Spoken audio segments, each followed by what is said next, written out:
Hello, everybody. Good morning, good evening, whatever the day may be for you. Welcome back on into the CCT. Back at it again here with the Swiss stage of EU18 and 1-0 brackets. Back at it here, Hayes. We're still on the morning shift. Apparently, we are still working the coal mines. And we're going to have to take a look on down to Gun 5 and a rush beat to start off our day. But before that, how's your morning, mate? How are you feeling? Yeah, been good. Had my coffee. I haven't had a meal yet. I did have a shower, coffee, did some prep, a little bit of stretching, you know, fed my marine fish tank as well. So it's been a fairly productive morning, I'd say. Nice. Yeah, we are on the morning shift. And I mind the morning shift as well because it's like a weekday. I kind of feel like I'm, you know, I've got my job during the day kind of thing, then have my evenings to myself, jump onto, you know, into some Counter-Strike with the boys. Either way. I must be a madman. I cast Counter-Strike all day, and I play Counter-Strike in the evening. I was watching CSGO videos. You're not the only one. So it's a bug, and it's certainly bitten us. And we can see some of the action from the first day of round 2. 2-0s across the board. We got to cast BC Game and Cybershock, and then Sashi versus Copenhagen Wolves, and those were very convincing victories. Yeah, and apparently the other two as well. I mean, a 13-4 to finish things off were static last day, and after that, a 13-8 as well for Ecstatic, and then away from Sinners, they finished both games with a 13-9er. So, really fast day yesterday, once-in-a-year opportunity for real.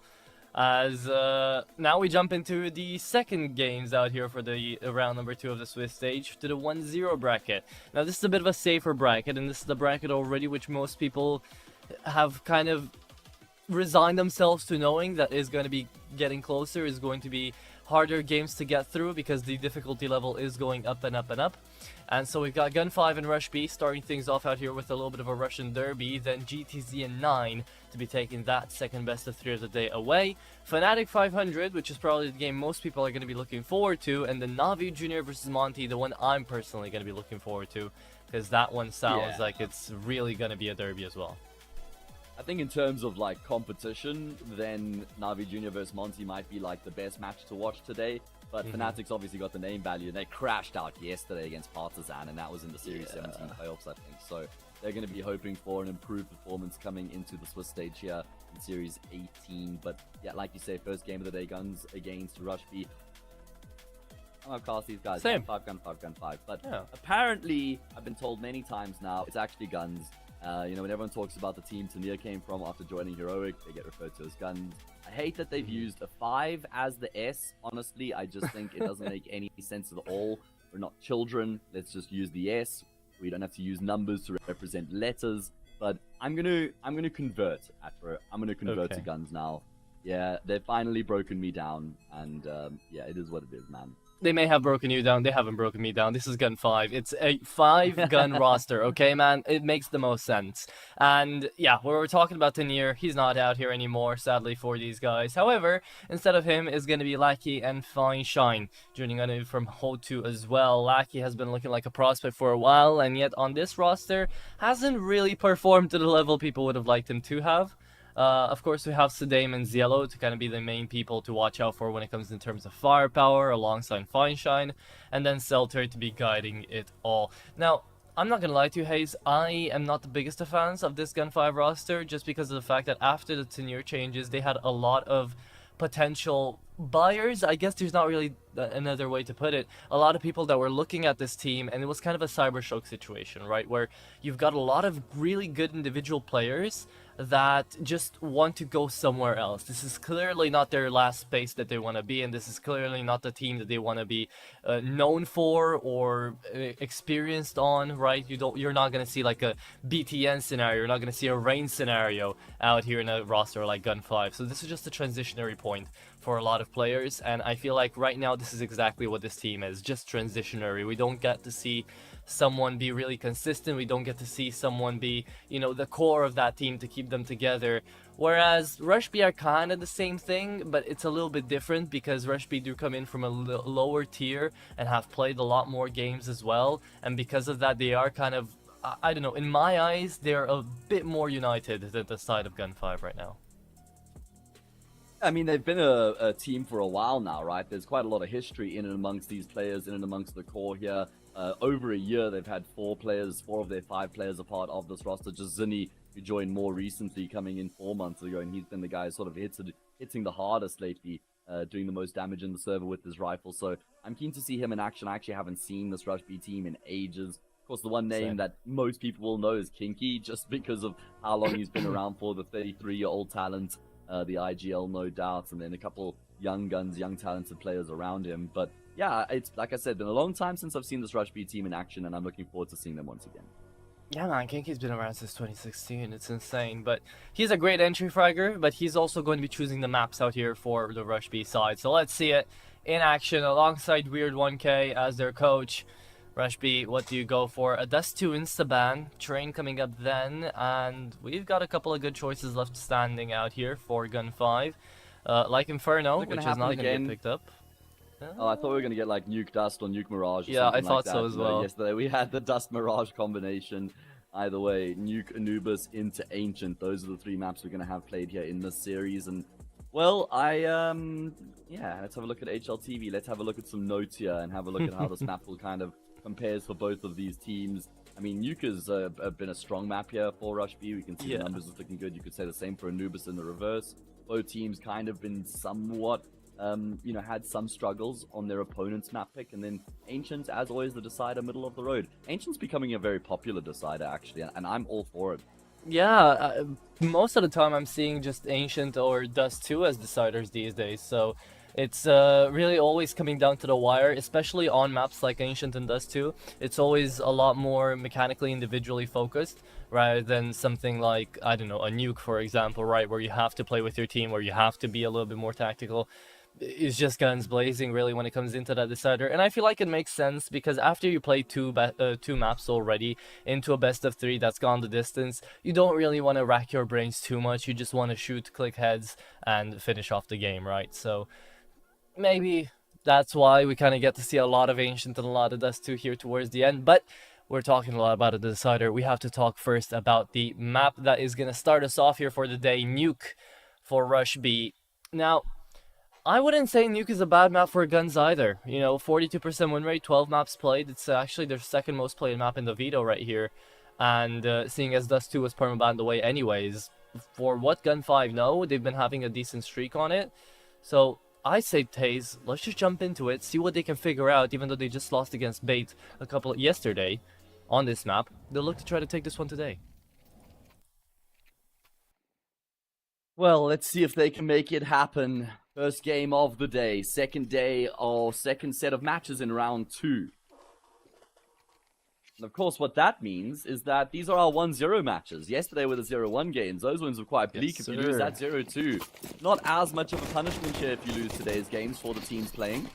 Winners, well, it's a decent reward up for grabs, isn't it? You get yourself into that 2-0 bracket, and it's going to be a big fast play. Rush A from Rush B as they make their way forward. Guns blazing, Util raining on in, and they've gotten the kill and done a lot of damage to the Heaven player as well. From main, you get to see a couple of pot shocks going through the smoke. Nothing too heavily connected though. Texi is just gonna hold the things down in towards lobby. It's a good setup out here from Rush B. It's a post plant after a fast execution. It's by the book, but it's very well executed. Lackey scared to actually peek in towards lobby. Still finds a headshot in towards a fake vent. It is gonna be Sedain finding another, and here comes the headshots raining on down. However, Kiro and Kinky still left alive. That's a 2K coming through for Kiro in from the squeaky position. There's a 1v2 incoming, and there's not enough time. They're playing the merry-go-round, and look at them run after each other. There you have it, Rush B. They managed to win this round out. Oh, if that knife kill would have gone through. Lots of cash. Oh, it still goes through. Well played, Kiro. Okay, Rush B. That is a very nice first pistol.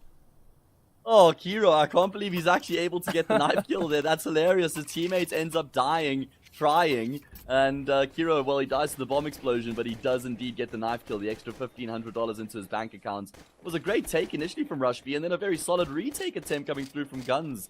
As you mentioned, they had a pretty good position to work with, and they find some quick kills, but unfortunately, eventually they do run out of time. Kiro knifes Lackey, and that will be a successful T-side pistol coming through here for the team who have picked the map. Okay. Forced by to see the moment of truth.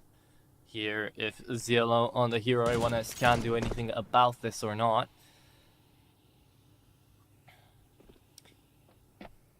And, okay, so far, you said you haven't seen Rush B in a while, right? Neither have I. It's been, I think, like a couple of months at the very least since these guys plays.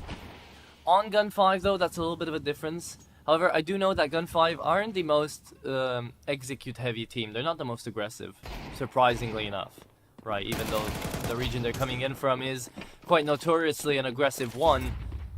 I'd say Rush B are definitely the ones who like to keep that W key pressed. And look at this, great awareness from Texty. Shoots down 2 with a Galil. However, not two big weapons. The big weapons coming in through lobby right now. And Guns, well, they're just trying to hold in towards B. How many kills do we find on ramp? Quick raffle out here, Hayes. Send out a number. 2.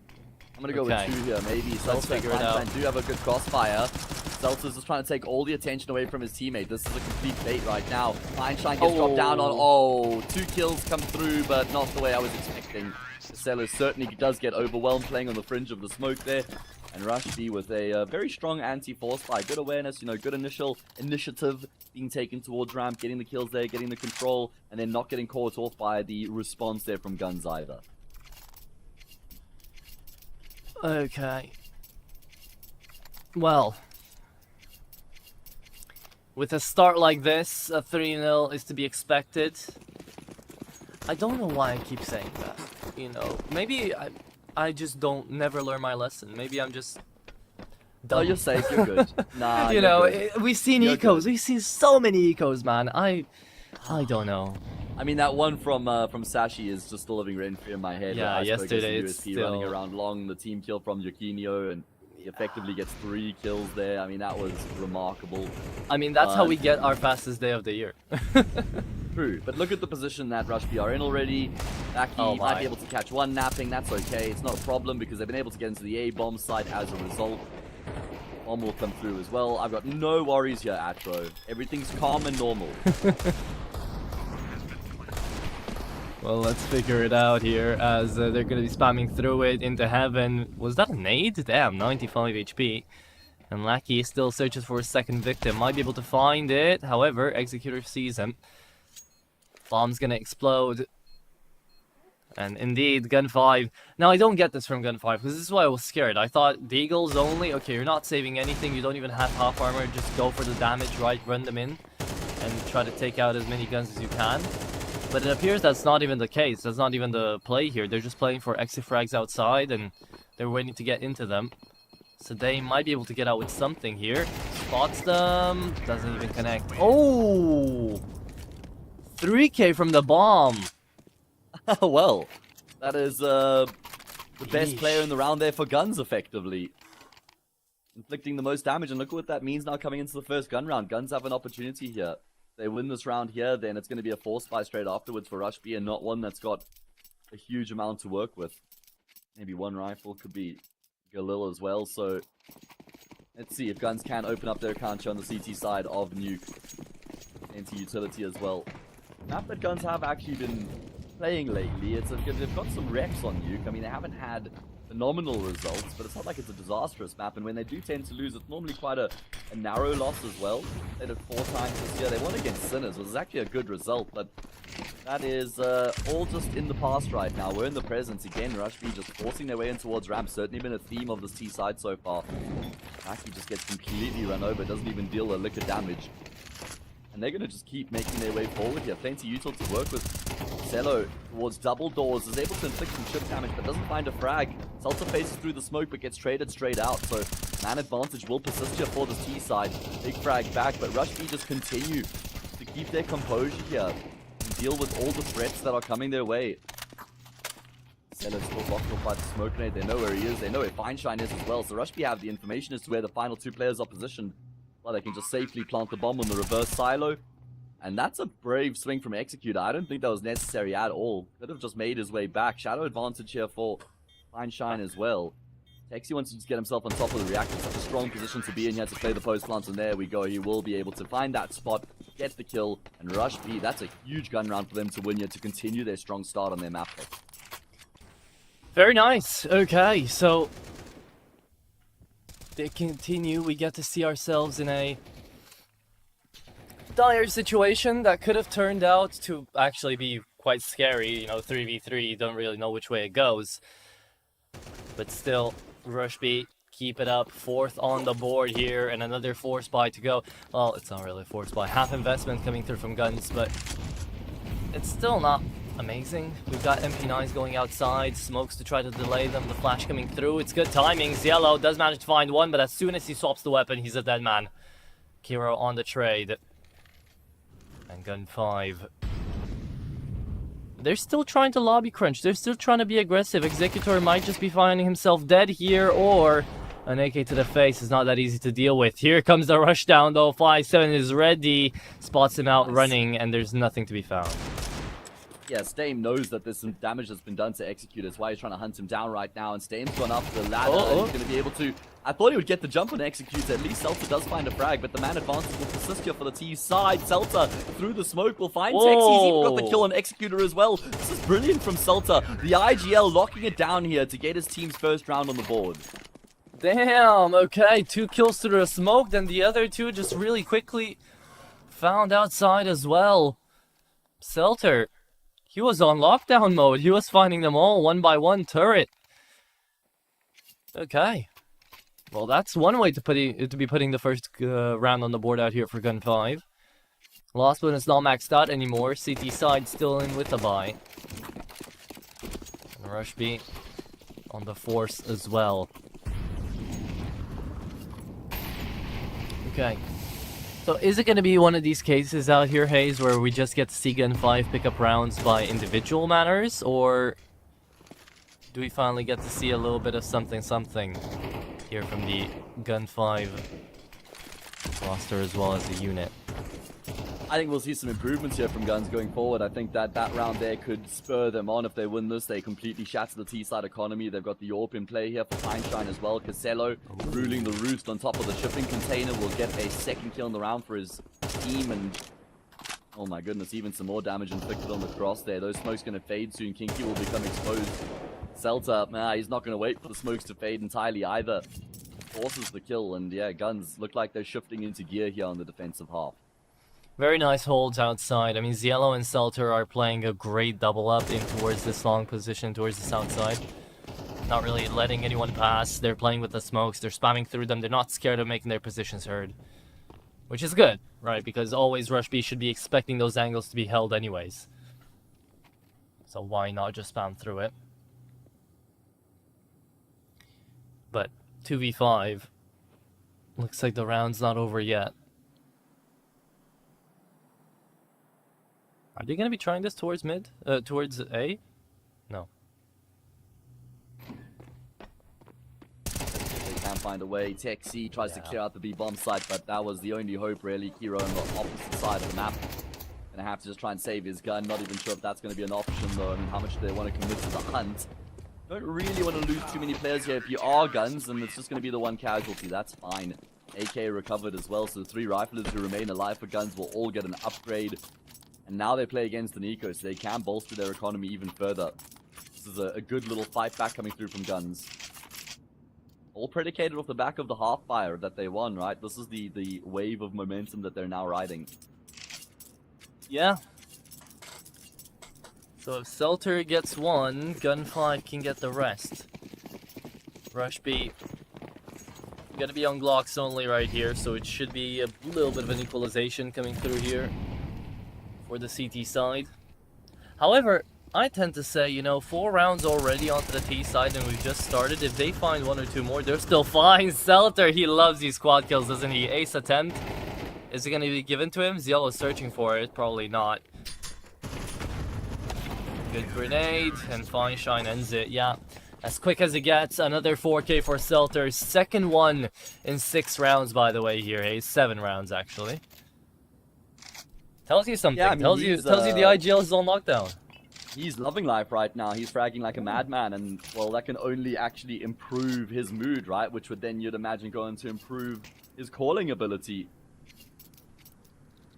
Should be the case. We do have an opportunity here for Guns now to level up the scoreline, and they've been looking really solid in these rounds that they've been winning. So now we look at Rush B and think, okay, what's their response going to be? Because the ball's kind of in their court at this point. Oh, Casello, he wants to go searching off the back of the flash. He does spot out a couple. He's going to hang around. It was always going to be get taken down there or traded out, so at least he gets a kill before he does. Okay. AKs now for everybody onto the T side. DWP still onto Feinstein. We haven't really talked about that too much because we haven't really seen him too much with that scope in hand. So this time they're going to be waiting for the smokes to drop, and let's see if anybody's going to get the drop on Selter here as he's playing secret again. Zinni... Oh, doesn't see anything because of the incendiary. Forces him in towards the garage position. Selter trying to push up. Does he expect it? Yes, he does. Finds one, sees a second. Taxi's going to trade him out. 3v3. And Feinstein's timing means a lot here, as he is going to be able to find a free frag. Don't know why Texty just goes through garage there. I'm wondering that exact same thing as well. What is he thinking at that point, right? Because the bomb's already making its way down secret, and well, at least Kiro has successfully been able to go down secret here with the C4. Big skirmish towards outside, favoring Guns. Kiro will at least have a free path onto the speed bomb site. This does put Gun5 in a little bit of disarray, right? Because you see one player in towards lobby, you see one towards garage, so you're thinking, okay, probably the bomb's gonna go A. Instead, Kiro already gets the planted on B, so he had an open bomb site, and now 3v1. How is he gonna pull this off? He's gotta go for something mental. Yeah, it's a good question. How did he pull this one off, man? Smoke going to be cleared out by the nade as well, but that actually works in Kiro's favor there to get himself a kill. And now he can kind of isolate these fights a little bit. Stame is trying to peek as late as he possibly can, and it wasn't the best initial crosshair placement from him, but he was able to adjust in the middle of the gunfight there and come out with the kill to win the round for his team. And it's unfortunate there for Kiro because he had the right idea. He flashes on in, trying to peek the player in towards Squeaky, and he does leave Sedain down to 19. So, had the, you know, garage player or had the main player from lobby actually find a little bit of damage on over towards any of these guys, maybe the round would have gone differently, but still a very nice attempt coming through from Kiro. As Gun5, well, they lose 4 rounds in a row, they gain 4 rounds in a row. Momentum back on their side. On their enemy's map pick out here, as the CT side now has got to fight through Tech 9s to be able to win this round out.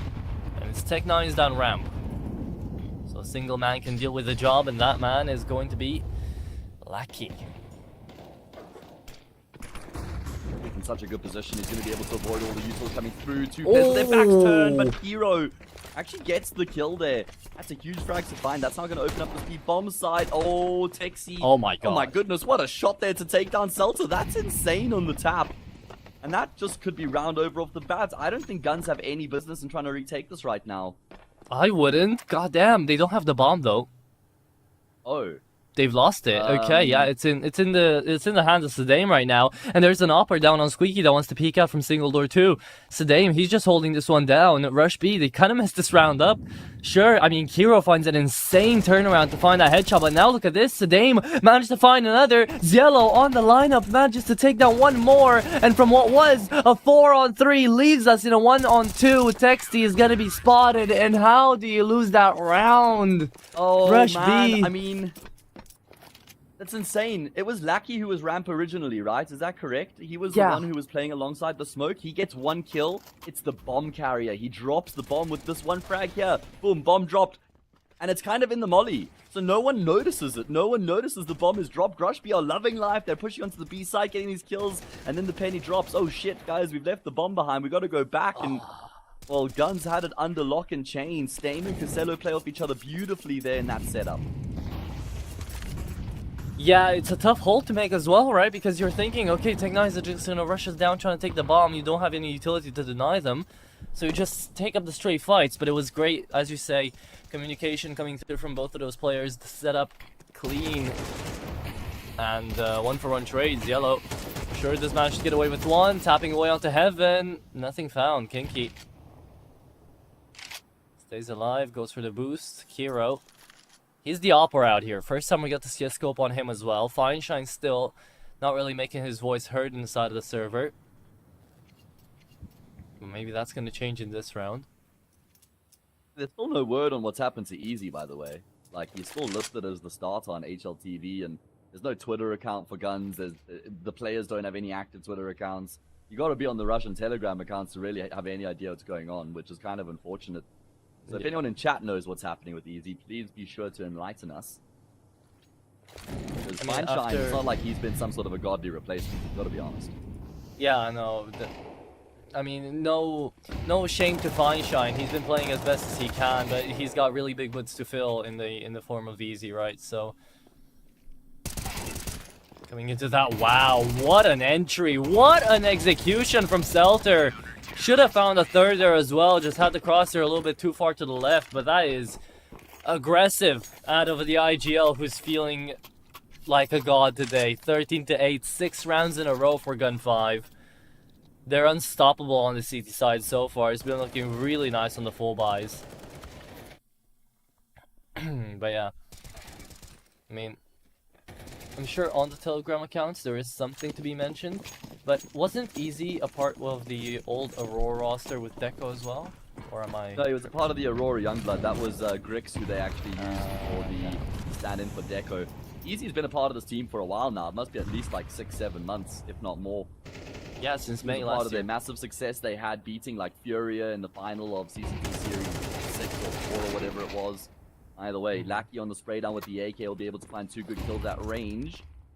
This is a bit of a half investment here from the team side. The Guns have won 6 rounds in a row here. It's completely turned this first half around. Yeah, they could find even more here, as it is going to be an 18 HP Executor and a full HP Kiro to try to go through a 2v4 out here. If they lose this one, 7-4. Next round, not really the best of buys, 8-4. Could be on the horizon here. After being 4-0 down, this is the best outcome Gun 5 could have asked for. There you go. Get to see Feinstein as well coming through.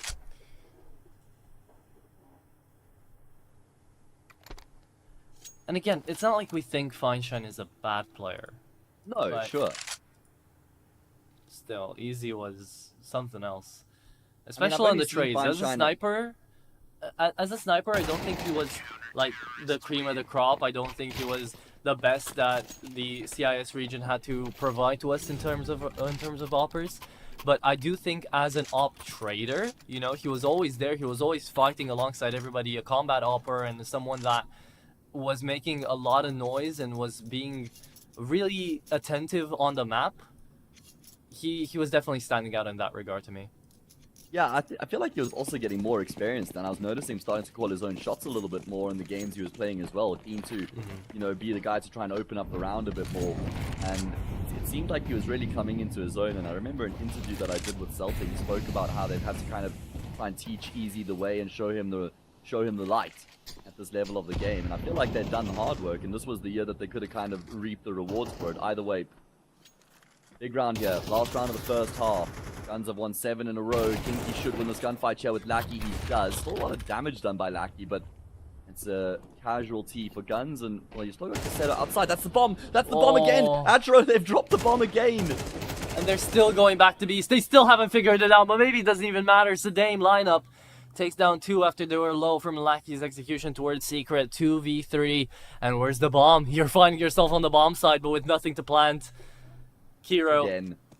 Yeah, trying to get back up to it. Yellow has left it for a second, though. He's careful more about what's coming through T-spawn, but has just spotted ahead there, trying to tap away. Bomb's still not picked up. Kiro realizes the danger that there is there, but remember, this is 45 seconds in towards the last round of the first half. You can't really save, you can't really do too much. So you've got to go forward. You've got to wait for your teammate to bail you out, and no teammate to bail you out anymore. Knifeout in hand. That's the way they end it. 8 rounds in a row for Gunfight here, Hayes. That was so smart from Feinstein as well to just go and cover Mini because he knew that Casello had Secret locked down, and really intelligent, equally intelligent there from Casello to push down Secret to force the fight with Kiro, because you're never going to expect that as Kiro. You're thinking they're just going to try and control the bomb. You're not expecting them to actually force the fight on you in that instance, and that completely catches him off guard. So good work coming through there from Casello. He certainly did get better as the half went on. 8 in a row. Guns have the momentum behind them right now. And you know what this means, right? Pistol round goes the way of Gun 5, and everything might be broken apart here for Rush B's own map pick. However, yeah, could be. We're still talking about a T side now for Gun 5. Right, so still not the best of outcomes, and it is the CT side here now for Rush B on their own map pick, so could still be an advantage lurking towards the tail end of this first half. Well, of the first half of this map.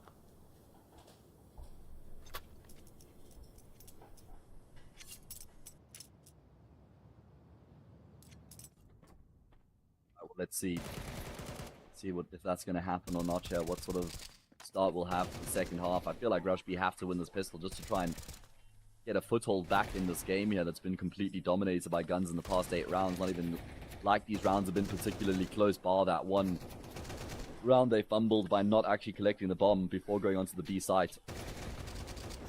Yeah. Oh, and we have information as to why we're having a technical nosebleed. We haven't seen this one in a while. I haven't seen it since 2023, I think. I guess Kiro was just really upset that Kinky dropped the bomb, so... yeah, just gets really mad, starts bleeding in the face. Yeah. Oh no, I just straight up punched his teammate. No, I'm joking, guys, I'm joking. Fair. Obviously, this is a family show. Yeah, of course. That's how it works. I will tell you though, I get nosebleeds quite frequently, so I don't know how bad this one is for Executor. I don't know if he gets them as frequently as I do, but if he does, it might take... You put a tampon in your nose, or just like paper? Straight up, just paper, yeah. Oh, okay, fair enough. You'd be surprised I don't have tampons lying around the house too often. Well, I mean, maybe your mother or sister, who knows? But I mean, I've heard that they're the most effective way, right? They are. I have, you know, it's gotten that bad that I have a special like cream that I have to put whenever it starts. What is it down to? Is it just like the membrane in your nose is just like super thin? Like when I was little, I used to do swimming, so the chloride from the water got to my nose. The chlorine, got to my nose a lot. So it's we're just letting children do that, just swim in these like heavily chlorinated pools. Yeah, man. Well. We're talking old Romanian swimming pools. Okay, probably not really regulated, but yeah, but that's insane to think about, right? I guess it's one of those things that people just don't really consider. Well, now they have to, and now they have. We went out of the technical for like a second, and we went back in. Did it reappear? Did bro come back? Oh no. I'm not sure. Maybe the other nostril started bleeding. Maybe. You can't really contest a nosebleed tech pause, right? That's like, yeah, just give the You man his can't. time. You can't. That one's fair. That one's fair. And he's gone rid of it quite quickly. All right. Well, Hopefully he hasn't just stuffed something in there and is continuing to play, because that might sometimes just that's come what back you to gotta bite do, him. man. Either way, here we go. Second half about to get underway. Guns have got the momentum behind them. 8 rounds in a row. What's the plan of the pistol? There's quite a healthy amount of utility coming into this one here for Guns. Okay. And a nade and a flash in terms of util for Kinky. Juli's been dropped for Zinni. You don't often see a nade flash combo on the CT In pistol side. round. Yeah, exactly.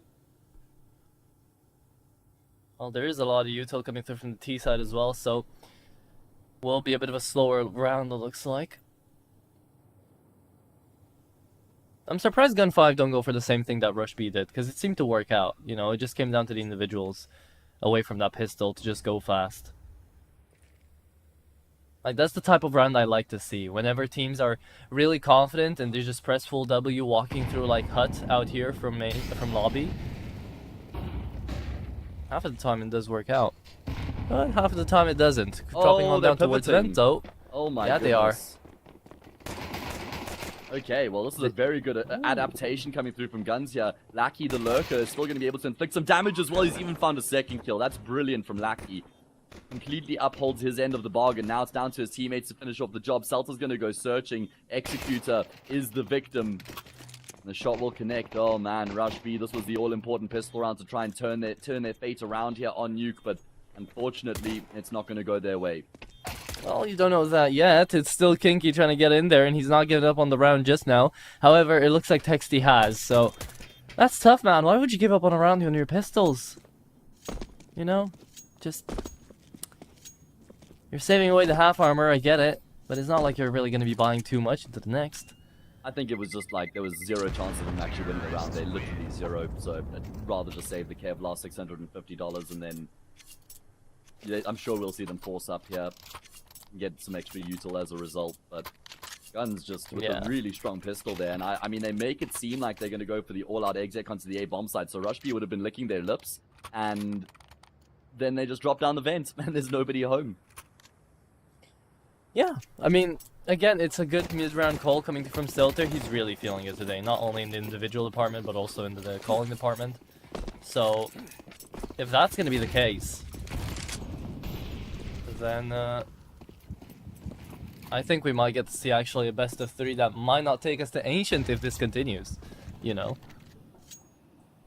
Yeah, Guns Like, are you start absolutely with the more convincing here. Yeah, you start out with 4 rounds. Now this is the 9th in a row. If they take down this one, 10, and then 11 is almost to be assured because it's just an eco.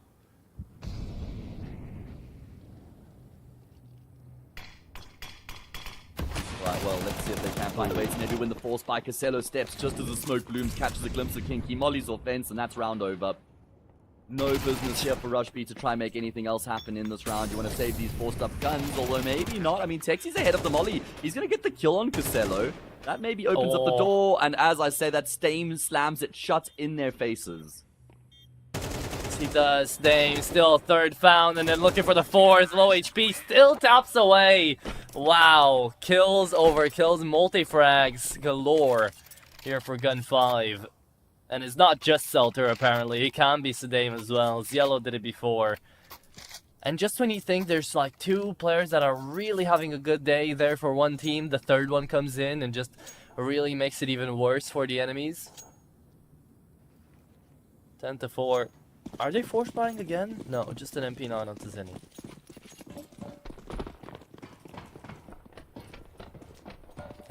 Look at how the odds changed. It was 2.1 for Rush B like 2 rounds ago. Yeah, I mean, unsurprising as well with the way that they've shifted after the half. We've seen the starts of the half that we've seen here coming through from Guns in complete control on this T side right now. Okay. Oh, something. Easy frags, easy frags.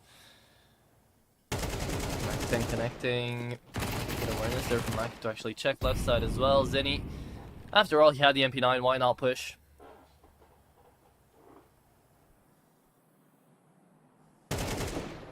Oh, guess the second as well. Wait a moment. Maybe this round's not that nipped in the bud as I thought it was. No, it is. Okay. My bad. My bad. Still 11-4.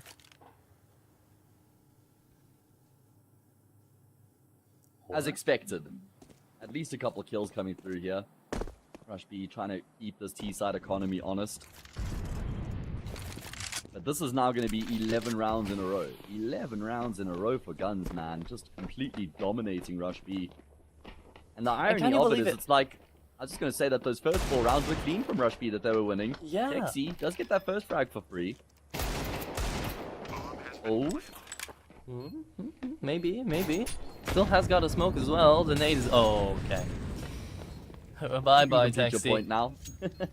Yeah, the crazy thing here is I was gonna say, Rush B, they've won 3 best-of-3s in a row against some decent teams as well. They've beaten Sashi 2-1, they've managed to take 0 Tenacity 2-0 down, right? So this is clearly just a bad type of day sort of thing. Because their consistency has been there. Yeah. Interesting. I mean, 5 months ago was the last time they even saw Gun 5 on the server, and they got 13-3'd into 13-6 from Guns. I mean, what a near drop? That's my question. 35 yeah, for 23 and Casello 34, so those two were the chief destroyers. Yeah. Okay, fair enough. They have still got Casello popping off here, and Seltzer's kind of taken Tania's role, right? So it's actually just more of the same in that regard. Yeah, Zelo has to just keep it up here, and well, if Sedame pulls through like the same sort of performance, I guess it's just still Feinstein actually being in the easiest shoes from that best of 3, and everybody's happy from Guns. Yeah, exactly. They're gonna go for a big burst into the A-bomb side to try and finish off the job here by the look of things. Oh, Feinstein, what a frag. Zinni was forced off of the hut by the molly, so Feinstein combines his timing with the spray through the smoke. That gets the kill. The flashes are really good here for the entries. Stame finds the first, combines with Lackey to get another. Stame and Lackey continue to frag like madmen, but the job's not done. There's still another player coming through from heaven, and Guns don't look ready for it. The one player you want to have in this situation is definitely Kiro. We've seen him before into clutches try and attempt at getting close, but now Kiro has to find his timing. Oh no, bomb is gonna get denied. Plant? Bad one. That's what it is. I'm just wondering, like, based off of Seltzer's position, why the plant on reverse silo is the option they go for. Oh, but Seltzer will still be able to save the day at range. Ultimately, it doesn't matter, and Guns are up to 12. Oh, my goodness. 12 rounds in a row. God damn. This is not what you get to often see. AWP there for Feinstein as well to start off this 3rd round of the T side for Gun 5. And it might just all end off like this. Well, 3rd round, what am I talking about? It was 8-4 in the split. 5th round. Still a full buy nonetheless. FAMAS is to save the day. Do we believe they can do it? I don't. Well, I feel like they can win a round or 2 or 3 or maybe even 4, but ultimately trying to force the comeback from here, that feels impossible, as there was a team damage inflicted there by Casello. A little bit of mutiny here, and Zunny's gone searching. He's found Lackey napping. An advantage here for the CT side, but only for the briefest moment. Indeed so. Only for the briefest moments. 3v3 and Texie still on heaven. Executor out here on main. Could have the timing.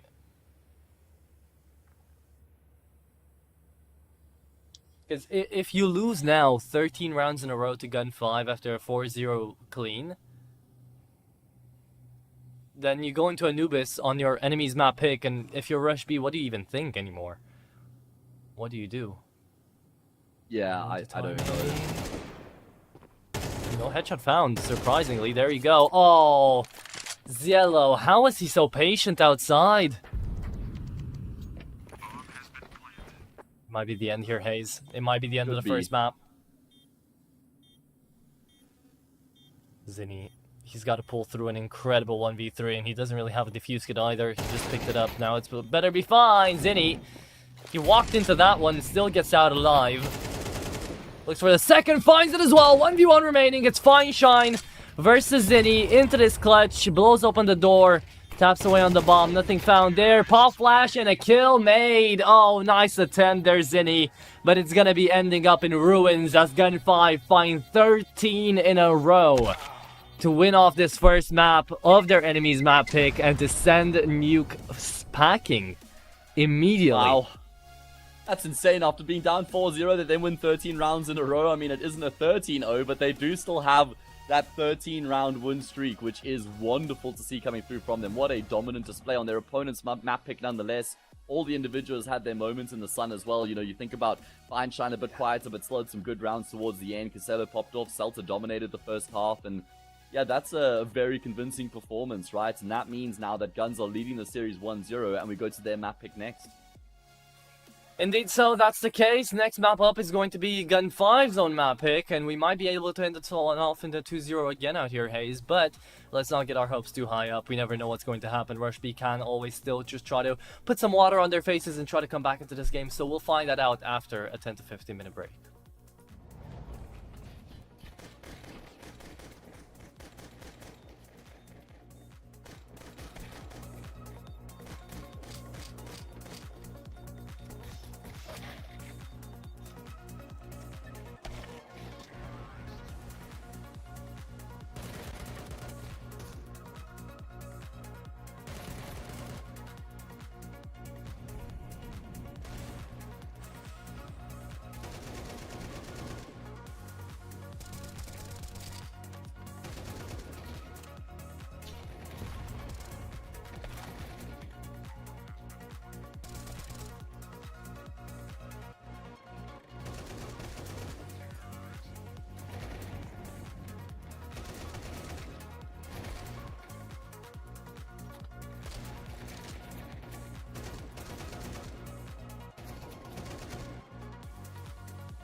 And we're back, ladies and gents, here to the second map of the best of three. Gun 5 have already managed to take away a very fast nuke and a very interesting one. 13 rounds in a row is something we haven't seen in a little while out here, hey, so there you have it. And up next is going to be Anubis, the map pick of Gun 5, actually. Yes, sir. And with them looking as dominant as they were in the previous map, I'm quite concerned for Rush B's cause going into this next map here. Rush B have played it twice this year so far, both times against Zero Tenacity, ironically, and actually lost in overtime and then won in overtime a couple days later. Whoa. So, I mean, we know how good Zero Tenacity are on Anubis, so for me, that tells me that Rush B have what it takes, generally speaking, to find a way to be competitive here. Guns, on the other hand, I mean, they've won the map the past 3 times they've played it, but they've only played it once this year, mate. That was against Aurora, where they won in January. So, I mean, it's still not like a completely clear-cut 2-0 by any stretch of the imagination as far as I'm concerned. I mean, I didn't say it's a clear 2-0 because of the map choice. I'm gonna say it's a clear 2-0 because of how they played on the previous map, you know? Like, if Gun 5 even have half the performance they did back on Nuke, I don't know if, you know, Rush B are going to be equipped to be able to deal with that, especially not on a map like Anubis. So, we're going to get to see as we're going to be jumping into the map in a second out here. We'll figure it out, but still, I'm not the most confident, let's say, in Rush B. And I think that Gun 5, even though they might struggle a little bit more than they did on Nuke here, they should still be able to take this one. Yeah, they should, but I'm still keeping it somewhat opened up here for Rush B. It's not like there's death and devastation on the line if you lose the series. You go into the 1-1 bracket. Right. But these Swiss stages, ever since we've changed up the way that the invites work with the VRS, these Swiss stages are hella stacked, man. I mean, Navi Jr., 509, Fnatic, Monty, Sashi, BC Game, Ecstatic Sinners, Cybershock. Those are all names we're actually pretty familiar in terms of the playoff stage of the competition. And now our Swiss stage is just completely stacked. So, yeah, going 2-0, I feel like would be a huge bonus, a huge plus here for both of these teams. And it's also important to acknowledge how the VRS rankings would be affected by this series, as it seems fairly even in terms of how the placements would be affected if both teams lost, but certainly more points up for grabs here. Plus 41 for Rush B if they win this, man. That would move them up 11 rankings. Yeah, and now every single best of 3 means so much, right? That you can't really afford to just send one away. But that's not what they're planning to do, and that's not what we're here to see. It is going to be the second map on the board out here, Anubis, in between Gun 5 and Rush B, and it is Rush B's own map pick, so surely they have some sort of idea of how to go about it on their CT side of this map right here, right now. The odds are stacked against Rush B, but if you still like to bet on those odds, you can do so at our partner over there at Stake. Use code CCT. Be sure to be over the age of 18 and bet responsibly. With that being said, let's jump into it. With already Zinni find the first and Executor find the second. Let's see, A-bomb site completely opened up here, and there's not really any way for Guns to try and stop Rush B from getting into that A site here. All 5 players are charging their way forward right now as a unit. Rush B will get full control of this B site, and they're looking to try and stop Guns from even getting a look in on this retake. Yeah, they're really not allowing them to do anything here, do they? No USPs connecting either. They're just jumping right in front of the crosshair. Gun 5 gonna get triple peeked. So Dame good for 1, sure, but that's all she wrote. Zinni on 2 more, and that is the end of this pistol. Finally, the first pistol goes the way of Rush B out here, just like it did on map number 1. Let's hope it doesn't continue like map number 1. Yeah, this is at least a good start here for Rush B on the favorite side of the map, just to try and put to bed what happened on the map before this, the way they were 4-0 up and then lost 13 rounds in a row. So now they can start off on a clean slate. Fresh opportunity here for them. And that's a very strong pistol round, just everything going according to plan there for the T side. Okay. Thought for a second we'd get to see a little bit of a Furia buy, but instead the Deagle's coming through. We do still have 3 MP9s though. Into the force. Here comes the flash, and they're all going towards water, all going towards outside. Ruggs is gonna get overwhelmed, and so will the side of Kinky. There you go, long range, the MP9 succeeds, and looks for the second, finds him as well. So Damon Lackey join up forces, take down the AKs, as the Rush B are now just trying to crunch them down, play it slowly. Oh, Selter, good for 2 in middle with a P250? That's wild. Seltzer's won the round here for his team. Seltzer is the player who's actually won the round because although it was a strong start initially, the opening through A main where Stame and Lackey both find a frag, that could have still very quickly gone back into a 3v3 because they continue to push forward. But Seltzer activating in middle, he kills the bridge player and then somehow is able to just win a straight up gun duel after that as well, a head-to-head. That is insane, and the worst possible follow-up for Rush B after winning the pistol. Yeah. Gotta be a save coming through now from Executor, and he can't even be allowed to use any grenades, anything to get out, because he just wants to have them in the next round. Oh, good peek and kill though. Fine shine spotted, connected upon.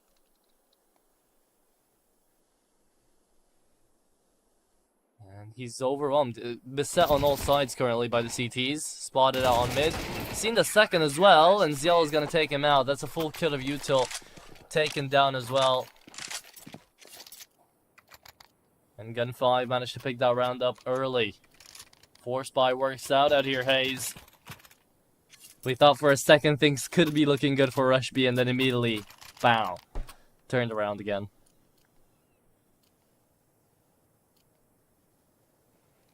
Yeah, and that's awful because now they're down an extra count of round loss bonus than what they would have been had they just lost the pistol.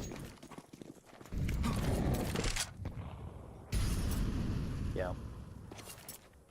Well, it's not like, you know, this is gonna tell us too much either. Rush B could still always just push through middle with Tech-9s and get away with a round. But it's definitely becoming more and more unlikely the more we get to see this happen.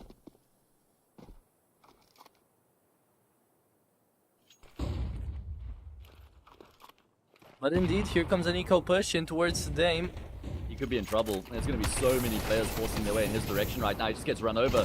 Celo's the one who's to lock it down here with the AK, and he will find a multi, but he's not out of the woods. He actually has to fall back here. It's going to give up a plant, so at least Rush B have something to take away from this round, and don't count them out of the post plants either. These Tech-9s are dangerous up close, and there's an AK in play as well.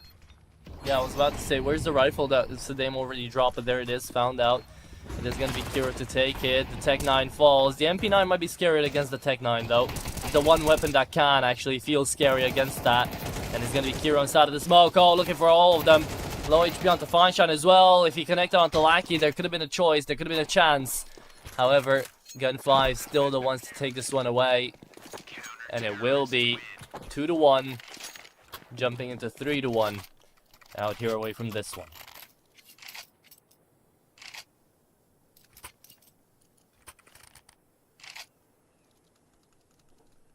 Yeah, good weathering of the storm there from Guns. Able to make the retake happen. It's not like there was enough damage inflicted for Guns to kind of justify the force here afterwards again.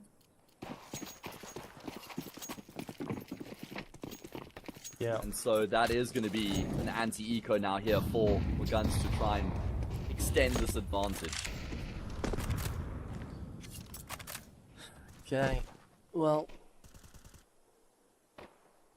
as they'll try to extend it, if they just take the CT side slow and steady, they should be fine, right?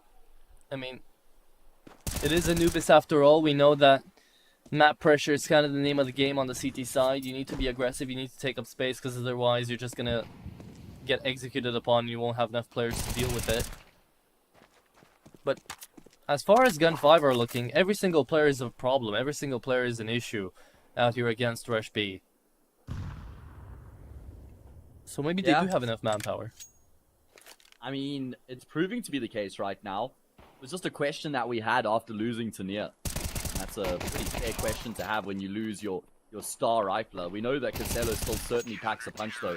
He's going to have to take on even more in terms of the fragging departments, and everybody else is also going to have to elevate their performance. I feel like Stame has been doing well. He certainly has been putting up some better numbers. Lackey is bringing experience, right? He's bringing stability, consistency, communication. He's bringing a system. You know, how to practice, how to be the most efficient version of yourselves. And he can have his pop-off days as well. Lackey can definitely have his pop-off days. However, I feel like that system isn't supposed to be brought by him. It's supposed to be brought by Selter, right? And yeah, but it's more in terms of what he's done in the past. Like, he's played in really big teams at the highest level of the game. So it's more just about refining things, not telling them how to play the game more so. 100%, but it's still that experience that he's trying to bring is going to coincide with what Selter's idea of the game is going to be at the end of the day, right? So we don't really know how communication goes there. What we do know, however, is that Guns have just lost their first man out here in towards middle. So we'll be talking about that a little bit later when it comes down to Lackey, as Rush B have managed to find something in towards mid, but they won't be taking control over that side of the map just yet. It appears that the B bomb site will be where we're going to be headed off to.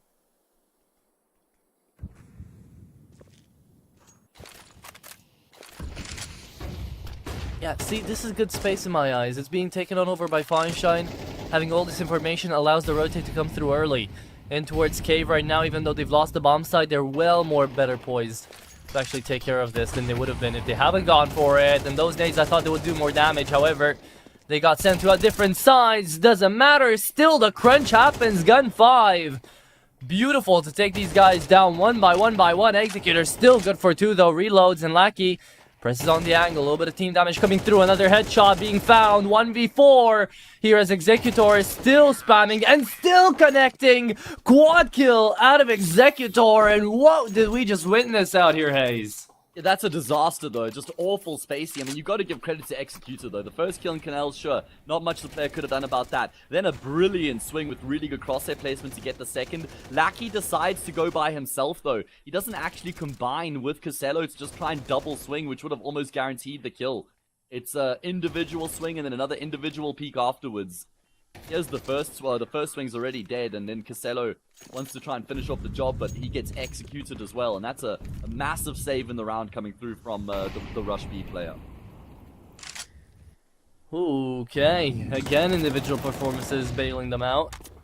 However, Selter's not too happy about that, so M4A4 connects onto Zinni. Kinky, Texty, Kiro, 0 or 1 kills only. Just picked up his first here. Definitely need a little bit more.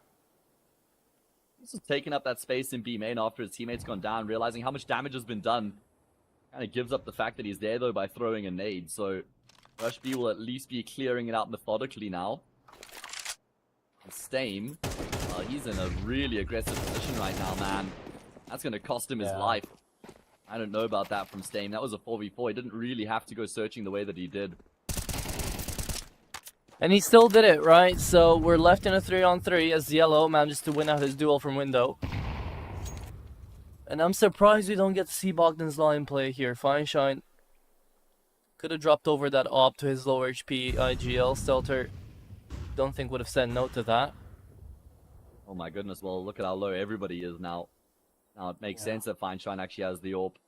Casello's gone all the way back around through A main into canals, and in the meantime, Rush B have woven their way through middle into the say bomb site. So actually able to avoid the defenders across the map, and all three players so low here for guns that Rush B, I mean, even just a bomb plant here, you'd imagine is enough to win the round. You think so? At the same time, though, with that position from Sedame, from Ziello, if you would have managed to find the frag there onto the pushing stairs player, maybe they would have gone for it. Texty is low HP as well. All depends on the timing here, but the round is still lost either way. Indeed, 3-3 is the scoreline, and a much better outcome here for Rush B than it was on the first map. Or at least a little closer, not much better. Still, we haven't gone to that fourth round yet. There it is. Well, at least it's going to mean they have enough money for an investment in the next, but this is good from Rush B. And this is capitalizing on the 1v4, the heroics from Executor in the round before that. Because if they just lose the round straight afterwards, it feels like it's back to square one. Good work. And good calling, actually, it must be said as well. The fact that they go back, kill Stame, and then they spot Casello out on bridge, and they know that some damage has been done to him. They realize that that's probably the A player after how much attention was towards B earlier on in the round, and Guns probably shifted their defense in that direction. And then they damage Casello, so they think, well, let's just try go A from here because we know he's wounded. And they still add an extra layer by throwing some more util into the B bomb site to keep Guns focused on that side of the map. So just really good calling and good decision making from Rush B. And now we got to see it again. Rush B default in towards water. Gun 5 trying to get aggressive. This could hurt them or could win them the round. Oh, with that flash, might as well. Sedame, good for two more. Well played, Guns. Hero fell off the ledge there. That made it impossible for him to actually stand a chance of getting the trade onto Stame. Fineshine's been forced back though. A lot of damage inflicted, and Seltzer's going to go searching. This is brave from him, but it'll work out. It's now all on Zinni, and they know exactly where he was moments ago. Plenty time here for Zinni. And he's in the back lines. If we could see a 1v4 coming through from his teammate, maybe we could have seen the 1v5 out of him. But only good for a kill on that round. Guns managed to bring it back. They still keep up the advantage out here into the CT side. And that's all they need to do. Ultimately, if they're on the CT side of their own map pick here for Anubis, all they need to have is just an extra round above Rush B. Potentially 2 towards the end of the half, because that's how it works. But still, you know, they don't need a lot of rounds, especially after the little trade, the back-to-back that happened at the beginning of this half. They just need to stay consistently above them to be able to win out this map. You don't have to pull through 13 4s all the time to be able to win out a map, you know?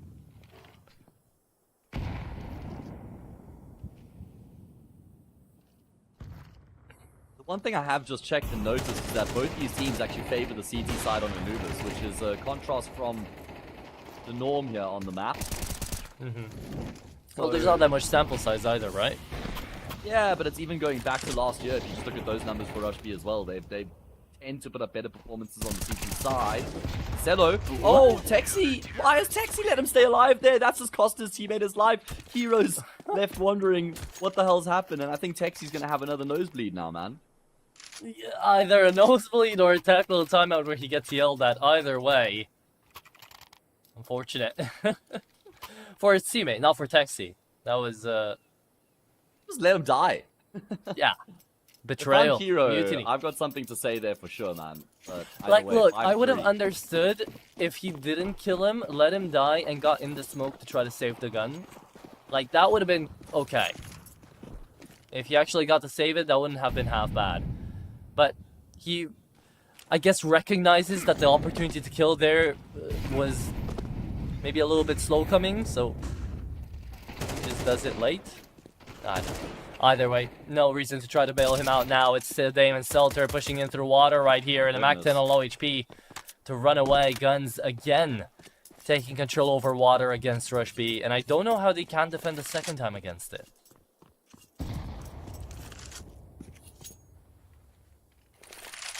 Let's see how they try and recover the round here. How do they get themselves back into it? Executes is low. They've got a little bit of utility, a sprinkling of utility, a couple flashes and an HE.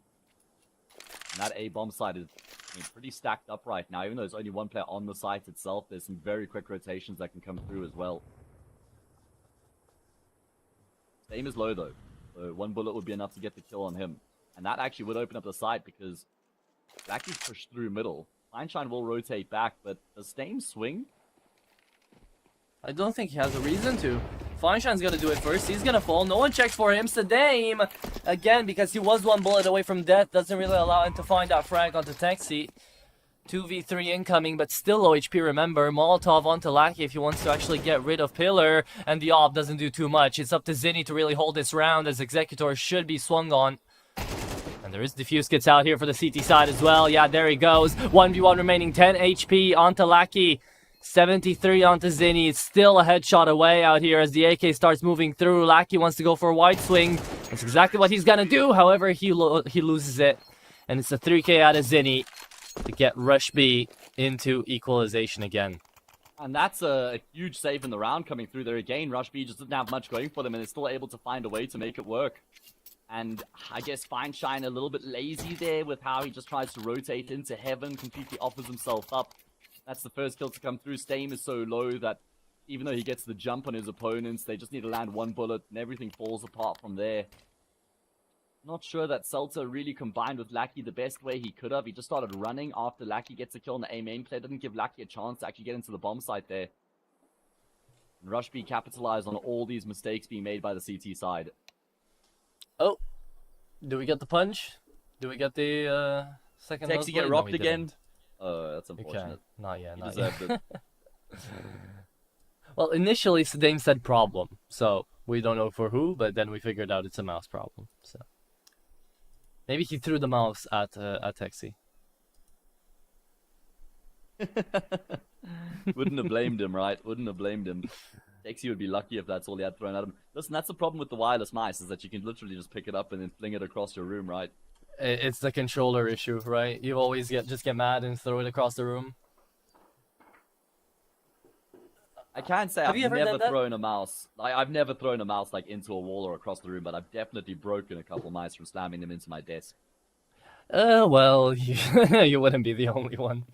It's one of those things where you break the mouse button one clicker, and then like the mouse still tracks and it moves fine, but you can't actually click anymore. And it's the worst feeling in the world because you have your rage, and then you try and saddle back in to keep playing the game, and then you realize your mouse is broken, the clicker's gone, and you regret that moment of rage.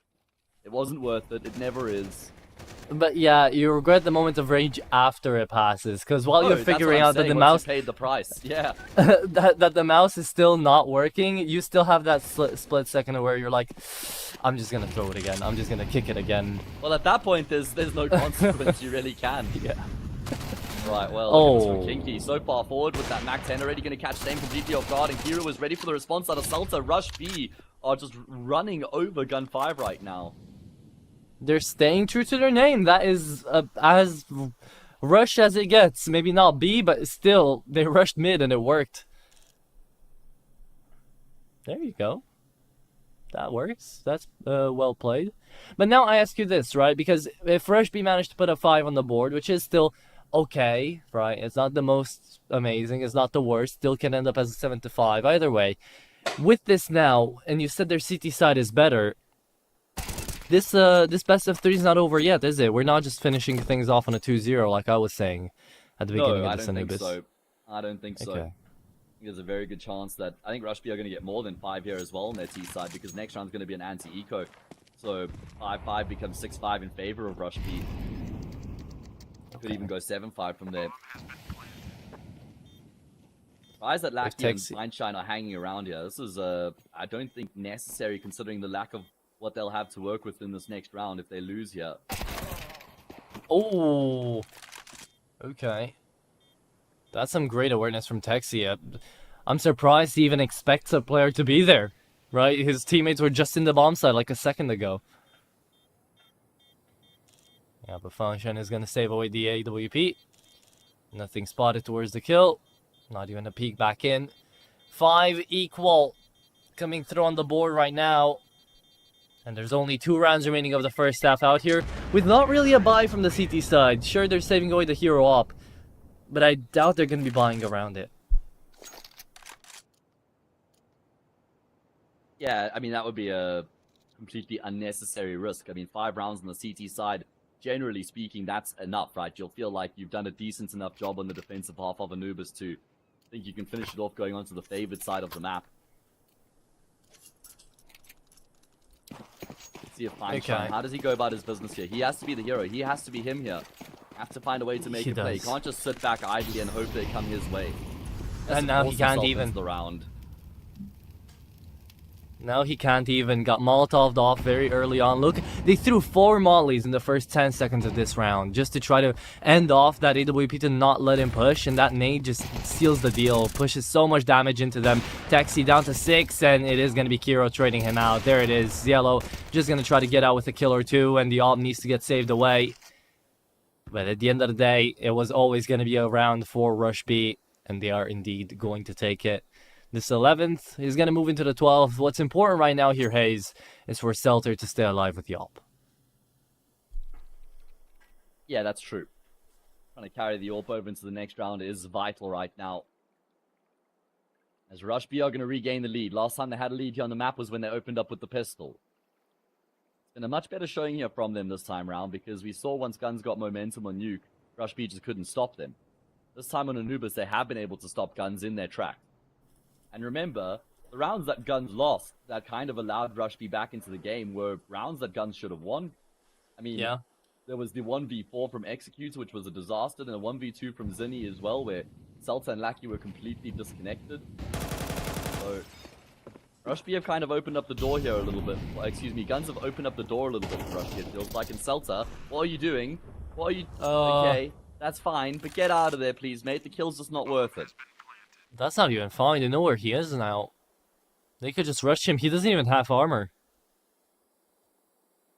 He's just a sitting duck right now. I'm surprised at the confidence that Selter has to just stay in middle like this. There you go. Run away. Run away. You've got an op to save and a gun round to play into the next. Will be a full buy at the very least coming through out here from the CT side. But it's going to culminate in either a 6-6 or a 7-5. Either way, Rush B, they have brought this half back, as it started out quite well for Guns.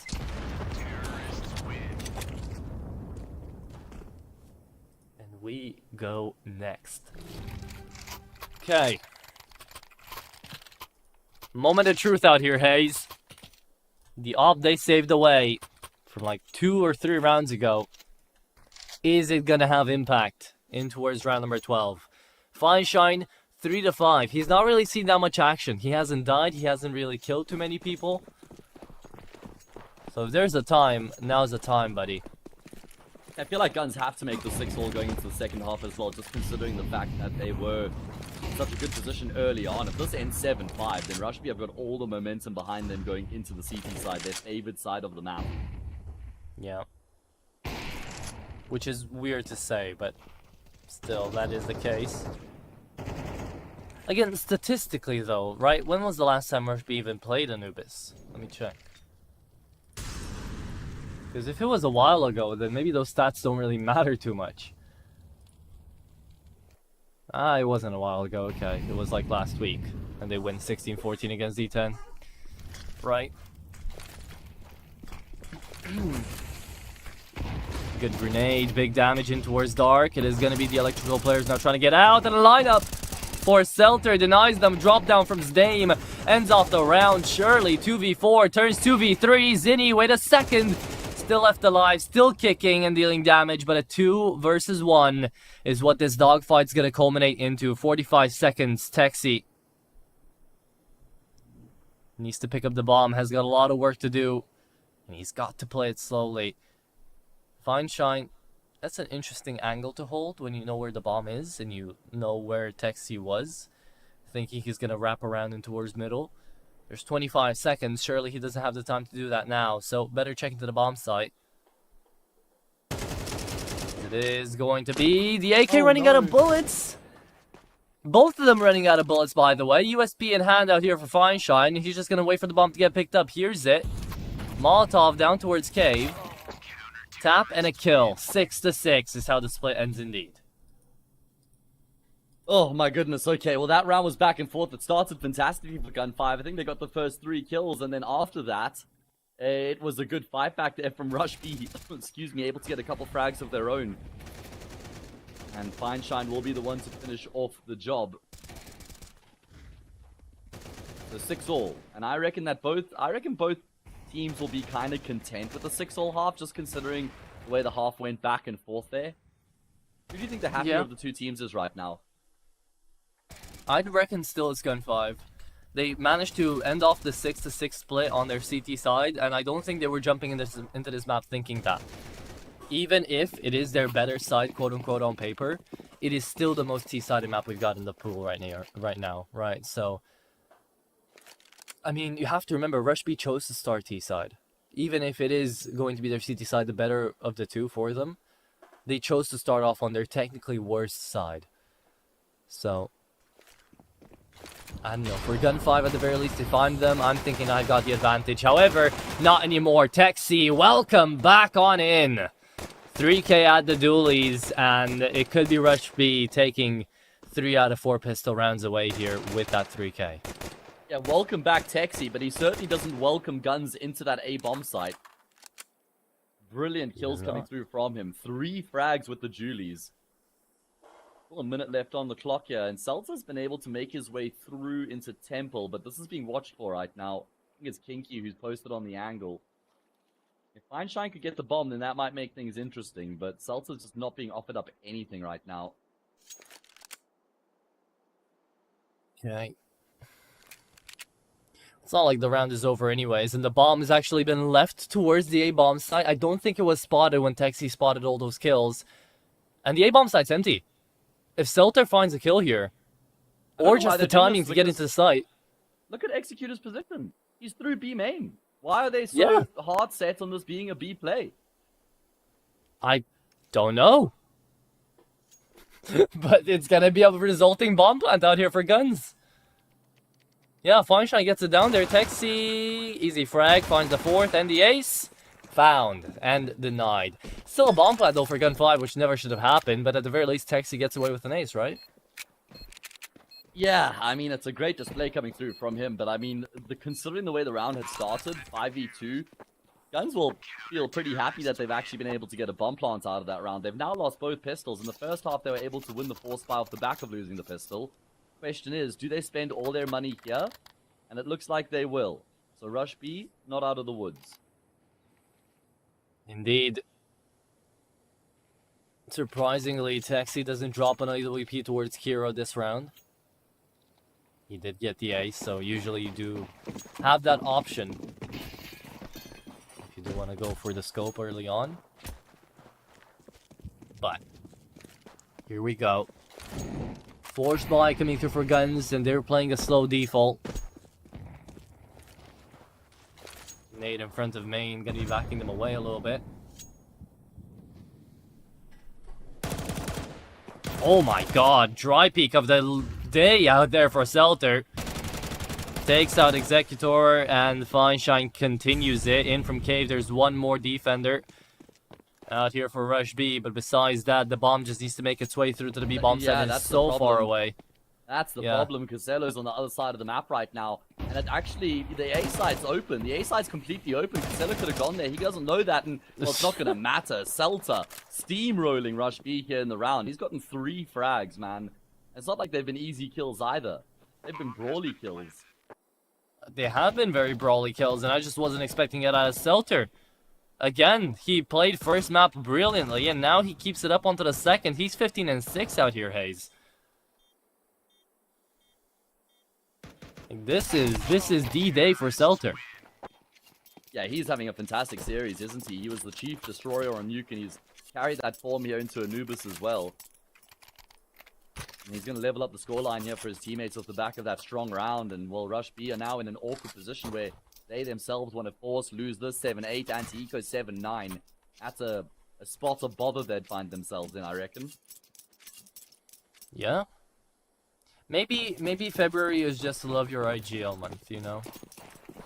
I mean, That's Apex true. gets to have that performance onto IEM for the last time in Katowice. We get to see Nemanja still being Nemanja. We get to see now Stelter having an amazing day. You know, just maybe it's IGL month.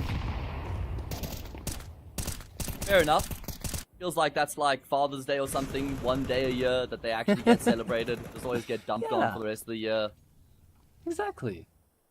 If they're going to be taking the blame for all that's going wrong with the team most of the time, then why not? Gotta celebrate them occasionally, either way. Rush B, they're stacked up on this B-bomb site right now with 3 players. And Guns, well, they've got all their eggs in this one basket right now. There is still quite a lot of time left in the clock, but... And you know the only reason this game is... Well, this map right here is closed now, right? Because Executor finds that 4K in the 1v4. If that didn't happen, Gun 5 would have already been maybe up to double digits. Because this round is surely theirs. They jump on in the 5-7. Oh, wait a moment. I spoke too soon, didn't I?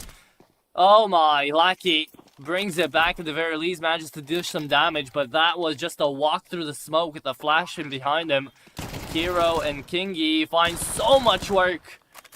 And now a 1v1. Lackey's left to the clutch again. Texi, he's got to pick up a rifle. There's many to choose from the ground. Problem is there's no defuse kit, so Lackey's just playing this one slowly, realizing there's no way that there is a defuse on the ground, and he's never gonna stick that. Does Lackey start to panic? Does Lackey he start to does. panic? It doesn't look like it. There we go. Holds his nerve, creeps his way forward, gets the kill on Texi. What a massive round coming through from Lackey. He saves the day there because it looked like the force fire was going to prevail for Rush B. They get so incredibly close. The 5-7s do so much damage. But Lackey gets a vital triple kill back there, including the 1v1, as Guns get a lead.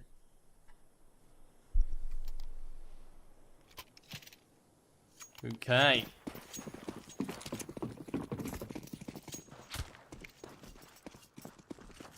Well, they get the lead, and they should keep it up as well. 4 USPs and a P250. Out now for the CT side. This turns 9-7. And it's going to be up to Texi and Zinni again, huh? I mean, Kiro was looking good out there for the first map. At least he was trying to find a couple of clutches, trying to find a couple of multi-frags. And he's not like he's playing bad now, but he just hasn't had that X-Factor moment. And I don't think we're going to find it. Through the wall, a couple of extra frags. And it's Guns to take it.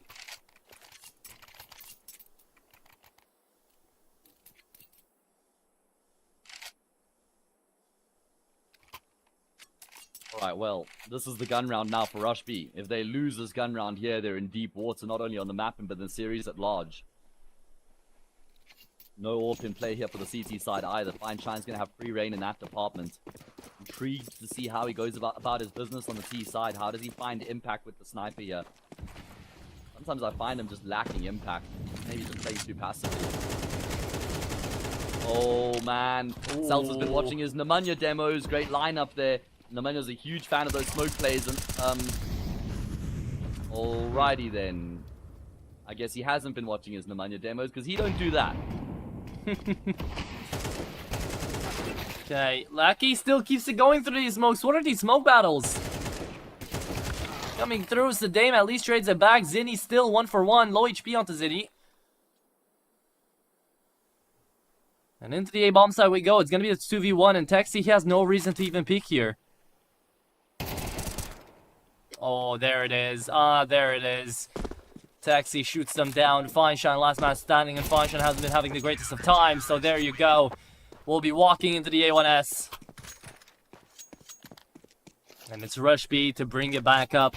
It's just going to be a back and forth out here, Hayes, until we get to see someone start running away with it. Like Selter and Ziolo were.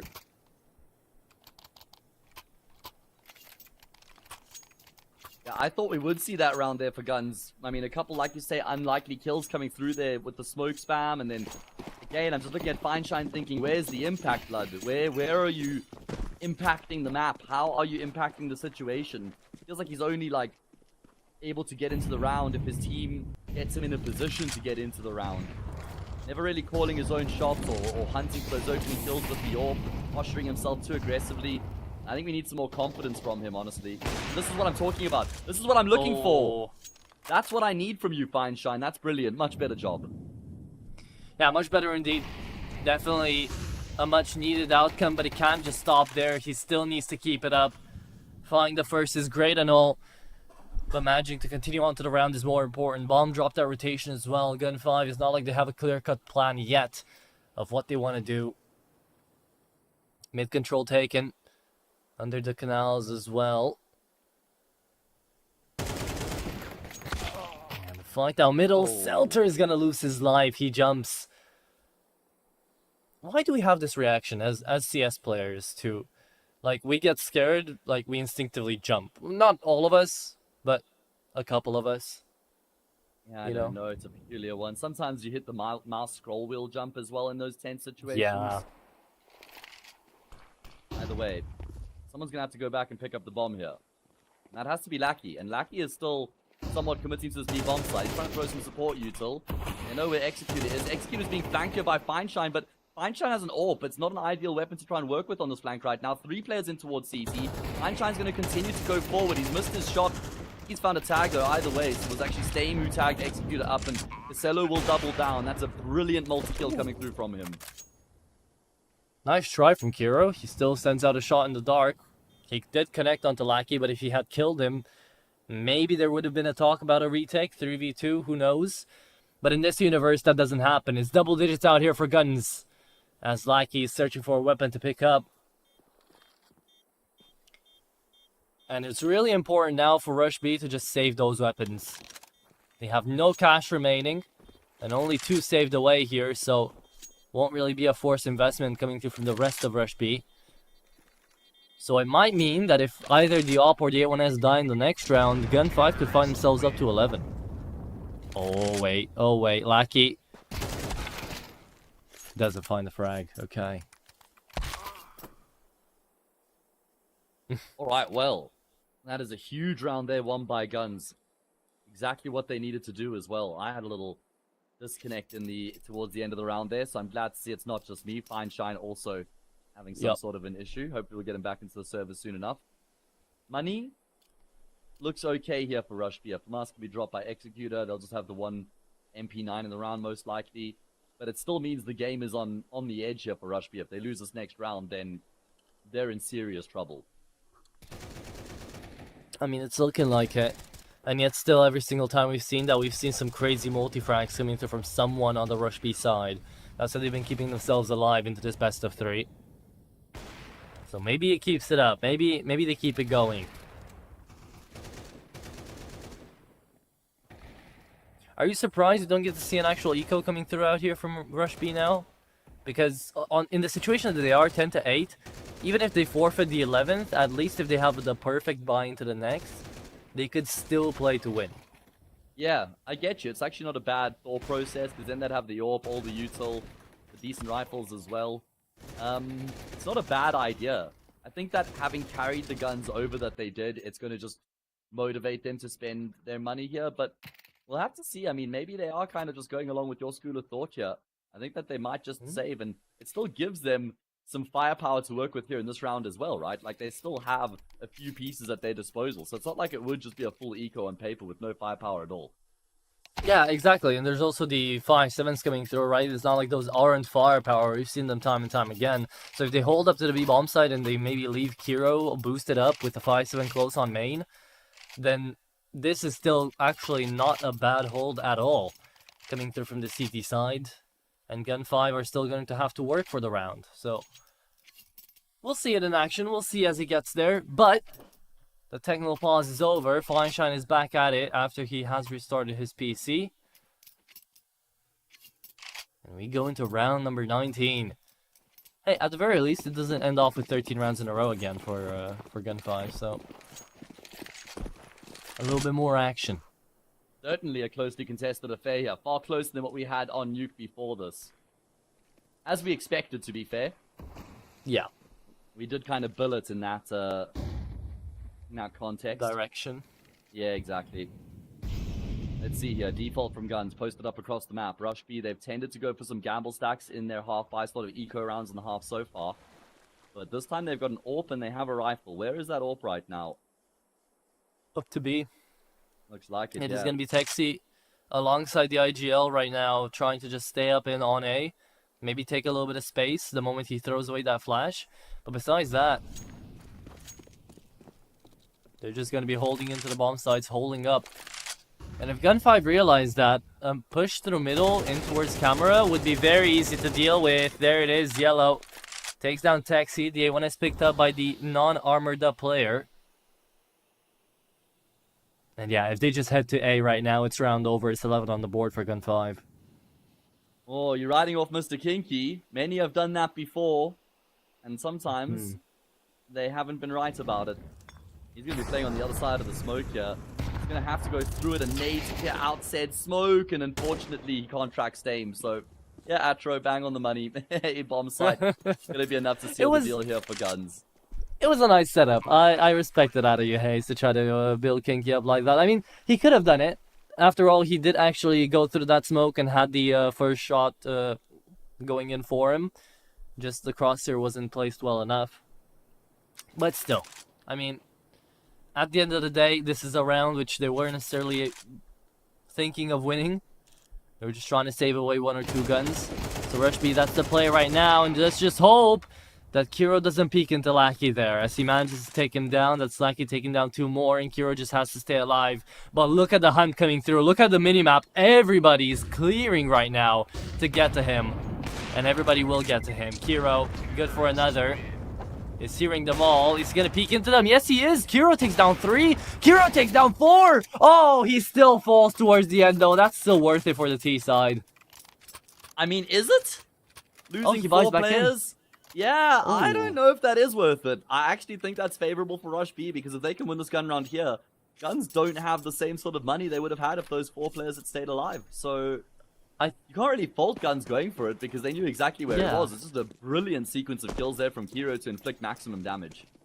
I thought for a second they didn't have enough cash to go in for another buy. So, in my head, if it was turning out to be pistols this round, yeah, it would have been worth it for guns to go for that.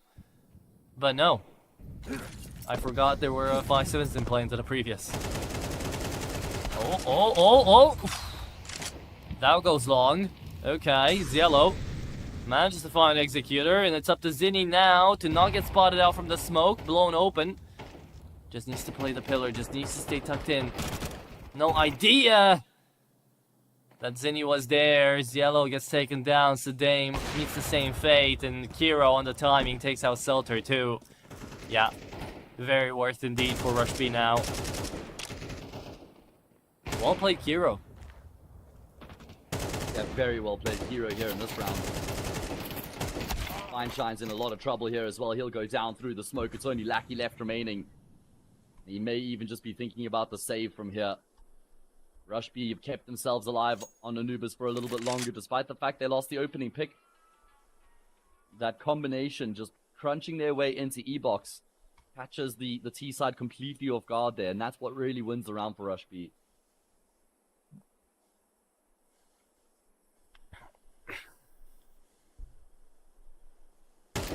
Well, it appears that Lack is still going for something. There you go. It is going to fall. Don't know why he necessarily wanted to go for something there. If he had saved the AK this round, could have been a forced buy with a couple of Galils. Not gonna be the case, however. 11-9 turns 11-10 as the Eco will be strolling on about. It's a hero AK out of Sedame. Interesting. If we get to see a body armor out of Fineshine, maybe? Yeah, I mean, $1,900 round loss bonus means it's gonna be Galil and armor for him in the next round. Oh, Rush B, this is their red carpet being rolled out to double digits right now. But is it the rolled carpet all the way to victory, or is it only towards 10? Well, it gets them to 10 for sure. Then from there, it gets back to doing the hard work to try and finish it off. Well, let's find out. Because this round could be their way in. Could be their catalyst. To actually find their enemy's map pick. All relies on this. Pixel angle on the info. Kinky on the timing. Doesn't get the throw. The nade is going to deal a lot of damage though. And look at Kinky hold. Still Sedame on the hero. AK takes down 2. And the bomb's going to get picked up. Maybe even planted fast enough. Zielo's going to have a weapon to pick up as well. Oh, he's too scared to go for it. Even though Sedame is already holding here. Zielo, you just need an AK, and this round is doable. Don't try to fight it with a P250. There you go. AK is going to spam. Oh, he finds the lineup. It's just Zinni, though. Doesn't know about the second. Doesn't know he tagged him up. Flash comes through. Double flash indeed. One from main and one from connector. Zielo takes him out. Camera side depleted. And it's Executor left in a 1v1. You have the time. Just don't peek. Sedame, no need to peek. He picks up the defuse kit and he wins the clutch. Executor takes it out. And Sedame panicked there towards the end to lose the round. Yeah, he did. Like, Casello wasn't really able to do much because he was out in the open. He tries to cross back to heaven, but the fight is just forced on him. A good kill found in that regard, but Stame, well, he chokes. He panics.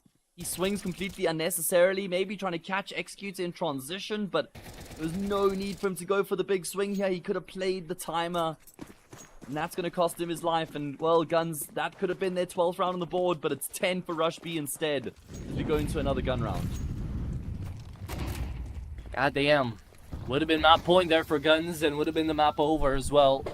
With the buy that would have come through for Rush. Oh, Lackey. He's going to go through this. Yes, he is. There's a flash coming through, though. In from Pizza. He does spot out the player. Doesn't matter. It is going to be Zinni now tapping away. Nade gets landed on him. Doesn't deal that much damage. And another player down to Pizza. You didn't learn from your previous teammates' mistake, huh? So you're going to make your own. Zinni did good for 3 now. And it's just a complete shutdown. They just went into Pizza 3 times in a row and got taken down one by one by one. I mean, it's such a gamble round to play out there for Guns. And it's such an important round as well. Not entirely sure if that was the best option. I mean, I get committing one player through the smoke to try and make that play work, but I think once he dies, you just say, okay, we got to try and find a way to make the 4v5 work. They just double down, triple down, and none of them work out for them. Not even that. Like, you have the smoke right in front of you. Why go up to Pizza and try to take the fight again when you know he's holding the angle rather than just pushing inside of the bomb site with 2 players, maybe? You had flashes going in. Yeah, either way. It's a tough call to make, a tech pause that was needed, attack pause that was needed maybe before that round. But 11-11. And this is just the weird ways Gun 5 have been losing out these rounds. The 1v4 from Executor, this round as well, again towards the back of Pizza. Like, just clear mistakes that Gun 5, if they were at their top game, they wouldn't be making, and they would be winning this one out easily. Yeah, I feel like they've made a number of those mistakes throughout the map so far, even going back to the first half as well. This one here is for map point. Rush B have got a massive advantage. It's been a very good display from them on the CT side so far. We did mention we expected them to have a pretty good time of it on this defensive half, and boy have they delivered. One more round here seals overtime at the bare minimum. They can breathe a massive sigh of relief to contain the pistol, which I expect they'll be able to with how good they've looked on the T-bomb side so far. Good angle, the op does connect. Hero good for the first and the second. That's the round, the shutdown, and the double kill coming through from Feinstein. Does Yellow get the bomb plant though? Oh, he gets more than that. He takes down Texi. 1v2, Tech 9 still in play. He's a 23 and 15 Yellow right now. Trying to take these guys down, but they runs out of bullets. Ah, unfortunate there. Map point for Rush B, and now they've got a single chance to close this map out. Well, at least there's a bomb plant there for Guns, at least, right, so that they can afford a pretty good investment coming into this following round here. But Rush B have done it. They've been able to get their noses in front when it matters the most. They're up 12-11. One opportunity to get the job done. Guns have somewhat disappeared here. They were up, what, 11-7? 11-8? Something. 11-8, I think, yeah. It was 11-8 at one point here for this Guns roster. And then Kiro goes crazy with those 4 kills with the AWP at the end of that round. They haven't won a round since then. They had their best opportunity in that eco, the 2v1 there, where Executor was able to get the kills on Casello and Stain and then defuse the bomb. And now Guns have to try and recover. They have to try and rescue this map and force it into overtime. Otherwise, we go to a third. We might be headed to the third out here, Hayes. We're talking about the possibility, and now he's just 1 round away. Now Gun 5 are playing slow. But slow doesn't always result in calculated. Kiro trying to push up in front of the smoke on mid. Selter spots him and even repeaks him, but the op doesn't try his luck. Are you sure? Oh. I'm not sure anymore, no. Backs away now.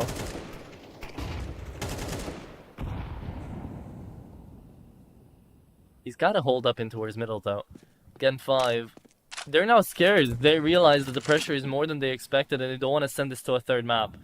Because Ancient is truly a coin toss, more so than this Anubis. Alright, well, let's see. Last round of regulation. Guns setting themselves up for a big burst into this B bomb site. Couple players E-box, couple players B main. And Rush B are kind of in transition right now. Because Guns have gone B so much throughout this half, they're thinking they won't do it again. Not in the last round of the half. Surely they're going to have to go A. And they have gone B again. Oh, Seltzer, this was a very good call coming through from him. Clearly, Rush B were expecting Guns to try something different, but that's not the case. And now Rush B are going to have to win a retake here where they're in a numerical deficit. Yes, they will have to.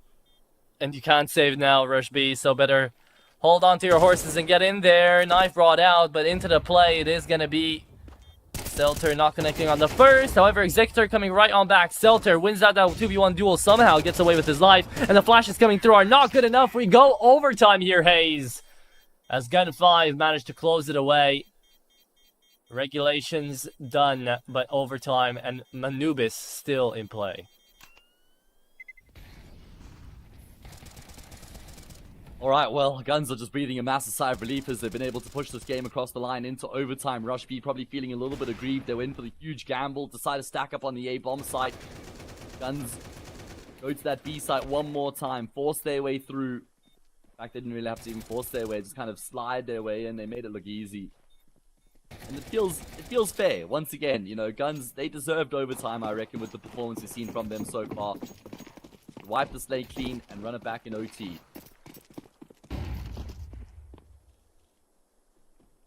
Okay. Well then, Selter. No crazy pushes, right? No crazy peaks. A little bit of damage heard onto Sdame. Kiro instead the ones trying to search for something out. And let's see, Hayes, does your law apply now? Do we get to see Rush B take this round now? After they weren't able to close? Maybe, possibly. With Kiro playing like that finally, it looks like it. He wants more. He wants more here, mate. He does. Oh He's goodness, thirsty for blood! Oh my god. Wow. What a dominant round coming through from Kiro. 2 kills in the middle, and then he extends even further as soon as the molly dissipates, peeks into Canals, gets a frag there as well. And it's only Fine Shine left remaining. Rush B going to be wishing they could have done this in the last round of regulation, but what matters is that they're going to regain the lead here. Sure. Well, it's not over yet. Fine Shine, 1v5. Still a possibility as he has to go forward. It's overtime after all, he's heard, and the lineup could have been made, but doesn't expect the enemies to peek into him. That is going to be a 3k out of Kiro, 21 and 15 on that man. And a 13-12 overtime affair now. Rush B are going to need 3 more where that came from.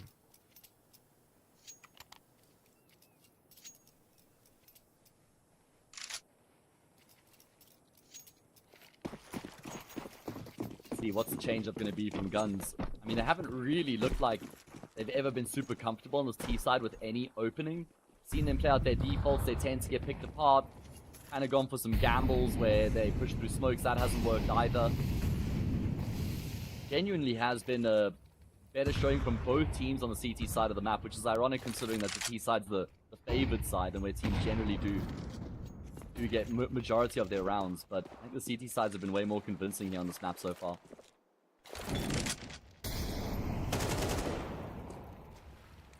Okay.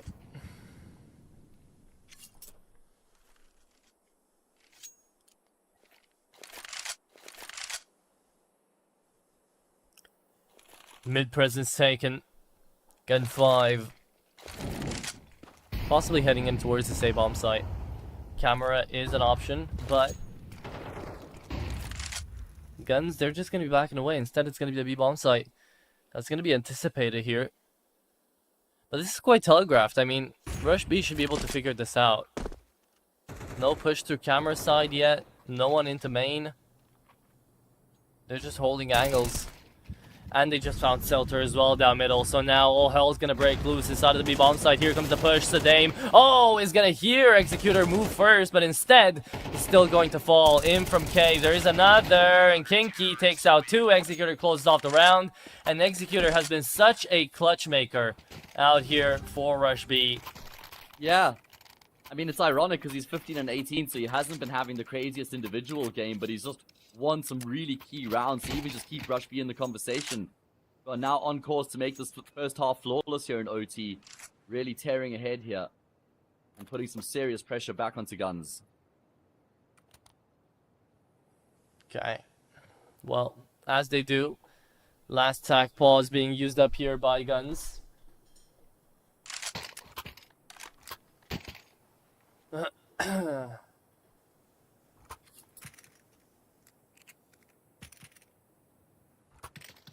I'm surprised that on CT side here, Rush B managed to, pick up the 2 rounds onto overtime. If they find a third as well, it's game over, surely. You'd imagine as much, right? Well, I've imagined a lot, Hayes, and we've seen the contrary quite a couple of times, so maybe not. That's got to be a safe assumption. That has to be a safe assumption. Rush B on the brink here. Very rarely do you see a team coming back from a 3-0 deficit in the first half of overtime. Ooh, what a paw flash, and still it doesn't succeed. Oh man, he had a good 3 or 4 seconds there. Casello was blind, but he's still able to adjust and get the kill. Zinni is in position here. He'll get the trade on Casello, but Stame effectively gets the frag back, restores the man advantage. There's more where that came from though. Stame, will he be able to win that gunfight as well? Hero will rain death from above, but the man advantage persists here for Guns. Okay, 2v3. Lackey gonna get naded. Oh, doesn't take any damage. Takes down Kiro. What happened there? Lackey. Clear shot, and Texi, I mean, he's thinking, what am I even to do right now? But you gotta try it. Got a flash ready for you and a 3v1 incoming. No redeployment of the smoke either. And the op is just gonna slow peek into him. There you go. Gun 5, we don't get to have the scenario of what if they have 3-0, because 3-0 in the overtime is not going to happen. Instead, just 2-1. Gun 5 still will now have 3 chances to try to close this out in the first overtime, or try to find us in overtime 2, or Rush B managed to take this map away. Yeah, Rush B have to win 1 round here to guarantee a second set of overtime, 2 rounds to win the map. Going to be a double orb coming into play for Guns as well. Lackey picking up the secondary. And that kind of makes sense. He's had a tough time in the office so far, has Mr. Lackey. Maybe that second orb can be the difference maker. Of course, double orbs normally quite hard to come by, quite a commodity in regulation because of the economy, but in OT, you know you've got that luxury available. The stake odds at one point were heavily in one-sided in favor of Guns. But Rush B have completely turned things around from being 11-8 down. They lead 14-13.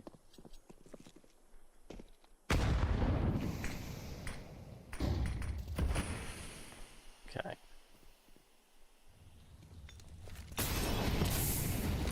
Still nothing yet. More than a little bit of util damage coming through. Kinky. Good spacing taken in towards canals, but he's not going to do a lot of it. Again, it is the smokes being pushed up quite far, actually.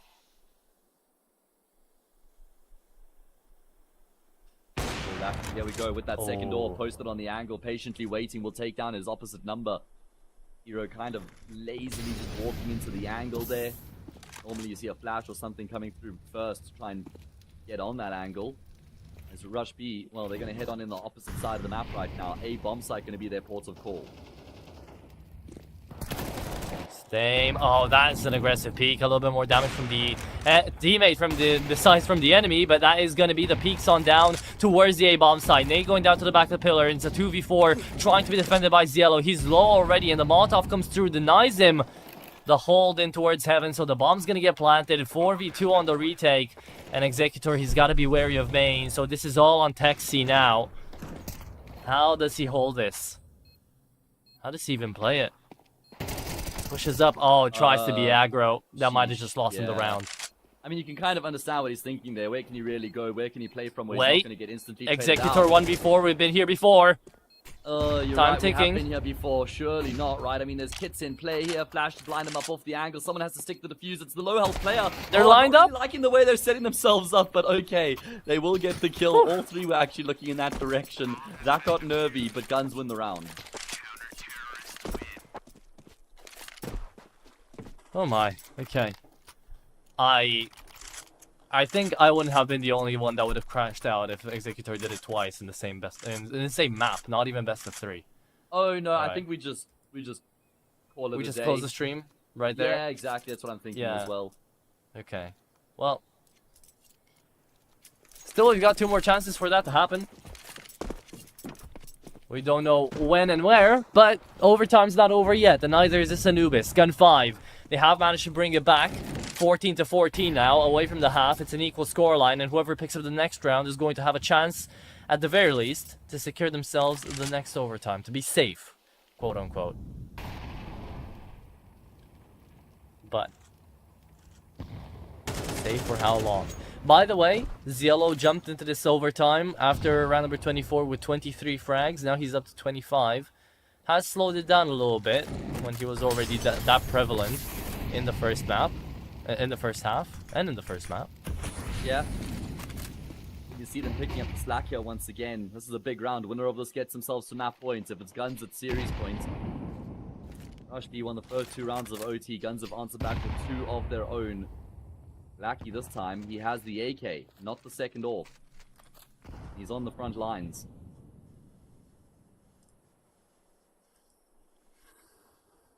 Well, there's a lot of front lines right now. They have to be mandated by Gun 5 on the CT side. There's really no need to peek for Ziello here. He doesn't know that. Then he's going to do it at the same time, and it's still Ziello to win out that duel. Kinky should have an easy frag here. Should have even 2, right? No. Well, I don't know. These smoke fade kills can be so 50-50. Generally, they slightly favor the player who's actually in the smoke fading out, but... What? What? Selter, hello? W key just broke. Kingy takes down 2. What was that? What just happened? What's just happened? The fake that was thrown into the A bomb site just forces the rotation.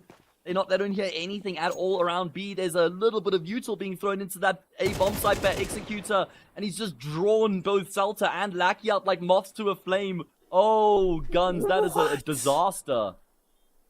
What? That kills me genuinely inside. Like, you don't see the bomb. You don't know anything, and you full rush through a smoke? Just off one set of util? And they had 3 players in the B-bomb set, by the way.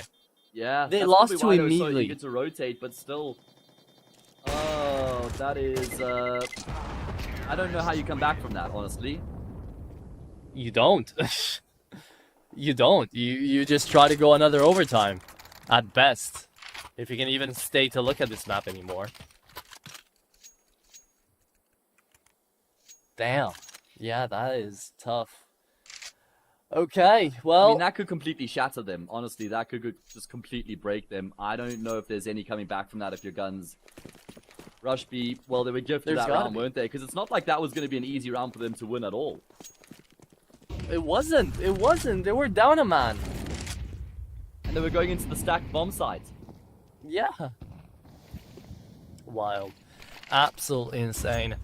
This is how we turn the leaf on over to the 30th round. And it doesn't start off well for Guns, as I thought Ziello was gonna die, but instead the flash saves him. Executor falls, and Ziello is left to try to take water control again. It's Dame trying to play a one-way. Nothing there. Jump, heard. Kinky. Well, surely he doesn't peek alone in towards main, right? Well, at this point, I have no idea what to expect. So I'm just going to be present and watch the action unfold as it transpires. Not make any assumptions. Guns in pursuit of a second set of overtime here, looking to try and right their wrongs of that previous round. Just had a rush of blood to the head. Brain fart? I don't know, man. Either way. Yeah, it's... There could be another fake here, Atrope. There's going to be another fake over towards the B-bomb site. Does Zelo pull his knife out and jump through the smoke? Doesn't look like it. Not this time. Flash catches a glimpse of one. Seltzer will have the transfer to finish it off, and Guns will see the light of day in a second set of overtime. Not yet. 20 seconds. Wait a second. Kiro has got to get in there. And out of what we've seen... Well, okay. It's fine. It's fine. It's fine. I'm yelling for nothing, as I usually am. There it is. 15-15. We go second overtime on Anubis here, Hayes. To try to figure this game out. It's not like Guns can't close it out in 2.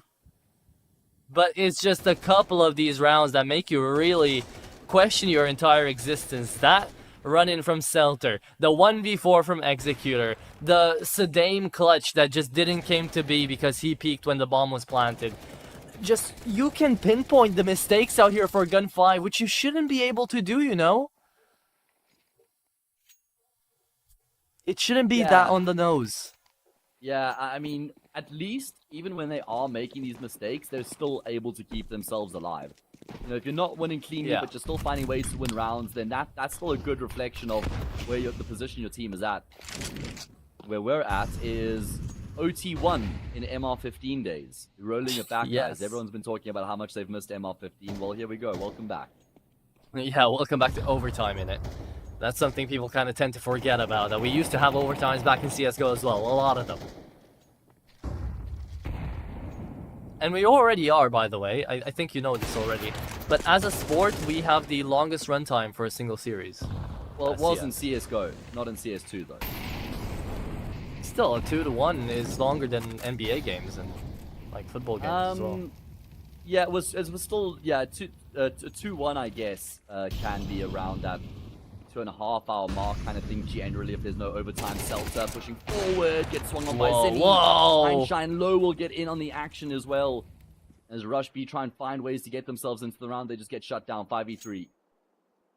Yeah, that was a weird push coming through there from Kinky. No flash, no nothing, just dry peeks into it. I mean, I guess he kind of had to. I don't really know if he had any extra util or not.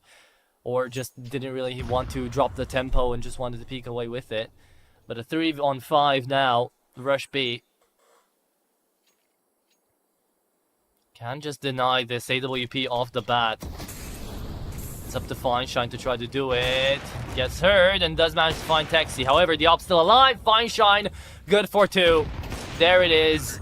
Going to be Feinstein, good for 3, and the 4th as well. 4K out of Feinstein. And remember how slow he started this map, right? Yeah, he was 3 and like 5 at round number 9.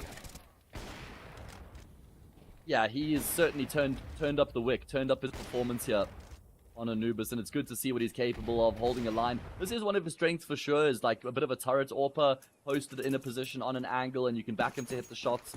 But we need those explosive multi-kills rounds out of him like we just got there, where it's not just like one kill and gets traded, or doesn't really affect the round all that much. Guns have got the lead. When last did they have a lead, man? It's been a while.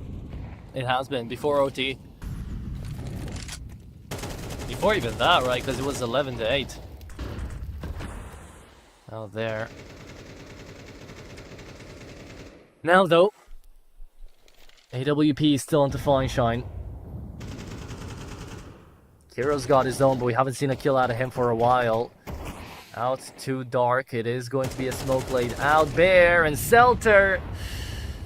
spotted on the angle through the Molotov. I love that timing. Kinky's got to go for something like that if they want to have the advantage completely. Sadame trying to take them down, but only good for one. It is going to be the entry into the bomb site and a 2v4 unfolding. Ziello behind the bomb holder. Wait a moment. If Kiro dies here, it is so bad for Rush B. But okay, it's fine because they can hear the steps as, and he can just step out and get the kill. All's well and ends well. Surely not going to be a 1v4. Fine Shine and Texi ensures that's the case with the spray through the smoke. So, Rush B will level it up once again, and Anubis is the gift that continues to give. Oh, yes, it is, isn't it? Christmas came in early. Hoo-hoo. I guess out here, at least for Gun 5, Christmas did come in early because they were not supposed to be even getting to the second overtime. Yeah, Christmas for who? Well, we're about to find out. Probably not for Rush B either, but I guess maybe a delayed gift eventually here for one of these teams.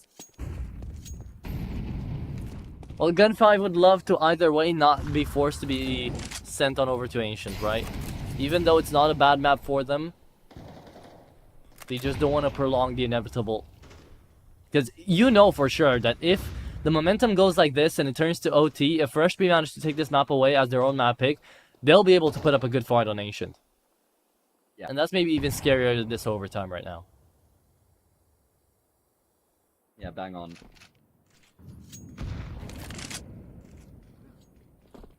Okay. Let's see, what's the plan here for Rush B? Taking up a little bit of shape. Using their utility, not really going for any aggressive openers. Both teams won 2 rounds on their CT side and OT 1.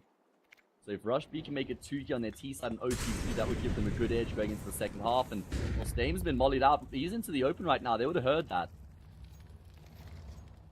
It would have, but I don't think they're going to be acting on it. Dame already ran away. Instead, it's back to B. Lackey, I don't like this angle. He's playing posted with the op. He needs to connect on something, still finds it. He's lucky there was just Kingy there. Realistically, that wasn't supposed to happen. Guns are so indecisive. They're rotating players all over the map right now. Not looking comfortable at all in terms of how they set themselves up. Fine Shine trying to nestle himself into the corner with the AWP. Oh man, Texi creeping forward. Fine Shine steps out. He does connect on the shot on the first and he legs the second as well. Okay, Lackey, second opera out here into the bomb site. Will still be able to find Zinni, takes him out, and now the last bomb spotted as well. 17-16, Gun 5 take away the advantage on their CT side this time. First time that happens. As it is going to be the second overtime now. 2 away from closing it out for Gun 5. 3 for Rush B.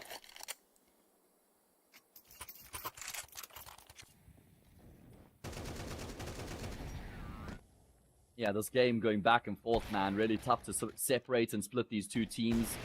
Who will be the difference maker? I feel like Fine Shine is actually being the difference maker right now for Guns, just in terms of how he's come alive here as this game's gone into overtime. If he can keep up the same form now going into this next half, going into the T side, then maybe that could be the push Guns need to finish off the job. That's still a big maybe, though.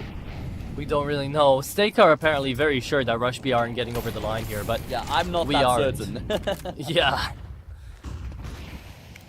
It's been a closer and closer game as the rounds have passed by. And all it takes is just one of those wild rounds that we got to see time and time again here from Gun 5 to just give Rush B the advantage back away. Or maybe it's about due time that Rush B make a mistake of their own, you know? Yeah, they've been playing some pretty methodical, calculated Counter-Strike so far, and there's some aggression being sprinkled into the mix here as well as they make their way through B main early on. Bit of a contest, but they do fall back. 2 HP onto Fine Shine, by the way. Don't know how that happened. He still can't shoot, though. Still scary.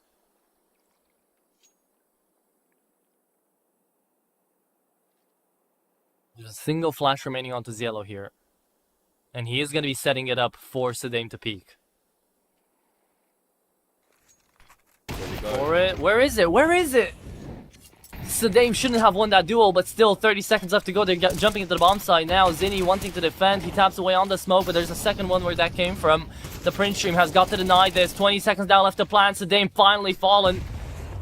And into the bomb site we go. Look, 3 people in from cave, but only 2 remaining. Gonna be denied. You gotta get the bomb down. You gotta get it planted. And that's gonna be forcing players to move on in, baiting them into the shots. Gun 5 connecting, and it's a 1v4 that's gonna fall through. It's the 18th on the board. And Gun 5 now with the most chances they've had this map so far to close. They'll have 2 of them. 2 map points. And 2 series points as well. Oh, fine shine. He is posted on the angle there to cover his captain and enable Seltzer to complete the bomb plant, because I don't know if there would have been enough time there if the plant got denied. It would have been touch and go. Not exactly sure how much time was on the clock, but that was really challenging for Guns. Even though there was only 1 player on that B-bomb site initially, Zinni does very well to just keep them at bay and never allow for them to feel comfortable. Then the rotations come through, but Guns finally get their act in order. And as a result, they've gotten themselves up to map and series point, 2 chances to try and finish off the job. Okay. Double off setup. Rush B trying to get all the guns out. Let's see if even that's going to be enough. Check into window here. Might actually be a good idea. Rush B. Take a lot of space in towards mid. Oh, Selter. If you've got a player looking towards window, maybe there's not really a need to peek middle. But he still will do it probably. He's going to swing. Yeah, there we go. But he stepped past the angle there. Very tight angle being held by Kiro. And Seltzer's going to try and take the space up after evading that initial shot. That's your teammate. There we go. He locked in for a second. Wait. Starting to see red again. How did they finish the round though, Atro? I don't know, man. Yellow already dropped the 30 bomb. You can't really expect too much from him.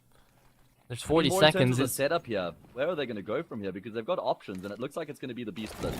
They love it's going to be the B split again, because that's exactly what worked last time. But this time, you don't get to have a free frag in towards towards electrical like you did before off of Zdame, just dry peeking into that off. It doesn't work twice, buddy. Trying to get in there. Leg shot coming through, but Executor good for 2. It is going to be up to Ziello now to find even more. And I said you can't really expect too much more from this guy, but he still takes down 3. 2v2 remaining, and the bomb plant to go with it. It is going to be lucky to fall, and Ziello needs the ace clutch now. How much can you rely on a single person? The nade goes on him. He's 5 HP, he's 5 only, and he's going to peek into this. The madman's going to do it. He hears the move, and he almost pulled it off. If he had the HP, he might have just done it, but there it is, 18 to 17. Ziello is being relied upon way too much. Yeah, he's the boss right now. He is absolutely the boss, is Mr. Ziello. What a round coming through from him, but unfortunately his teammates weren't able to really get much done outside of the 3 kills he found. He was left into that ace clutch, doesn't work out. Good retake coming through from Rush B, good methodical approach, clearing out their angles, combining, making sure the trade was always available should it be necessary. Good hold on the B bomb side as well, it must be said, from Zinni there. And then the double kill from Executor through the smoke. He continues to find these seriously high impact kills.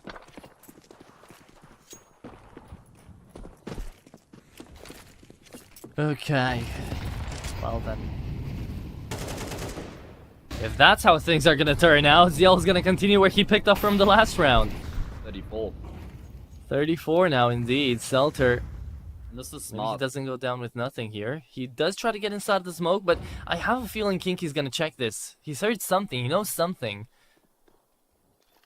But he backs away now. Yeah, Kinky would have had the advantage there in that smoke fade, so it makes sense. Yeah. Kinky's in a forward position. He's got some support here as well from the second orb. Hero's gonna have his attention pulled back into the A-bomb side. Oh. Kinky, unchecked, undetected, untraded. It's up to Ziello again. He finds 2 and 3! Ziello, what is this? 6 kills in 2 rounds. This man's not done yet. Saving grace of Gun 5 wants to close it off main-handedly, single-handedly. Insane spray transfer, and now Executor Heaven. Zinni camera side needing to retake this. Ziello still in position, Sedame right behind him, but Zinni wins that duel, and Sedame has no idea, but still turns around and wins it. 19-17 is how we end off the best of 3, and Gun 5 close off the series early indeed, as they will win it out in the second overtime. They had 2 chances, and they needed all those ones. Oh my goodness, I can't believe how incredibly close that gets there. That is a great effort. from Guns to finish off the job in double OT. Casello is built different, man. I mean, we saw Tanir's been picked up by Heroic, and I tell you what, by the end of the year, there's a very good chance that Casello's also going to get picked up by a bigger team. I mean, I'm not sure what his English is like, but he speaks the language of Counter-Strike. He speaks headshots, and ultimately, that's what matters the most. I mean, what, like 35 kills or something like that at the end of the map there from him. 36 frags, drags his team across the line. Stame and Fineshine finish off the job, and Guns get the job done in 2. But boy, did they have to work very hard for that second map. They did. GG's. That's Gun 5 are going to be the ones moving up to the 2-0 brackets. Rush B are still going to be in the series into the 1-1. But that's the only beginning game of the day out here, Hayes. We together have got one more. But away from that, there's still 3 to go, right? There's still GTZ versus 9, Fnatic 500, and Navi Junior versus Monty, which again, I'm very much looking forward to. But the next one up is going to be GTZ versus 9. And we're going to have quite a little bit to talk about there when we get there. So I say we head on over to a 40 to 50 minute well, actually 30 to 40 minute break. And then once we're back, we're going to be jumping in towards GTZ versus 9. So stay close to that, guys. And we'll figure out how the second best of 3 goes. Hope you enjoyed.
And hello and welcome back everybody here to what was supposed to be the second best of 3 of the day. Sadly, with a heavy heart, we do announce that GTZ have forfeited their match against 9 out here, being unable to fulfill a roster. Indeed, tears like a crocodile right now, Faze.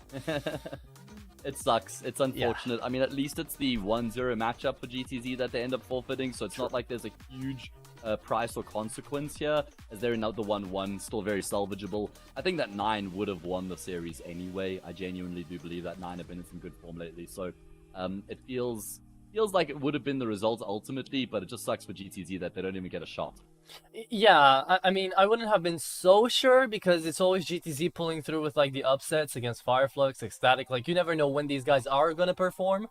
But it was just some of those random best of 3s where they do it in, so this could have been one of those. But we'll not be able to find out, since, again, they will be forfeiting due to being unable to fill a roster. Now, I don't know what that entices exactly, because I was pretty sure GTZ still had people on the bench as well. Yeah, I'm not entirely sure what it means. Of course, there was some disruptions in their roster with some of the other changes going on in the Portuguese scene, but still some games to come, at least. We still have some Counter-Strike to follow today. It's not the end of the day. Fnatic versus 500, which should be a banger. I mean, 500 have been in good form. Fnatic lost out their series. They got destroyed against Partisan yesterday in Series 17 playoffs. And then after that, we'll have Navi Jr. playing against Monty, which is certainly going to be an entertaining game as well. Atro, give me some predictions, mate, before we close this one out. Okay, Monty 2-1 on that last game, I will say. And I think Fnatic clear it 2-0. Even though they showed that form. I'm gonna back you on the Fnatic one. I think I'll have to go with 2-1 because I think 500 will win on Mirage, and then Monty versus Navi Jr. That's a tough call. Yeah, you know what? I'm gonna agree with you again. I'm also gonna go with Monty on this one. I say 2-1 for Monty though, so agreeing with your predictions, but slightly different in the scorelines. Okay. Piggybacking a little bit, I get it, I understand, but that's okay. We're jumping on. You keep winning these predictions, so I might as well copy you at this point. Fair enough. It's not going to be us, though, going through those cast guys. It is going to be our good old friends out here onto the CCT, so I'm sure they'll be doing a wonderful job. I don't even know who's taking the next 2, but I guess you guys will be able to find out. You know you're in safe hands regardless, right? Yeah, so 100%. Should be a fun time either way. So thank you guys for watching overall for the first best of 3. Sadly, second one's not going to be rostered, but we're going to be able to see the third and the fourth. So in around about, that's going to happen in around about, what? 3 hours? 3 hours, yeah. So put the stream on hold, just lurk around, do your own stuff. You got 3 whole hours to do it, and when you guys will be back, you'll have Fnatic versus 500 to go in an amazing best of 3. So catch you guys then. Hope you enjoyed, and good luck to the rest of your day.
track, can I let it go?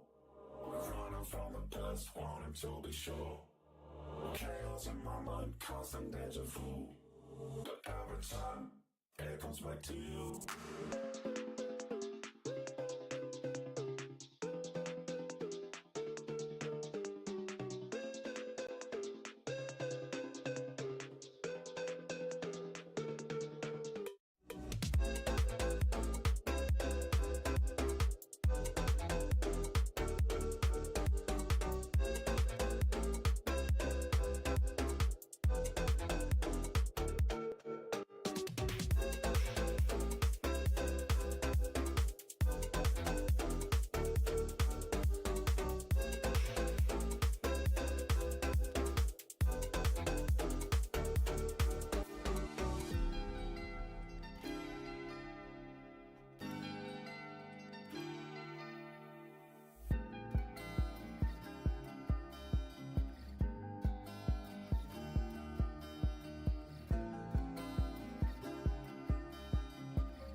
Do I wanna try? Can I let it go? Running from the past, wanting to be sure. Chaos in my mind, constant deja vu. But every time, it comes back to you.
Hello and welcome to CCT Europe Series 18. I'm Index, that's Timo, and today we're going to be bringing you some banger best of threes to close out the afternoon.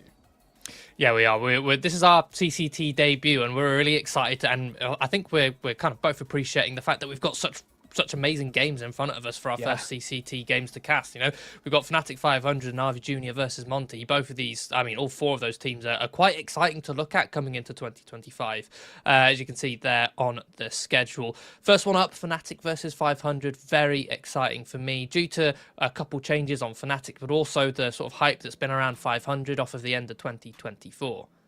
Yeah, and even moving on to Navi Junior and Monty, right? Navi Junior is always a really interesting team. Navi do a great job of developing young talent from their region. And to be fair, Monty have been doing a good job as well, bringing a lot of players up through Monty Gen who now find themselves on the main roster. And of course, one of the prides of the UK gives me as well. Always look forward to seeing him play. So a couple of really interesting games on the cards. I'm looking forward to it. But of course, first, we have got Fnatic and 500.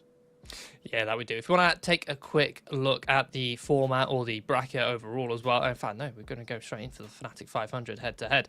Yeah, Fnatic, as mentioned, they've had a couple roster changes recently at the start of 2025. They've recently added Fear, Bermalov, and Castle as the coach. So that's a new IGL, new AWPA, new coach. It's a big system change. Now, for me, watching Fnatic over 2024, the way that I described their play was they had literally nothing going for them if somebody didn't get a multi-kill. If Matisse didn't find a multi-frag entry, if Blamef didn't find some other multi-frag somewhere else, whether it was on the lurk or an entry on his own as well, they had next to nothing going for them. Now, on the surface of things, when you look at the stats for these for Fnatic, at least for the newest additions, it's a firepower downgrade. Fear is a worse fragger than Body. Crims has dropped off a little bit overall in the fragging department. Again, it's a small sample size, so it's hard to be precise.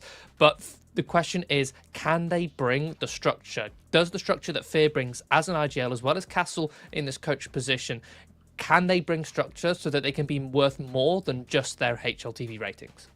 Yeah, I think you're quite. I mean, Fear, I think, surprised a lot of us with leading that Passion UA roster through into the China Major, right? And you know, a young upstart, maybe perhaps jumped the gun on sort of giving him that next step up onto Fnatic. And then Bermalov's also been a center of a bit of criticism I've seen recently because, like, as the AWPer, he's not putting up the best ratings at the moment. He's hovering around the 1.0 mark for both rating and impact, which is pretty low considering he's the player that you're going to be investing the most in. You're going to be giving him that AWP, and you want him to be having that big game impact, but instead, again, you're relying on old reliable Blamef a lot of the time to put up these big numbers. Yeah, and that he certainly is doing. But bringing it back to Bermalov, he coming off of Mal's NXT with the team he was in before this, he was a hot topic. He was high stock, right? A lot of people were quite hyped about his potential. You also then look at Fear as the IGL over on Passion UA. He had Jambo, and Jambo was just as hot a topic. You know, he was an incredible force to be reckoned with when it came to that Passion UA lineup. So the question is, can Fear replicate that with Bermalov? Can he set Bermalov to have as much success as he did when he had Jambo, or was that success that Jambo had mostly down to his own individual decision making, and it wasn't Fear setting Jambo up, it was Jambo setting himself up? And at the moment, by the looks of things, Bermalov needs to have that responsibility to set himself up with that AWP. Yeah, and taking it over to 500, I mean, these guys, at the moment, the absolute pride of Bulgaria. These guys have been grinding their way through games, and a couple of names sort of converging together, right? You got the likes of Cirque, who had his time at the top of the scene, made a HLTV top 20 appearance in 2018. It's been a bit of a journeyman since then. It was NRG, EG. Spent a little bit of time in Bleed before finally landing here in 500, regrouping with some of his countrymen to try and push this roster as far as possible.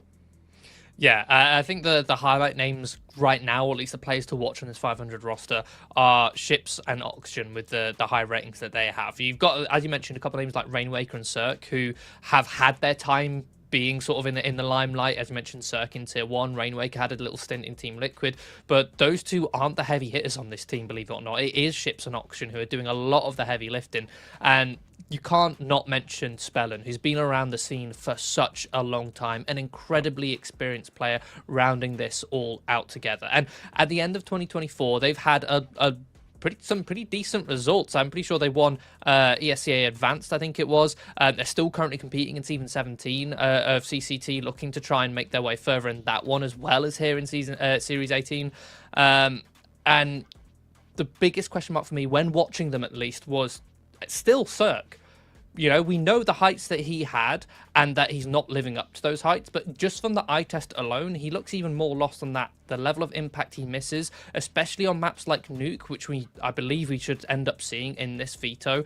Cirque is very missing when it comes to Nuke, and I honestly want to see him step that up, find ways to get a little bit more impact on the server with that AWP, with such an expensive weapon on the CT economy. Yeah, both these teams with struggling AWPers at the moment. But I think we will have a look at the Battleground and have a look at the Veto for this one. Best of 3 series, of course. We'll be seeing the first 2 bans coming through here. 500 have banned Train, their permaban, unless they're floating it with another team that permanently bans it. Fnatic are going to be banning Dust 2 as well. That's their new permaban with this new iteration of the roster. We'll see an Ancient pick straight out of Team 500. Fnatic not very good on this map at the moment. They're 1-4 in 2025, whereas 500, 7-3. They are loving Ancient at the moment. Nuke will be the pick out of Fnatic, and it's a reverse story. 500 are having their struggles on it in 2025. They're 1-5, and Fnatic, the reverse, 5-1.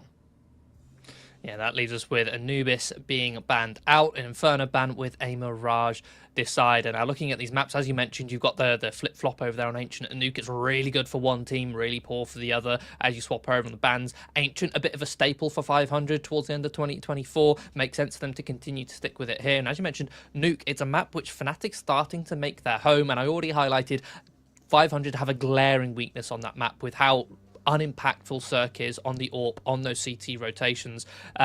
And the CT rotation position on Nuke is so important. It's so vital to having a good CT defense. And then a little bit of an even ground with Mirage Decider. I think, to be honest, 500 are going to be happy with at least Ancient and Mirage.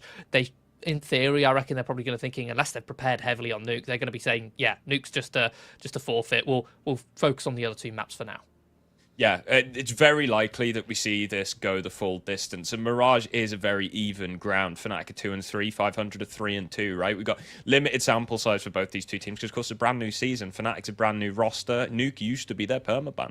Now it's their first pick, right? It's a completely new iteration. And then, of course, you know, new series or New Year 500 as well. You've got plenty of time during that player break to swap a few maps around because they didn't make any roster changes. The most recent roster change was Spellan coming in. That was 7 months ago at this point. So plenty of stuff to build on for them. I'm really excited for this one. I think it'll be interesting, to be honest, to see how the starts get off, right? If either team can win, you know, say a pistol on their opponent's map pick, get a couple of scrappy rounds through, at least make it close. I don't want to see 2 blowouts. If you look at the records, that's, you know, we might be ending up with that, but I'm hoping. At least for the first 2 maps, yeah. Yeah, for the first 2 certainly. I'm hoping at least to get some, if nothing else, some flashy action from the underdog teams on their respective maps. I think the game might be ready to go. Which exciting business. Ancient going to be kicking us off here. Yeah, and just a reminder of what's on stake here for this map. This is in the group stage, the Swiss stage. Both teams 1-0, looking to go 2-0 in this Swiss stage, and also rack up some VRS points along the way. But yeah, we're going to be kicking off Ancient, the map pick of 500. And a weak map for Fnatic. It's a steep climb, but they start on that CT side. And here on the pistol, we're going to have Matisse and BlameF, Raid Boss with Julies and Kevlar. Crimson, in fact, a 3rd set of Julies. I didn't even spot that. One hit as well. That's a crazy amount of Julies. Fnatic going for maximum firepower. All the pistols here in the pistol round. BlameF going to be taking first contact in Cave. Here's the step, swings in, first headshot, but Oxygen goes one better and gets a double. Upgrades to the Julies and has full Cave control. A quick man advantage there. First altercation, but 500 not in a position to react off of that initial engagement. They are just going to slowly set themselves up, maximize their trade potential, group up, creeping them towards the site. They will clear it out as Fnatic.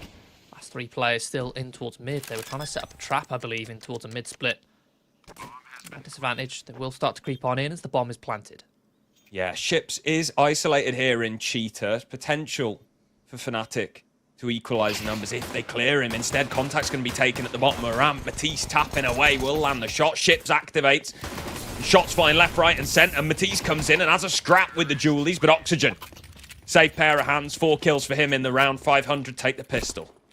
Yeah, quad kill. And as mentioned, player to watch out for. A heavy hitter on this 500 side. And again, when this lineup came together, you'd probably be looking at the likes of Cirque and Rainwaker with that experience, Ships as a player who has been around for a while and we know what he's capable of. Auction, a bit more of the unknown player, and he's certainly making his name on this 500 lineup, doing Bulgaria proud.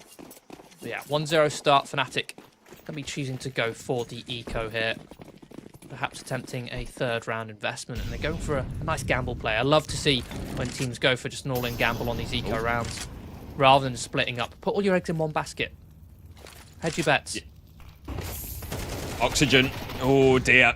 That missed Molotov costs him as Fnatic push everybody into Cheetah, take an engagement and an AK. Making it a 4-on-4 here. 500 trying to recover the space, take the ground back, but Fnatic have overloaded this so heavily. The rifle will be taken down, and now Spellank can get to work. Mops up with the MAC-10. Blame. Can't do anything with the P250, so a little scary at the beginning of the round, but 500 do pull through. And that's the exact kind of theory behind why you should gamble and stack one when you have these eco rounds, because as the CT side or the team who's ecoing, your win condition isn't just getting the kills, it's also upgrading the weapons. And by grouping up, you can trade 1-for-1 and you upgrade. That's an engagement 1 for Fnatic when it went to a 4 versus 4 there. But yeah, easily held out by the MAC-10 of 500. We're going to be entering the first gun round.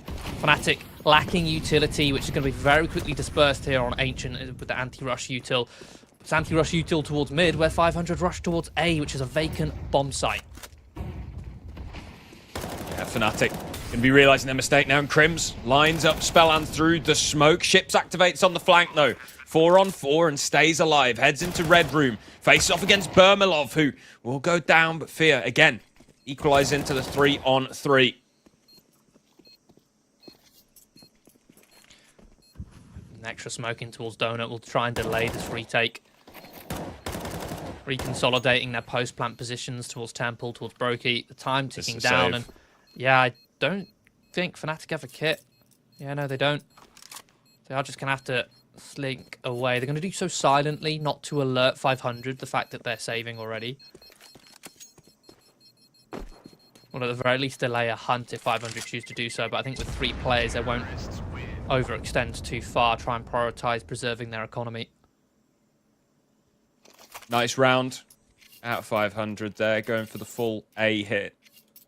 And Fnatic trying to overload mid early on, leaving A vacant. Good utility usage, just blocks them out Donut, blocks them out CT. That flank element in Ships through middle. It's a good call, because at the end of the day, like I mentioned, the first gun round for the CTs, if you're going for a third round gun round, you're limited on utility. You then have to make compromises, and if you want to block somewhere, you're going to have to gamble and leave something open. 500 guess it correctly, open a bomb site. But here, round number 4, the saved weapons allows them to go for a half investment. MP957 brought up around. They will contest for mid control. 500 a little bit more timid in their approach. They've taken lane successfully. And oh, look at this, aggressive play from Matisse to get involved in the action. A bit of a missed flashbang, but that doesn't stop him finding the first frag. Fear comes in to support. A 2-for-1. Spellin runs out of utility, and Bermilov pushes, capitalizes on the engagement. 4 versus 2. 500 Ships and Rainwaker. What have they got left to do? It's going to be a tough one. Ships is rotating around to try and recover the bomb as Rainwaker falls. It's a 1 versus 4. Nice and proactive from Fnatic, taking that lane control. Get the space, get the kills. It wasn't too telegraphed either. Just a 2-man walk, a single flashbang. Making sure they had that trade potential too. And oh, he makes so much noise coming down the ramp. oh my goodness. Already expecting a ship save. This is a guaranteed kill at the very least. We're now going to smoke deep into CT. Matisse should be able to get ahead of this. Tap on the plant. Fnatic don't bite. Again, playing this numbers advantage, making sure they're tradable. Ship's going to head through the smoke. Thinks better of it. Crim's had it watched. You read that. Another tap. Step heard. Desperately trying to find a 1 versus 1 engagement. Finally will punch the digits and commit to the plant. Knows there's 2 on long now. Still can't find that third player, but it's not going to matter. Crims clears him out. Fnatic are on the board.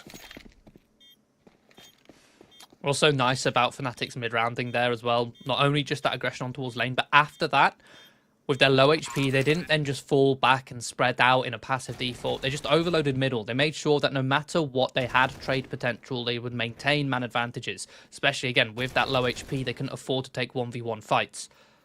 So they just grouped up in towards middle. They did leave lane open, just spotted by one player towards cave. First round on the board. And first AWP on the server in the hands of Bermalov. See where he decides to take that one. Built up in the pre-game is that both the AWPers for these teams not having the best time right now. So we'll see what Bermalov can do here. Defensive side, the CT side. Can be easy to get it involved. It's another aggressive lane take. The nade stack comes through. Oxygen eliminated from the round early on. Matisse charges down the ramp and eliminates Spell and Ships. Will take Crims down, but map control taken for Fnatic and still a man advantage as well. 500 are forced into A. Fnatic can figure that one out. They've got control of all of the map. They can leave Bermalov posted on towards the doors from cave. Or not even Bermalov, I believe that's Fit. Yeah, Bermalov posted in towards Donut. Start to rotate in, circle this bomb site, and as 500 creep in towards the site, all Fnatic have to do is maintain that man advantage. There you go. Hams it even further in their direction. Oh, there we go. Bermalov, we called upon him. Start of the round. 2 kills. Nice and clean. But that lane execution now was so beautiful from Fnatic. 3 incendiaries thrown. One, the first anti-rush molly. They also molly the bucket. They molly in, get the third molly, and there's only one place that you can stand where you're not in flames, and it gets double HE'd. Beautiful. Really nicely done. And this is the kind of structure which Fnatic were desperately missing throughout all of 2024. They didn't have these set pieces, these coordinated strikes. It was essentially a free-for-all on that roster. They're looking for a free-for-all here, as 500 are the ones working with just pistols. Kevlar to back them up on some of the players. Fnatic will secure mid.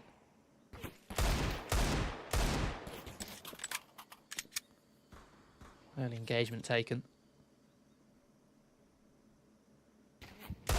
Barely a lick of damage, but oh, there it is. BlameF oversteps his mark, hunting for those ecos. Yeah, a bit of a problem. Weapon isn't retrievable just yet. Well, I say that. Ships could maybe have a stab at it. Instead, he closes down on Donut and lands a shot onto Crims. That's 2 players dead now for Fnatic. Nice recovery, Matisse and Fiat operating as this 2-man squad push through cave. Find themselves a flurry of frags, and Spellan is isolated. Smoke down on the door. His only hope is that Oxygen comes in and cleans out these 2 riflers. Look at the anticipation, it's beautiful. Another dangerous start, but another strong recovery. Fnatic do hold on, keep 3 players alive. Tie things up 3-3. I was about to say as well, you know BlameF loves to go for those opening engagements up against the pistols. That single fight does invite 500 into that round.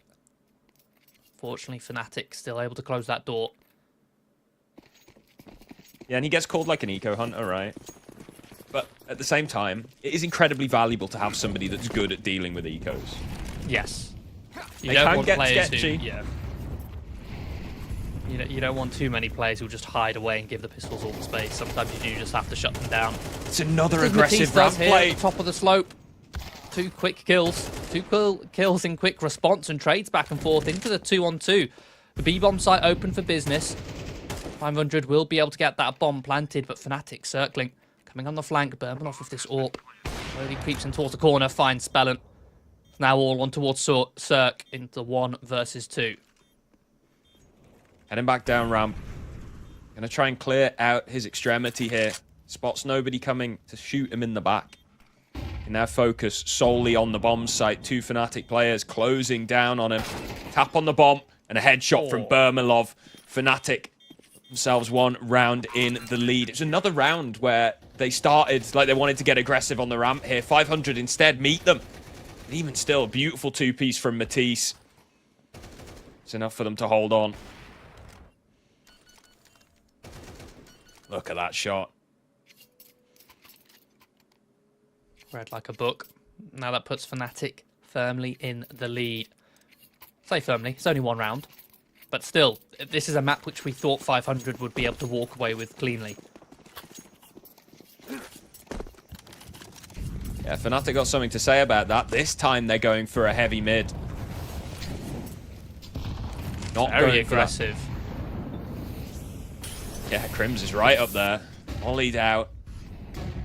Looks like a pop onto the B site. These MAC-10s, they get dangerous. Matisse again able to hold, and so is Fear in Cave. He can now immediately start to flank as well, pushing down, circling around 500 ships. Laying in the smoke, gets 1 with the MAC-10. Ermilov gonna miss the shot close up on the second. It's disaster. Ships finds a double. Fnatic still do have this man advantage, but need to find these remaining players, and quickly another headshot comes through. Rainwaker this time on the tech.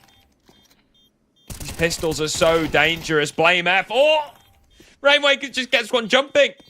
Hit for Fear. It's all good, but that's the most damage that 500 have done in the last 4 rounds, and it was on pistols.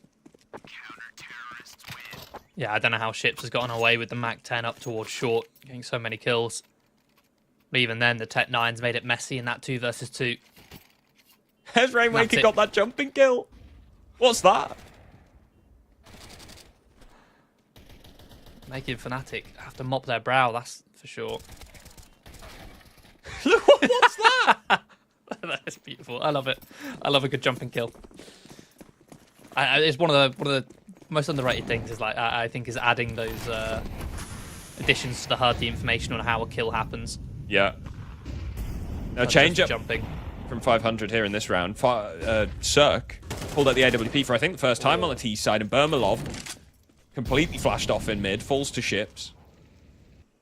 Yeah, well read. The lack of aggression in towards mid. They identified, okay, maybe it's a little bit more of a passive hold. A single flash allows Ships to set himself up for that opening. Man advantage for 500. They're still starting to search towards A. Mid control in their hands. Crims is going to have a lot on his plate in a moment.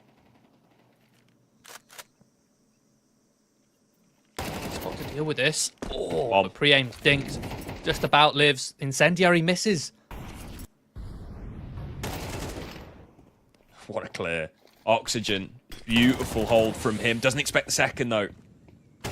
Another trap laid in jungle as Ships eliminates Blame F, and a second. That should be the round done. Crims 1 HP. The HE will take him out if not for the headshot. 500 stop the spell of rounds from Fnatic with a decisive one.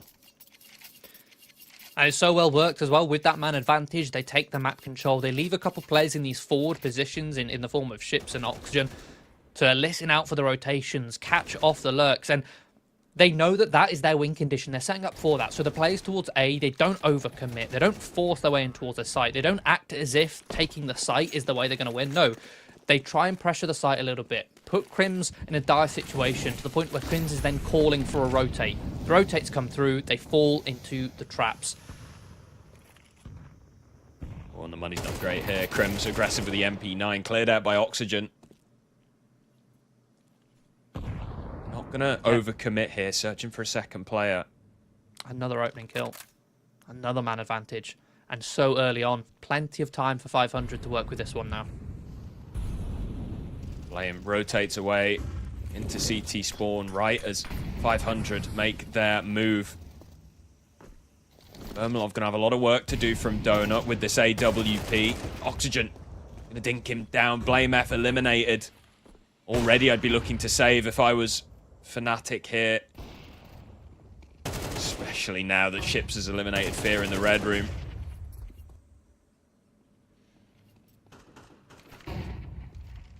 Bomb's not even down yet. Yeah, it's almost an exact repeat of the same round. They at least set it up in the same way, but the outcome varied. So this one, it was Crims who went down first. They got that opening pick towards A, and then they just bullied and abused that site with a utility, throwing it, pulling out those rotations. And again, with mid completely open, they still had Ships and Oxygen in those positions to catch off the rotations. And it was Ships, again, another multi-kill for him. 500 have figured out a recipe for success here. But the question is, can Fnatic stop them? They're not going to get another opportunity to do so, at least not here. Their economy has been broken. Down to just pistols. Single P250 invested on Matisse. Rest on USPs. They're going to go for another all-in play towards A main. There you go, a 1-for-1 trade. That's what you need. That's a rifle that can be retrieved. Matisse. Another one. Catches the lurk. These weapons can be picked up, but at least 500 have got the information. They should be able to get this bomb safely towards the B bomb site, get it planted. They can lock out Fnatic, but Fnatic, I think they can be content with coming out of this round with 2 weapons if they can retrieve that second one in mid. Yeah, absolutely. I mean, even though, you know, there's only 2 rounds left in the half, 1 after this one, they're going to be buying no matter what in the last round. Every little help, you know, making sure they can afford every piece of utility, making sure that they can get an AWP up on Bermalov, for example, so that you have all the options available to you. You're not limited as to what, or not limited as to how you can approach the final round of the half. Yeah, I think the one rifle is the key. If one player doesn't have to buy, they should have just about enough to drop Bermalov and all. Lost track of the loss bonus a little bit. I believe that's the case. Can they, oh, they can't find the second rifle. It's disappeared. It's gone. It oh, there we go. Oh, there it He's is. picked it up. Fell down the stairs. But yeah, you can see the money, right? They're sub 5,000 on the majority of players, so that would have meant they would be lacking utility if they didn't have a single weapon saved. You'd have grenades missing, and grenades missing means you might not be able to go for the exact same set play. Bringing it to one of the first gun rounds that Fnatic had, where they went for that almost execution, when they carpet bombed lane with 3 mollies, 2 HEs. If you don't have the mollies, you can't do that. Making sure they can prioritise the grenade possible. Ships to go for an opening this time with the AWP. A double AWP on 500, in fact. I'm guessing using the excess cash for an opening attempt. Yeah, why not? And look at all the utility, which is faded away so quickly for Fnatic. This is what we're talking about with Ancient, is that the CT, they burn so many grenades early on to get map control.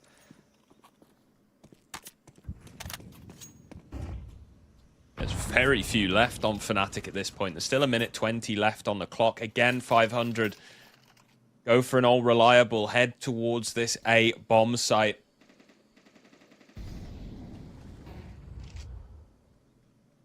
Try and set Cirque up for an opening, perhaps.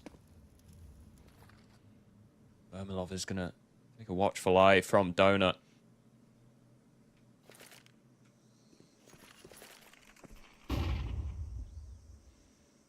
Flash out. Spellland boosted. Smoke into Donut. Bermalov looking to edge in front of the smoke, see if he can pick off one player before dropping through. What? But no, the flash, the drop from Spellland is too much. Cirque pins Blame F in towards Temple. Fear does deal with Oxygen's lurk, but there's a second lurk coming in the form of Ships. And they're not going to expect... Oh, I was about to say, not going to expect Spellland, but low HP, he's unable to get anything done. Ships have slipped right through, though. There's no way Fear expects this one. His teammates just left Donut in this direction, and there it is. Bullet to the side of the head. Man advantage 500. It has to be this CT retake. Matisse and Crims operating together, covering each other. Sightline Cirque with another. Ships to close. So 500 do pick up the final round of the half there. Cirque was on 1 kill before that round, by the way. Yeah, I mean, he's on 3 now. It's He was 1 in 6, and he's got 2 kills in that one. and they're big impactful kills as well. That one on Blame F is beautiful. Without a doubt. But I think it goes to show, right, the strength this 500 team has when your AWP, your most expensive weapon, is having next to no impact, yet you still look like such a well-oiled machine. And he wasn't even AWPing that much towards the beginning of the game as well. He's spending a lot of time on the rifle. It's one thing I noticed about Cirque as well, is that He does spend a lot of time on the rifling. T side, yeah, for sure. Yeah.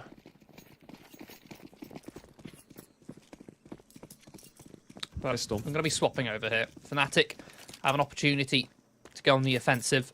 Just 2 rounds down.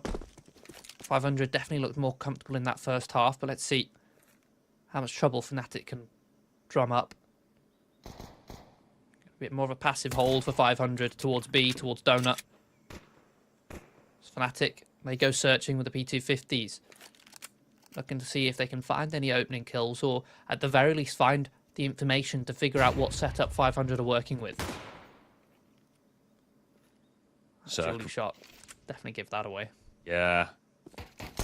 Spellman now going to take some space towards the ramp. A headshot from BlameF on the P250 and damage being dealt. Cirque's gone as well. Fnatic with 2 openings here. Oh, what a shot into oxygen on long as well. Fear comes in with that one. 2 players remain. Untouched Kevlar in a 2 versus 5. Save the armor.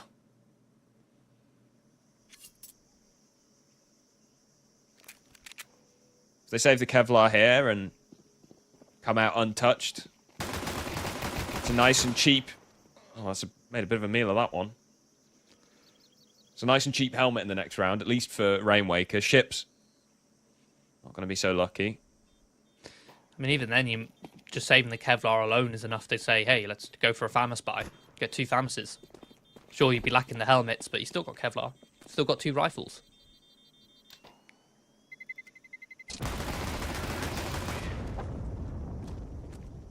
Second kill from Ships. Bit of extra cash in the bank. Could definitely go for a FAMAS now if they decided to force.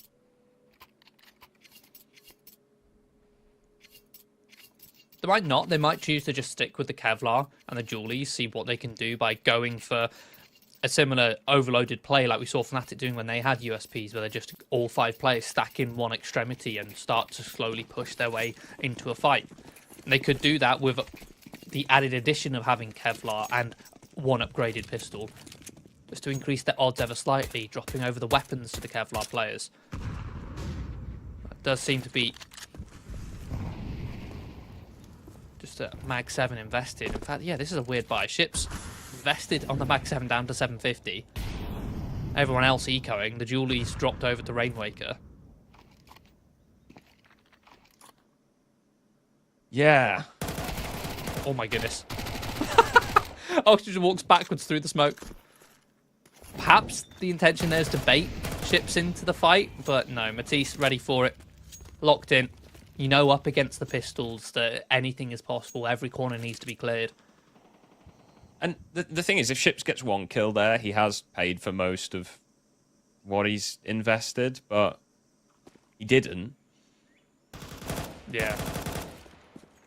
So now, like, there's big potential that he's on a compromise, which, when he's the top player at the moment, not the player you'd want on that sort of compromise, but also, if he's having, you know, he's having a good game, you don't exactly want to go to your top frag, and maybe don't buy that Mag 7, mate. Yeah.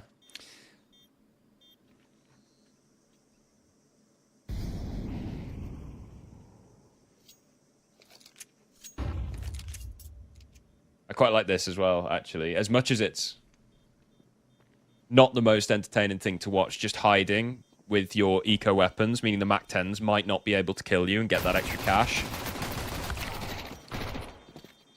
Does look like... I'd say also laying a trap, but it does look like that trap has just been absolutely dismantled by all the Mac 10s. Yeah, Blame got his 2 ecos. Yeah, because this is one of the things you see when you are eco and the round is lost and you think, okay, we just got USPs, let's just go for exits. A lot of players then start to shift towards the bomb site and walk into them, whereas you can create a setup with your USPs, with what little you have there, with those 3 players, get a crossfire, get a trap, so that you can punish the hunting players or punish anybody who strays a little bit too far away from the bomb site when they go to leave. Greater chance of picking up a weapon there, but obviously it doesn't come to fruition. Ships, with this MP9, thanks to that Mag 7 buy, already down to 30 points of health thanks to a couple of HEs from Fnatic. A bit of conditioning. Very passive hold from the T's here. Not playing for mid, not playing for B lane early on, just sitting behind the doors, behind the elbow choke point. looking for information, knowing again 500 first gun round, they're likely to do something aggressive with their utility, so they sit back and wait for it. If not, let that time tick down and let that limited utility fade away. You've also got on the flip side that they've still got 3 Mac 10s. You don't really want to be taking any fights that aren't on your terms with those guns because of their niche use case. You want them in a close quarters, hectic running environment. So making sure nobody goes down early on gives you that opportunity. Going to be smoking middle off and now taking lane from mid. Identifying that gap in the 500 defense.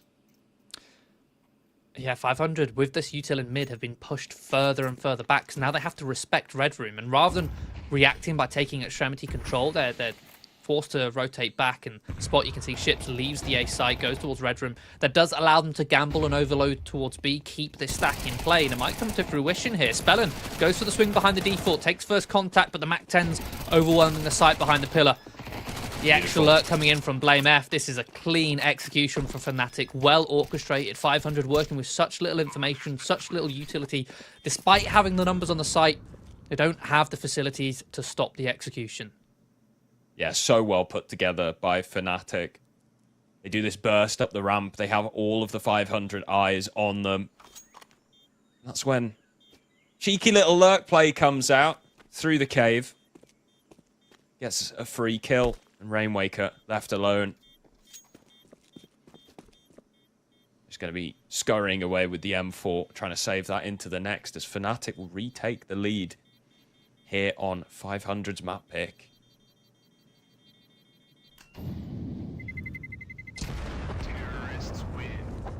Not only that, you upgrade those, well, just a couple Mac 10s into M4s. You make a Galil into an M4 as well. So you come into that round with 3 SMGs. Now you've got 5 rifles.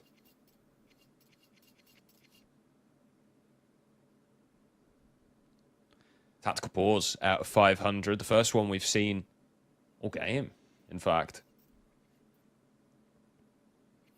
Recognizing that something needs to change up, but also you're in a dodgy buy situation, right? You got to save them 4. You can skim a little bit of money off the top for a half buy, sure. I've got maxed out loss bonus at this stage.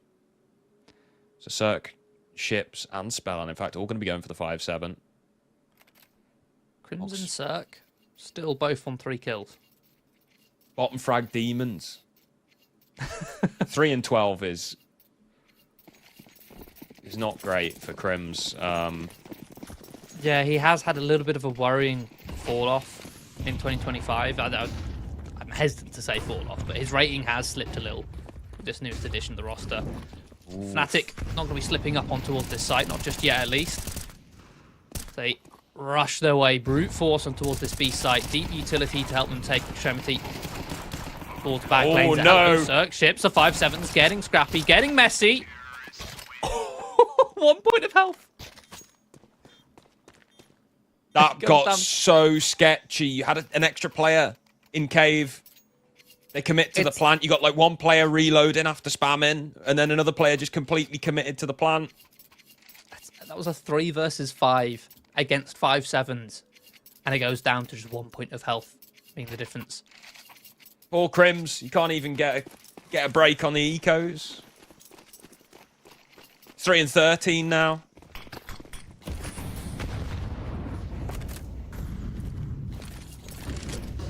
Early util, early HE in towards mid, soften up these CTs. A late execution, or a delayed, should I say, hit on mid from Fnatic, waiting for the initial CT utility.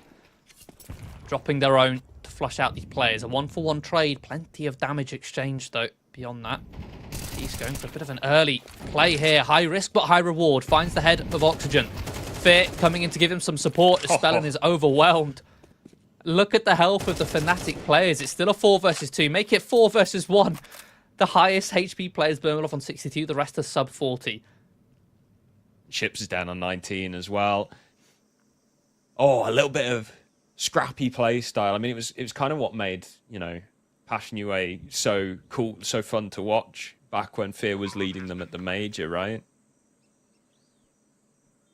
You combine that with the fact that Fnatic beforehand, 2024 Fnatic were relying on individuals in a free-for-all style, almost like a glorified pug. You combine those things together, it makes a lot of sense. It's a good marriage between those two styles. You've got the individuals on Fnatic, you then add in an IGL who wants to give them scrappy environments, scrappy fights where these players like to be in. Yeah, it makes a lot of sense. Love a well-supported play. Bermilov been given custody of the bomb, as he is the only high HP player. The bomb radius is so big on this map. Yeah. The rest of the players no. going to be hunting. Oh, Matisse has spotted Chips. Oh, last tick of the round. Chips goes down, unable to save. Fnatic on double digits. It's 10-7. This is 500's map pick as well. A map that Fnatic have only won once this year. And I'll say it again, what I said at halftime. The first half, 500 looked like a much more comfortable team on this map. And it did show, despite how relatively close the scoreline was. But the scoreboard tells a different story. You've got Ships on 20, Auction on 12. The rest still single digits for 500. Cirque pretty much missing. Rainwaker the same. And those two, I'm going to call on those two before I ever even mention Spellen's name when it comes to fragging. No disrespect to Spellen, but Cirque and Rainwaker have had opportunities in Tier 1. They should be fragging higher than Spellen. Yeah, absolutely. I mean, and Spellen's got that extra responsibility of being the in-game leader as well. Yeah. And it's not even like he's an IGL that sets himself up for success. He uses his pieces.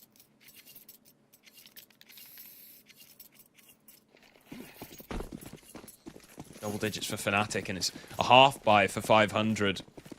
An MP9, 357s, and a Desert Eagle. I do very much like seeing what 500 are doing with a lot of 5.7s in play. I hate seeing teams cramming themselves full of Deagles. It limits you so much. I do agree. As much as I'm probably someone who also does often buy a Deagle, like when you're going for these pistol buys. Yeah, I'm subtweeting you here, Tim. You look at when I see 5 Deagles, I'm thinking, not the greatest chance. When I see 5.57s, I'm thinking this could get scrappy, this could get messy. Yeah. Because no matter what, when you are the underdog, when you aren't the favourite, I'm not just talking about in the match, I'm talking about just in the round, when you have the economic disadvantage, you want it to get scrappy so that you can negate the odds. And the 5.7s excel in scrappy scenarios far more than the Deagles do. I feel like on your eco round, you should treat the Deagle almost like you would an AWP. One, maybe two. Maybe 2 AWPs. Yeah, no, definitely. But no, your point still stands. I mean, I'd love 2 AWPs on an eco round.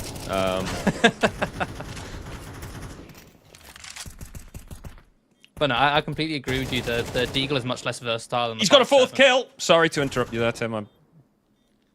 No, I think that's worth celebrating. Man, Crimson's I a hate legendary seeing Crims player, and I have think- games yeah, like this. I was about to say the exact same thing. I think I barely know anybody who doesn't want Crims to succeed. Just like such a legend of the game. He's been in Fnatic for, what, 8 years? Especially as the sort of role player Yeah. that he's been throughout his entire career.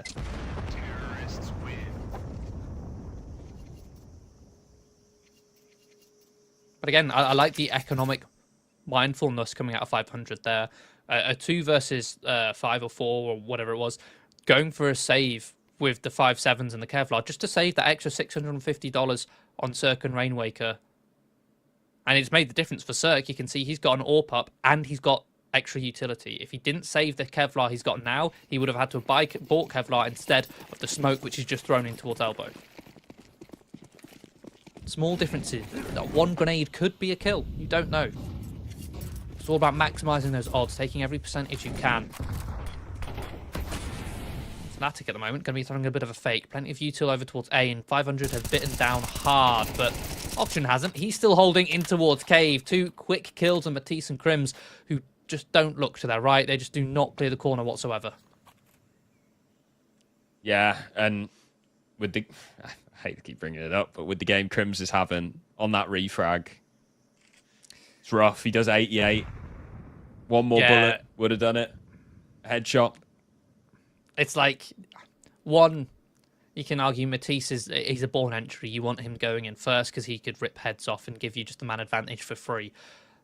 But when he doesn't clear a corner, it's like, maybe Crim should have gone first and Matisse could have got the trade. Yeah, like at the very least, you need Crims on that refrag there, but instead,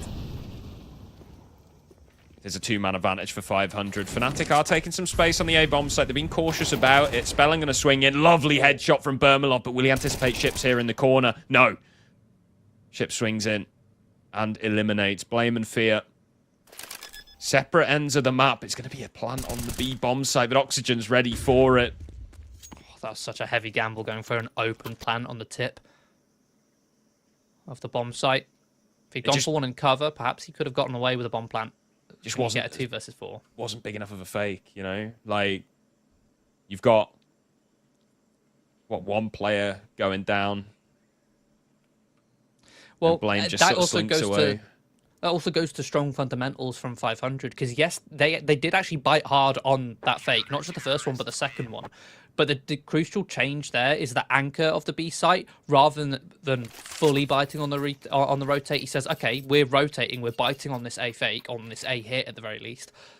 I'm going to play retake. Rather than holding the site and not biting, he's just going to take a step back, play towards the back of the site, play retake, because he still has a quick rotation. He's not going to get towards that A site to help them defend it. He's only going to get there to help them retake it. So he may as well stay towards B and play retake and just catch if there's any lurk or any shenanigans going on.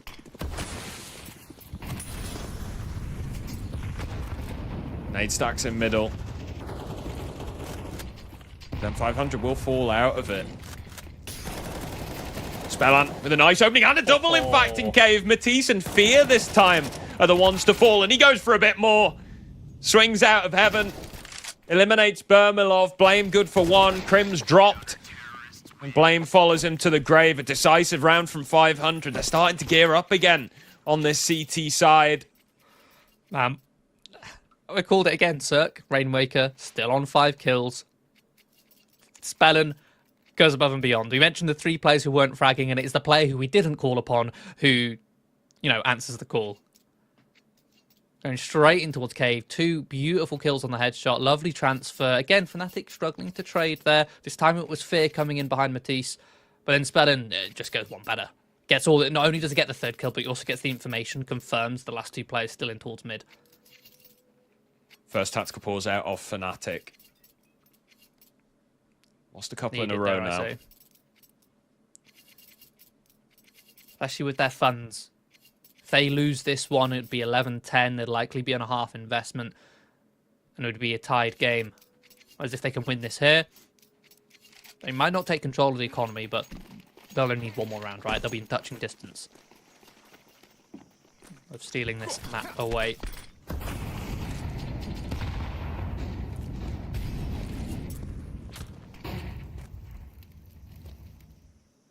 Yeah, mid-utility comes out. 500 don't fully commit to a aggressive fight. They give Fnatic some map control. The success that 500 have been having always starts in Cave. Spellan looking to continue that with some incredibly effective spam. Matisse and Crims both battered.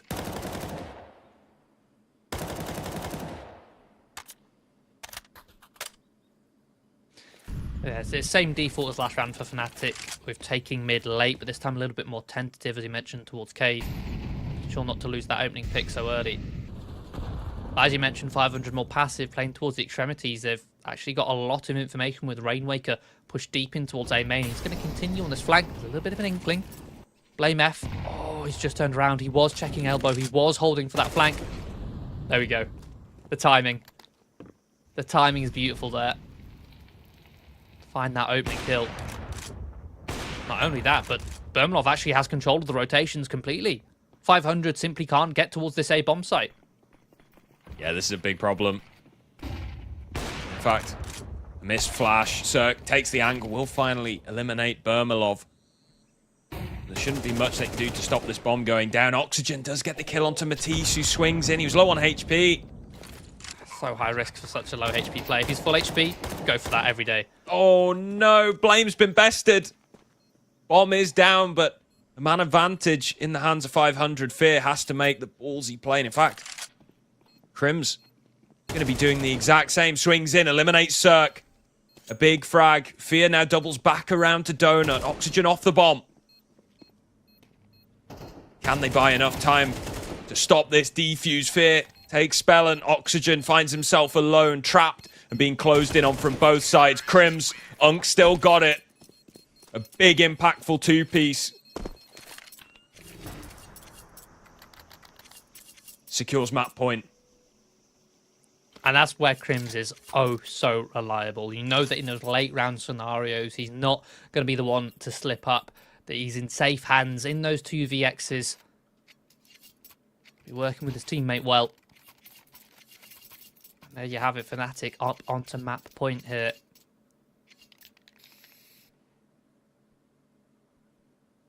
And it's some nice patience from Fnatic as well. I'll be honest, looking at their setup that they had, I was a little bit worried. They had mid control, they had heaven control, but they lacked all of B lane.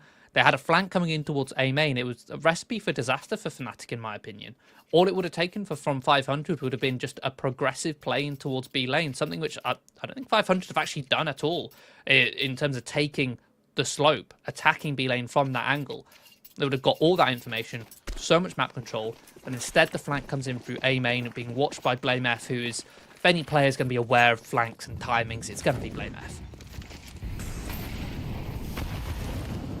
Now switch up, Fnatic much heavier towards B lane, passive towards mid, focusing their attention towards this B site, but it is stacked, but that's not going to stop Fear from tearing off heads. Ships tucked in towards the corner, Matisse has him pinned, trying to buy time for Cirque to come in on the flank, or even towards long. Speaking of flank, it's Spellin. Still finding impact, but now alone. 1 versus 2. Thermalov has to buy time. Doesn't even need that. Wins the fight, heads up. Fnatic will steal Ancient away from 500 here in this best of 3. Yeah, 500 picking Ancient. Fnatic's win record not looking too good on it this year. And even still, Fnatic surprised us. They looked incredibly good on that. Their CT side, some decisive play for control of lane.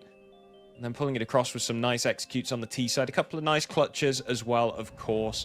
Overall, really nice from them, I have to say. I'm a little bit concerned about Cirque, though. Yeah, I think I'm concerned with the form that some of the 500 players were coming in general. Cirque and Rainwaker to add to that one. I think overall, 500, again, first half looked more comfortable on the map, but you swapped it over and then suddenly they were lacking information, lacking aggression, and Fnatic were able to just push them further back and punish the mistakes. Fnatic's T side, other than the set pieces that Fnatic had, which again, nice addition, looked really nice, Fnatic did look, again, much less comfortable. It's just a case of that 500 were the ones making the mistakes, weren't working with information, and players just not involved in the action at all. Yeah, and the bad news doesn't stop there for 500, because next up is Fnatic's map pick of Nuke, a map that they're absolutely storming through teams on at the moment. They're 5-1 in 2025, whereas 500 are 1-5. It is their worst map by far at the moment. So a tough climb to try and get to Mirage and win this one. Otherwise, it looks like it might just be a Fnatic 2-0. We are going to take a short break and we'll be back with map 2.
Welcome back to CCT Season 2, Series 18 Swiss stage. We're in the middle of a 1-0 best of 3 between Fnatic and 500. A bit of a beefy brawl between these two teams as Fnatic have just stolen Ancient away from 500, a map which we thought was a surefire pick for 500. And now we're going to be moving on to Nuke, which we think is a surefire pick for Fnatic. Yeah, hesitant to give another bold prediction, given that what we've just seen. It seemed like everything on paper was going 500's way on that first map, but Fnatic ended up upsetting them quite considerably. You can see the standings here for the groups. You've got Gun 5 and 9 sitting up there in the 2-0 section. This is the 1-0 game, so the winner will be going on to that next stage. Loser will be going down, of course, to the 1-1 bracket, joining Rush B, GTZ, Sashi, Sinners, BC Game, and Ecstatic. Yeah, so all to play for, but also, again, every match, now that we're in VRS, every single match counts. And I'm just looking at some of the results that would happen, or a neat little feature that HLTV have added. You can see what would change if which team wins. So if Fnatic win, they'd gain 4 places in the VRS. They'd gain 25 points and go from 29th to 25th in the VRS. 500, if they win, they'd go up 3 places from 46th to 43rd. So if anything, by the looks of things, Fnatic actually have more to gain from this. And not only that, I think going up into 25 would put them in that a really nice range for getting invites to tier 1 tournaments as well. So Fnatic, they're going to be keen to get as deep as they can in this tournament and take as many scalps as they can as well. Yeah, and I mean, that's certainly the goal, like for especially like Crims and Blame F, right? Those players have had their time competing at the top. They want to get back there. Blame F, I think, coming out of Astralis, probably expected a few more offers than he ended up getting. I certainly thought that, especially at the time, when he ended up in Fnatic, it was, you know, Fnatic had gotten away with an absolute steal there, right? But this team slowly started to turn a corner. It does feel like they're starting to build their way back up. And yeah, this would be a big win for them in the VRS for, again, to try and get some of those invites. If we bring it on to Nuke, this is where I think Fnatic do have the potential to run away with it. 500 really don't look very good on Nuke at the moment. They've almost got a bit of a 5-map pool, right? With their train permaban and then Nuke being incredibly bad for them. They're 1-5 on that map. It's a horrific win percent, and that's in the last month, right? Like these are recent results, not like I'm saying, you know, last year they were playing it, whatever. Like they're struggling to win Nuke at the moment. Fnatic, on the other hand, very strong. The one thing I will say though about Fnatic's Nuke is that they have not played again. They played it 6 times. Not one of those games that they've won has had fewer than 22 rounds played, other than a loss to Spirit, which was 13-4 in the Bounty. So Fnatic are winning Nuke a lot, but Close. It's in a very close fashion. Yeah, it's normally going at least like 13-10, that sort of score line, if not overtime. There were a couple of those in there as well. So it's by no means a done deal, but if Fnatic are consistently pulling these close games across the line, it suggests that they've probably got the map. It's probably a very good map for them. And on top of that, again, you mentioned the Tier 1 experience. We've also got Tier 1 experience on 500, and it was the likes of Cirque and Rainwaker. Cirque, obviously, as we mentioned before, has had moments where he's been in the HLTV top 20 players. Rainwaker, a couple of years ago, was on Team Liquid. But you compare those experienced players versus the experienced players on Fnatic. Blame F and Crims should almost every day outclass Cirque and Rainwaker when it comes to those heated moments, when it comes down to the wire, to the third, those 11-11 score lines, when it comes to overtimes. That's where I'm betting on Fnatic to actually, be the ones to step up. On top of that, you add that Cirque is incredibly, unimpactful in the 500 lineup, especially on this map. He's such a weak point on a position where your rotations are so important as that AWPer. And it's going to be a position which I expect Fnatic to abuse here on the first half as they kick off the pistol round. It's going to be 4 sets of careful for them, a little bit of utility. They look to test ramp when Rainwaker fires a couple shots and drops back, retreats on towards the B site. Yeah, falls down through the glass as well, makes noise while doing so. So a known quantity should be cleared out by Fnatic here. A 1-for-1 trade ensues. The second player moves up in ships, but quickly pushed back. Fnatic have control of the control stairs. That bomb attempts to be planted, but they don't check the door. Ships takes down Crim. Spellan comes in with a headshot as well. Oxygen leaves Fear all alone. And no bomb planted, no post plant to play around. He does have time. Pretty much the only thing he's got going for him here. No Kevlar, very little health. Kill found. Working round into control. These two 500 players are split. Fear still has time. Starting to put together a crossfire now. This should be next to impossible. Clearing all these angles. Trying, begging for an overextension from somebody on 500. But no, Oxygen will put the final nail in the coffin. And 500 do win the pistol round. A massive hole left by Fnatic there. Yeah, it's got to be a bit of miscommunication. The Molotov that they threw is meant to land here, right, where Chips was stood on the double doors, but it bounced, it hit the wall, and it meant that Fnatic, yes, they had control, but they couldn't take the bottom of the stairs, but also the molly wouldn't stop 500 from opening that door and denying the bomb plant. If the molly lands, 500 simply can't open that door and fight without sitting in the flames, which is incredibly high risk. A bit of miscommunication there from the Fnatic side. Not only that, costing them that bomb plant means they don't get that extra cash to perhaps go for a force buy here. Instead, it will just be full blocks. Oxygen, top of the silo. Flash landing behind him. Free reign, a free spam down on towards that hut. Spermalov will at least get one kill here with the Glock. Yeah, quickly dealt with by 500. And we mentioned again, Fnatic already won map up in this series. Now onto their favourite map. 500 are going to need every round that they can get. Every foot they place needs to be perfect on this map.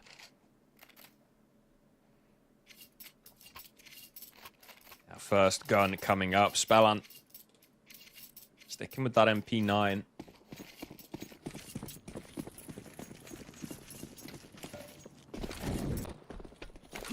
Molotov outside. Standard default util being deployed across the map here. Fnatic operating a three-man pack. Going through the outside smokes. Blown open and exposed. A one-for-one trade. Vermalov will slip down safely with that bomb.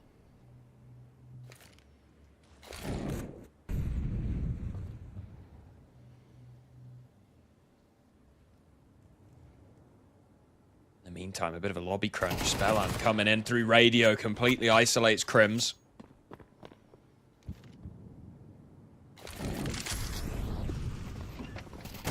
This B bomb site is covered in players. That said, Matisse still finds a beautiful opening onto Cirque, and they decide not to commit. They smell a rat.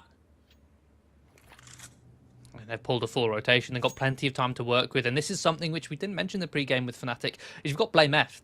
On this map, the map of Nuke, it's a perfect map for Blame F to set himself up for these lurks, to get his way into sneaky positions, but Spellan reads it. The experience finds the headshot and also gets the information. Traded 1-for-1 into the 2-on-2, but is it too late? Do Fnatic have the bomb site? Can they lock out these rotations from 500? Oxygen creeping in towards the hut. Couple shots fired. Matisse proactive as ever. Mobile on this bomb site. Finds the head of Rainwaker. He's Oxygen tucked into this oh-so-tight choke point. Oh, clean shot. Make it a clean second. A 1 versus 2 clutch from Oxygen. Beautifully done by Oxygen. Isolates those two fights. Some disgusting headshots. Really great positional play from 500 as well. The fact that they lose secret control immediately. Proactive in taking both lobby and also getting a couple of players downstairs.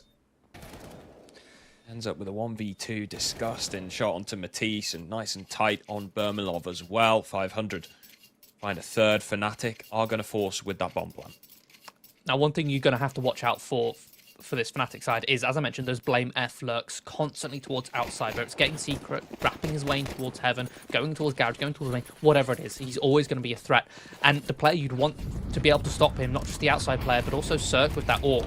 And I know I've been harping on about Cirque's lack of impact. I just want to bring some stats up to back up the lack of impact he has on Nuke. In the last 3 months, he averages a 1.02 rating. On Nuke, he averages a 0.85.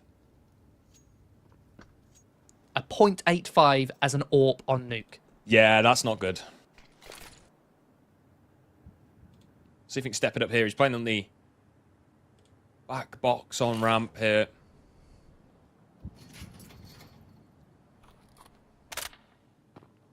And again, Fnatic successful at taking some secret control. This time, Ships is there to hold, however.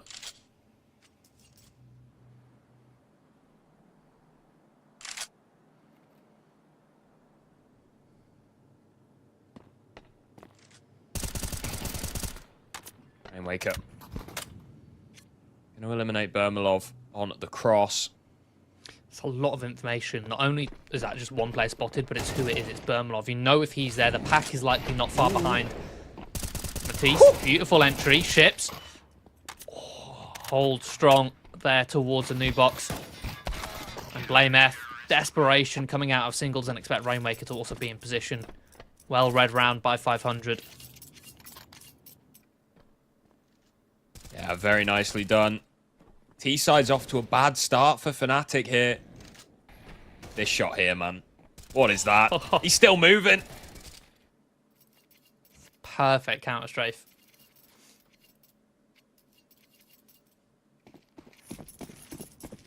Finally, Fnatic will take an eco.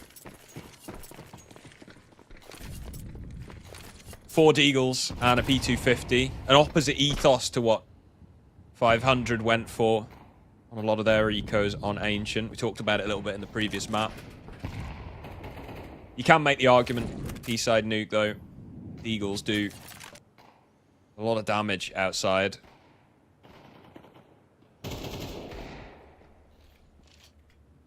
Flip side is if 500 don't give you any fights. Yeah, how are you making your way into a bomb site? That's where Also having want to create space. Yeah, tech P250. It's gonna come through. And I know the stats haven't changed. P250 just feels worse for me in CS2.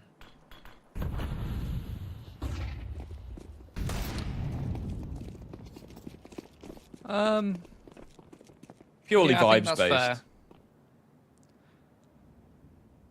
I can't argue with that vibe, you know.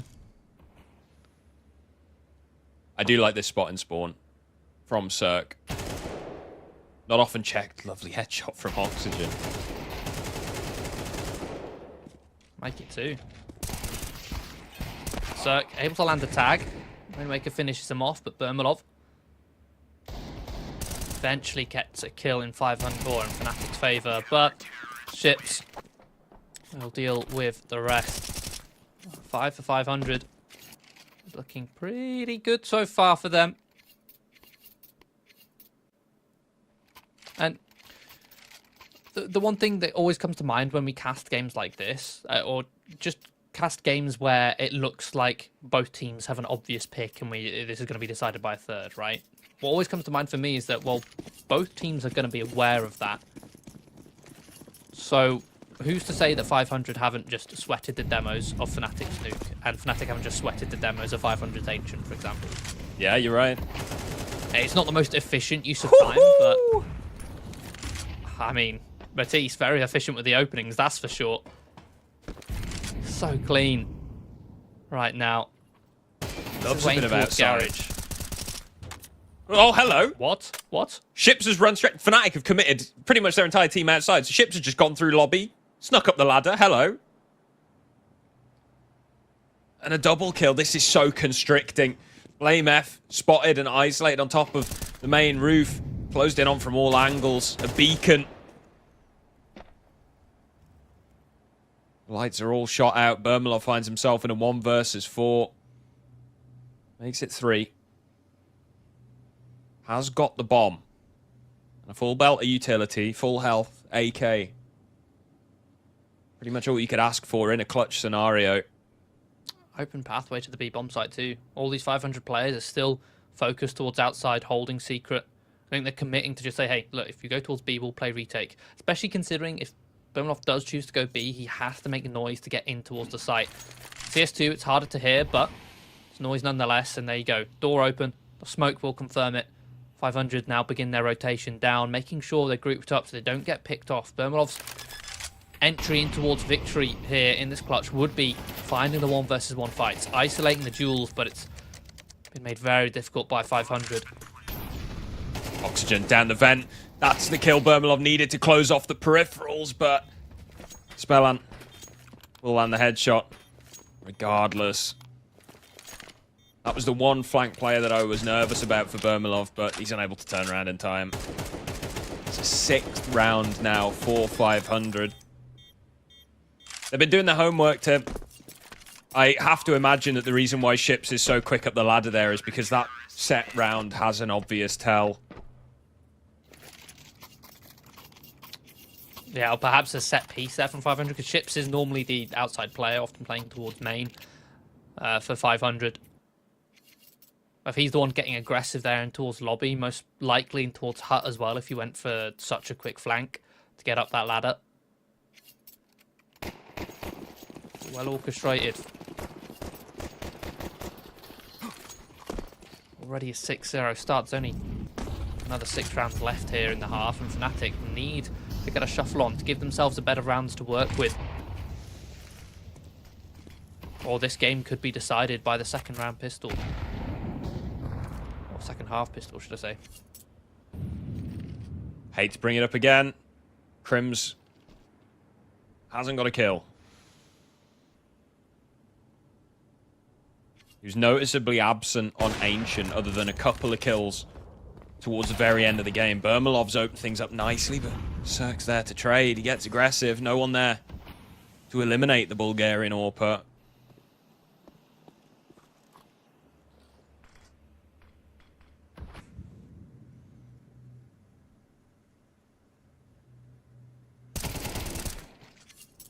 The spacing just not there. Matisse first down towards Secret. Taken down by Ships, and again, it's just 1-by-1 fights. What is Ships this? just given 3 1-versus-1 fights. The spacing for Fnatic is atrocious. Not a single trade frag coming through. They make it so easy for Ships. All he had to do was get 1 kill, fall back to the next angle. Crims, will he get his first frag? Yes, he will. He's on the board now, but 27 seconds left. They know where he is. There's no way for him to retrieve the bomb. At this point, let's just try and save. This looks like such a different Fnatic to what we saw just moments ago on Ancient. Again, especially considering what we expected.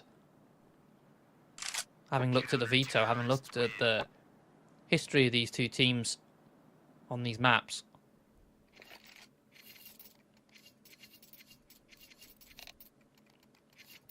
What a turnaround. 7-0.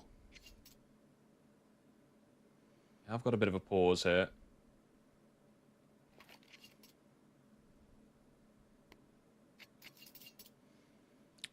It's going to be needed. I mean, this looks like a tech and not attack. Yeah, it is, yeah. But I think regardless, a bit of a respite from the complete battering that 500's giving them right now.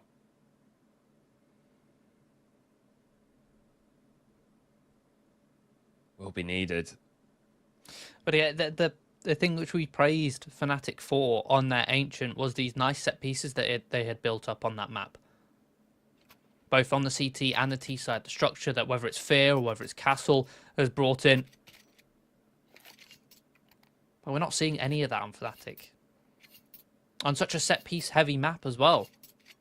At the moment, all we're seeing is them just getting towards Secret and then try and work with the lurks.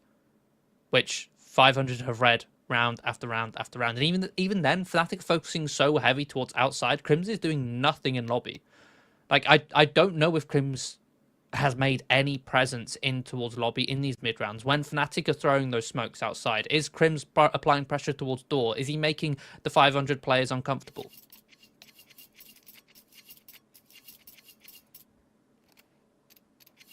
Quite right about being a set piece heavy map. Probably the most set piece heavy. Certainly on the T side, you could make perhaps arguments that, you know, you need a fair few set pieces on your CT Anubis to get things rolling, but Anubis is just a different meal altogether. It is. It's going to be pistols for Fnatic here. A bit of a half buyer than Crims, who has that hero rifle. He's going to be throwing the utility for them to try and burst out a hut. A 1-for-1 trade to open things up, and a second big kill out of Blame F. This could be the opportunity that Fnatic needed. Ships will eliminate Bermalov on the door.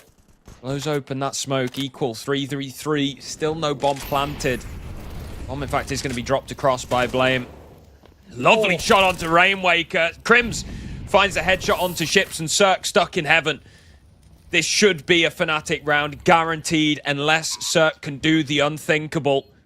He's sticking around. Got plenty of money in the bank. Give it a go. Why not?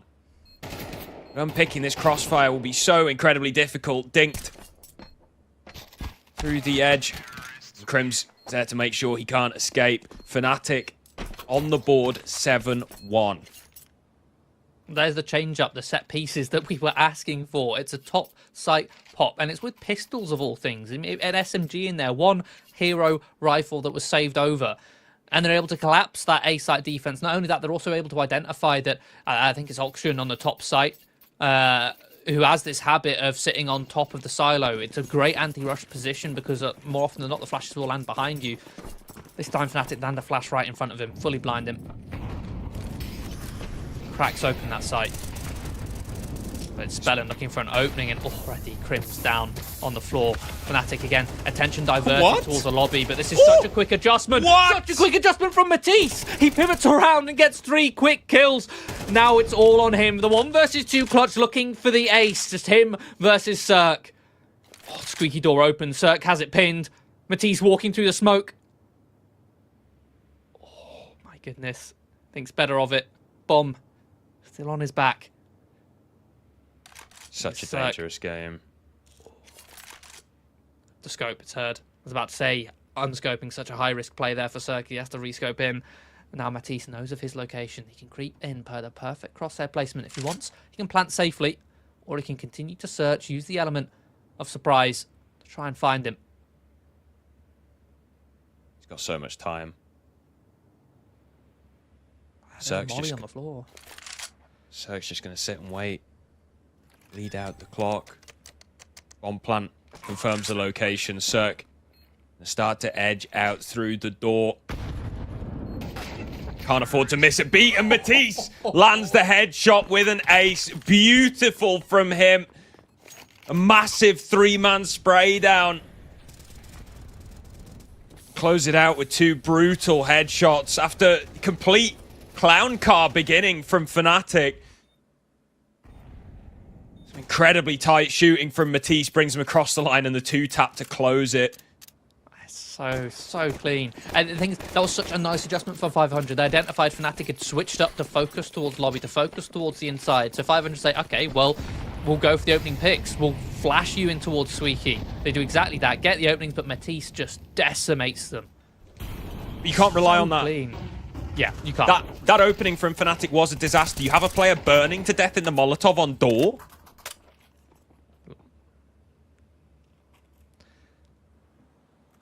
Now Fnatic again, still focused in towards lobby. Bit of pressure to try and bring space for Matisse to activate here on this lurk outside. Setting him up for potential openings. 500 have respected that inner presence.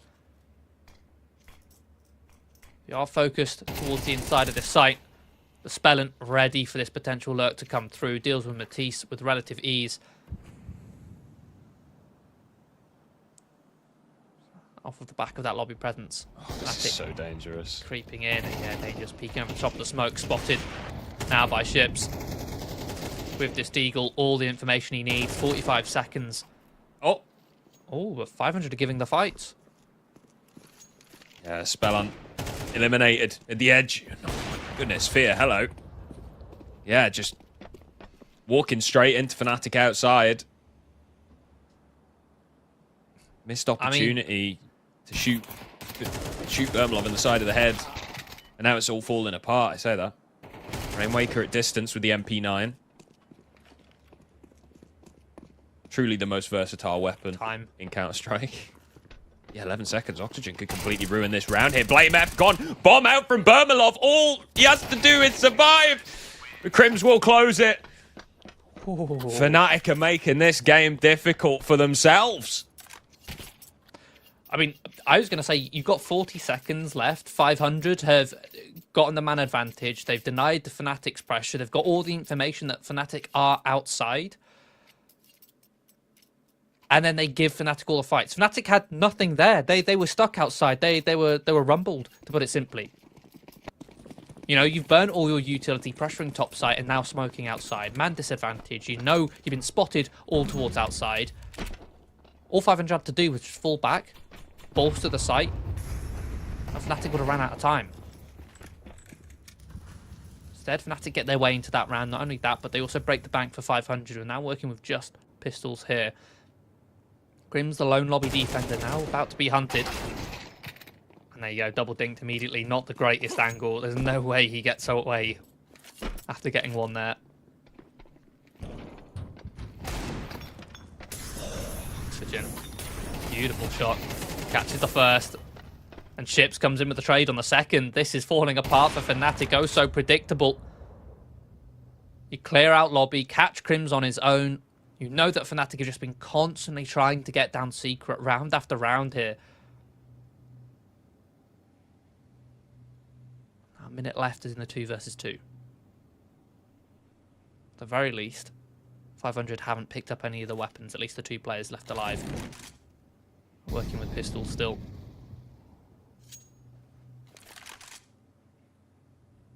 Bomb is recovered. BlameF clearing some space on at the top site.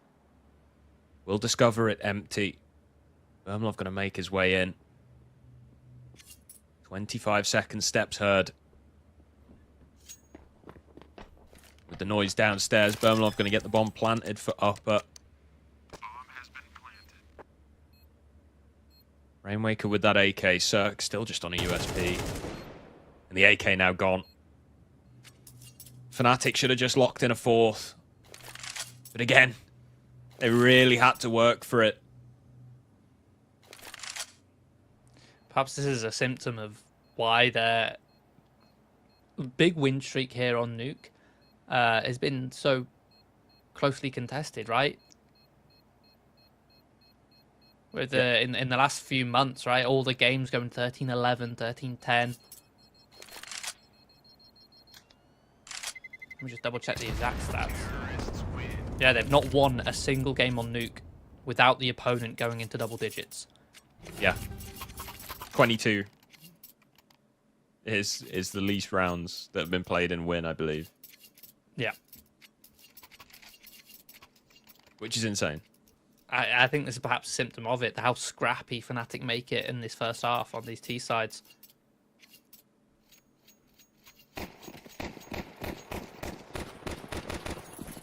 I mean, the worst part is if you're going off of their win percentages or whatever, their T side's better than the CT side. Yeah. And so far, I'd be inclined to say, what T side?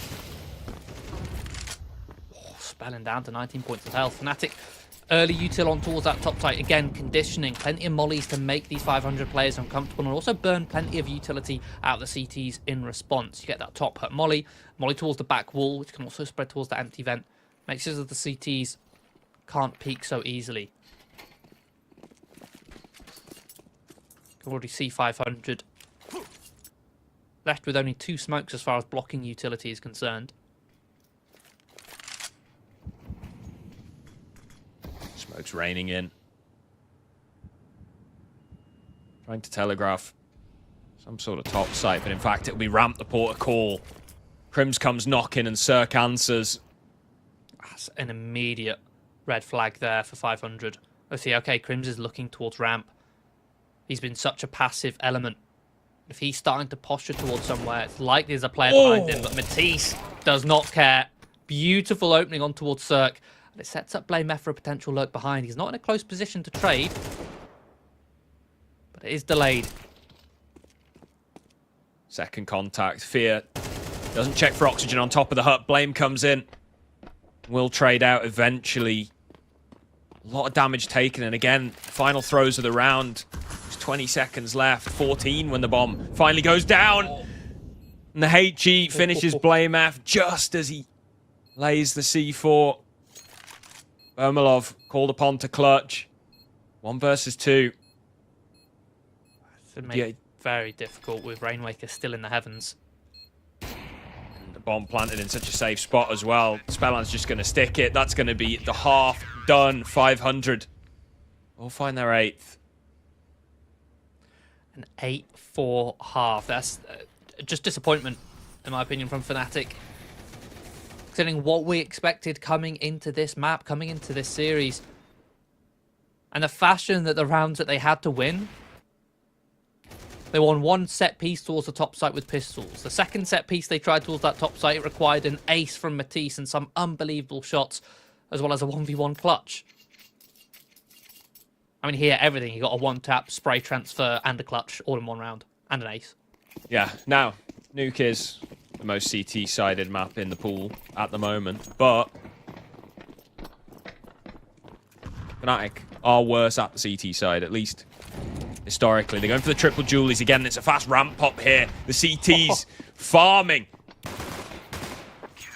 Not a single kill for 500. I'll eat my words. Fnatic, a beautiful start to the second half. And much needed as well, given the deficit in rounds between these two teams at the moment. Nice clean start. Finally a clean round, just to put it simply. Yeah, and the fact that all of the shots were clean as well, not a lot of damage taken, means cheap upgrades. They can pull out 4 rifles relatively comfortably. They're quite low on util. Bermalov also has skimped on a helmet to afford his M4. Against a full Glock buy from 500. Now, again, you're looking at it and saying, oh, Glocks, I've got teammates who've got helmets, it should be fine. But Bermalov goes down first. Rifle dropped over. That's then a rifle available. But Blame F doing his best to take down eco and players, hunting for those eco frags.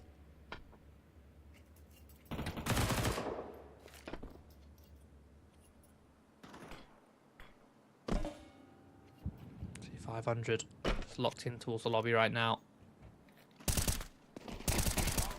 Oxygen crate is to the ground. Finished off by Blame F. Crims tested here towards the ramp. Will find 2 on the spray. Before Cirque finishes him off. Picks up the M4, so now he has a rifle to work with in this 1 versus 3. Minute on the clock, but does not expect the quick rotation of Matisse.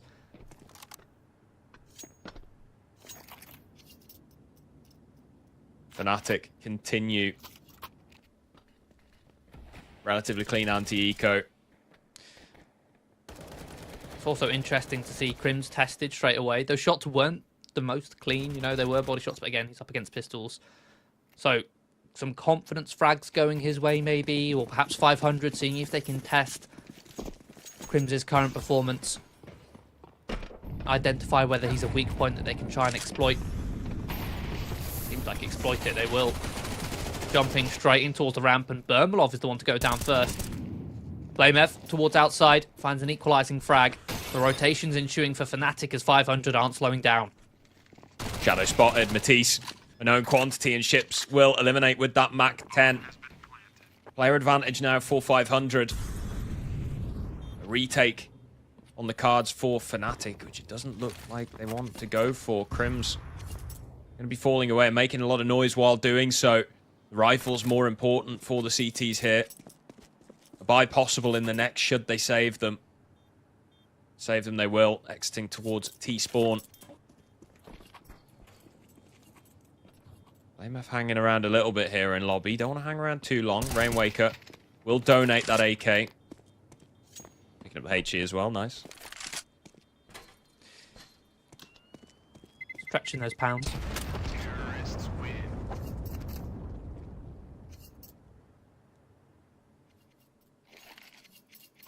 500 do get the round. Creep ever closer towards double digits. But as I said, Fnatic can rebuy. Fear will be down on the FAMAS, the newly buffed FAMAS. Not quite as much of a liability as it used to be. It's actually quite nice now if you can land those first couple of headshots. The spray is still absolutely awful on it. Yeah. But it's still usable. Much better than it was before. But I think that's more damning as to how bad it was before, in my opinion.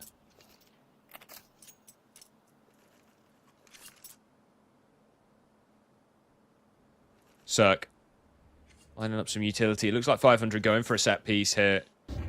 Saw some smokes being dropped on top of Silo. Ocean's going to be the one to take point here in Hut. A nice entry onto Fear. BlameF holds his own in main, finds a second. Overwhelmed by the third, but Vermalov is there to recover. A man advantage for Fnatic. Dink onto Cirque. Isn't enough to finish the job, though. As Matisse lunges into lobby, eliminates. So Crimson Matisse against Spell and the in-game leader for 500. Bomb is dropped. It's going to have to make a noise unless he can do the silent drop. To get down on towards the floor. We'll clear out heaven. Well, it's a Hut, sorry, from the heavens. Noise made. Commits to the plan. Economy in the back pockets. Oh, Spellan gets it close. Just 25 points of health on Matisse. Sprays down Crims for free. Bomb plant. 4 players taken down. And Fnatic's money not well established at all. Means this is going to be a very rough buy for them in the next, despite winning the round.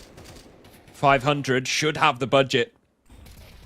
Pull out another buy, especially with this bomb plant. And even if they're missing a couple of pieces, they're inclined to go for it, given how ropey Fnatic's money is. Yeah, they're just one round win from demolishing Fnatic's funds and stretching themselves closer to taking us to a third. Swing round. Yeah, it's all about that economy game, especially again with that bomb plant. Extra cash gives them better investment here. Can afford these AKs, afford this AWP up on Cirque.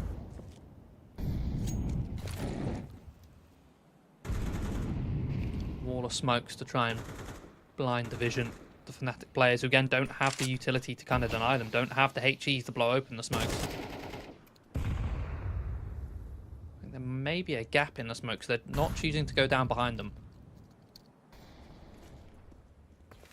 Yeah, they're just holding at the back of red at the moment. Fnatic don't really have much info on this. Vermalov's going to reinforce Crims on the ramp. Before rotating back off. Is the waiting game. Blame's going to go searching through Secret. Ships is holding for this. The timing could be everything. A support flash from Vermalov could make a world of difference. But Molotov's going to deny Blame. They hear the tick, get that information. Regardless, they're going to keep BlameF at bay on this flank so they can focus their attention towards this top side. But Matisse, a beautiful triple kill. Another multi from him on the top. Leaving Rainwaker in the 1 versus 3. All Fnatic have to do is trade. Making their way out. Uses that gap nicely to isolate the fight, but at that point, BlameF's come into the action. Matisse again is the hero for Fnatic. 500 look primed to collapse onto that top site. He sprays down the first 2, goes to turn away, spots the shoulder, spins back in and just carries on spraying. 3 big kills for him. Look at this. Ducking and diving. Keeps Fnatic's hopes and dreams alive. It's still a costly round for their economy, but they can get a slightly healthier buy here. Orc again up on Vermalov. They've broken the bank for 500. Now they're the ones working on a half investment. Kevlar, pistols. Plenty of utility drop towards that top site is a little bit of conditioning. In the meantime, 2 players shifting towards outside, seeing what space they can gain. As close to a site split as possible. This has got an A site split written all over it. Ships and Spelling creeping in. BlameF searching for them. Will spray down 1. Runs out of bullets on the second. And Auction's found an opening in the meantime towards this top site. It's all on Matisse again. Looking for another multi-kill. Running low on bullets. But Vermalov in from the heavens. A downward shot will finish him off. And Crims to deal with the lurking player. It's a little bit scrappy there for Fnatic. But they withstand the storm. And tie up the scoreline 9-9. Why is Matisse constantly on... Why is he on the A1S? All of his big impact has come from extended spray clips. He's just sold an A4 for an A1S. They're the same price now. I could understand your outside player. Your outside player wants a little bit of extra range. A little bit more controllable recoil. Makes sense. Teach the spray down merchant. Get that A4 going. Brought to you by the M4A4 Propaganda Association. Yep, that's us. 500 again, getting ready to throw. It's outside execute. See if they commit onto it this time. Spellant. Oh, he's perfectly lined up. Got to do it again. Fuming. Get ready to flash chips round. He spins round, spots the AK dropped. Easy kill. Oxygen gone. Beautiful setup on the ramp. 500 completely shut down. Spellant, the last one left at the elbow entrance to main. And nothing he can do. Yeah, I mean, it's such a nice setup from Fnatic. The last 2 rounds, 500 have tried assaulting that A site and been completely shut down, especially by Matisse. So Fnatic, they overcompensate and read the reaction, which is 500 focusing not only towards outside, but also towards ramp. You have that utility being thrown, the smokes to try and blind them to then go for a pop on towards the ramp, and Fnatic have 2 players towards outside, with Blame F in a deep position to say, look, there's like next to no players here. The only player that was there was Matisse, and he gets dealt with. Gets dealt with by Matisse. And Fnatic just are unwavering on their setup towards ramp, knowing that this is a likely reaction to come through. With 500, as the rounds get closer and closer, as the scoreline gets further and further along, 500 are much more likely to get desperate and start to pull fakes. Matisse just the final boss of the A side, man. Both sides. Doesn't matter. Yeah.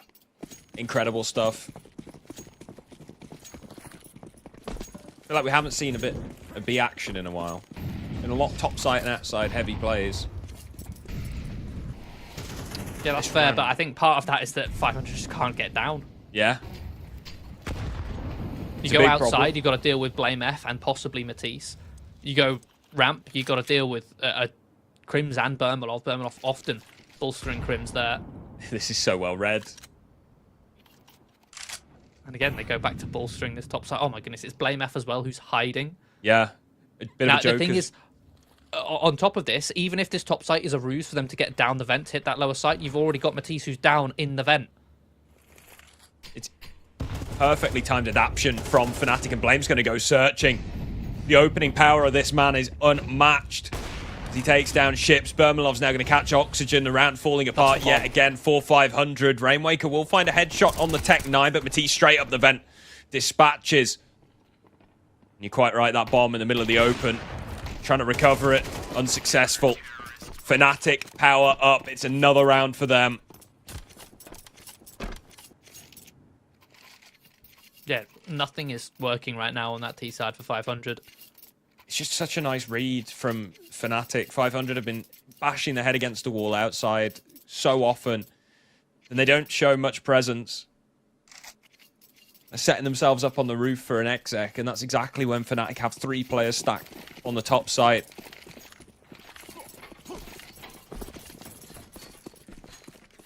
Beautifully done.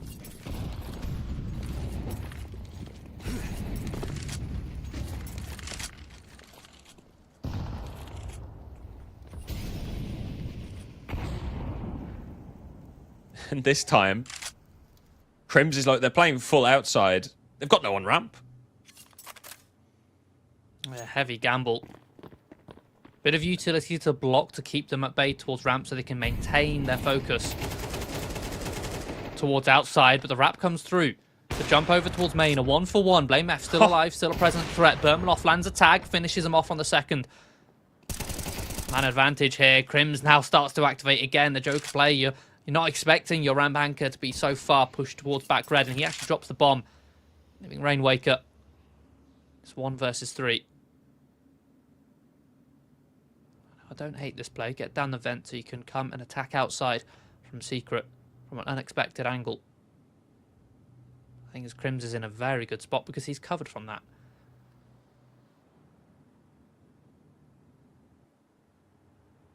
Yeah, we'll see what Rainwaker can do here. it's also a matter of time, right? It's 30 seconds for him to try and get this bomb. And yeah, because it's time is so precious, he starts to make noise. Now Crims is aware. He can buy time, get himself into an off angle, and clean it up easy as you like. Fnatic up onto map, match, and series point here on Nuke. Looking to move on to that 2-0 match. Looking, has to be said, very strong now that they've locked in. It got very scary at the start. I mean, let's not forget, 500 were 7-0 up on their CT side. Fnatic have fought their way back into this game. Wow. And have looked indomitable. Some big individual plays to kick it off, sure. But as soon as that powder keg was lit, Fnatic just kept on burning.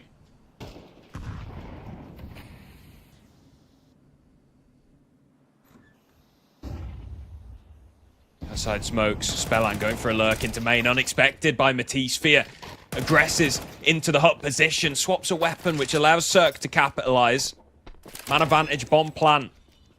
Fnatic might have to wait a little bit longer to pull this one across. Ships has managed to lurk his way to heaven. Bermalov completely caught off guard. I was about to say, he just missed Crims. He just got timinged and missed Crims' head, but he's actually rewarded for it. And finding Bermalov, more expensive weapon, no longer in Fnatic's hands. Should be a save. There's money to rebuy regardless for Fnatic, but there's no point throwing these weapons away. Crims and Blame will know that. They opt to escape. Blame again positioning himself to potentially score some exits, do more damage to the T-side economy, but Spellan just wipes him clean out. Cirque will fall. 500 still survive with the majority. They'll still be comfortable in the next. So will Fnatic. Reach into those deep coffers. Reinvest.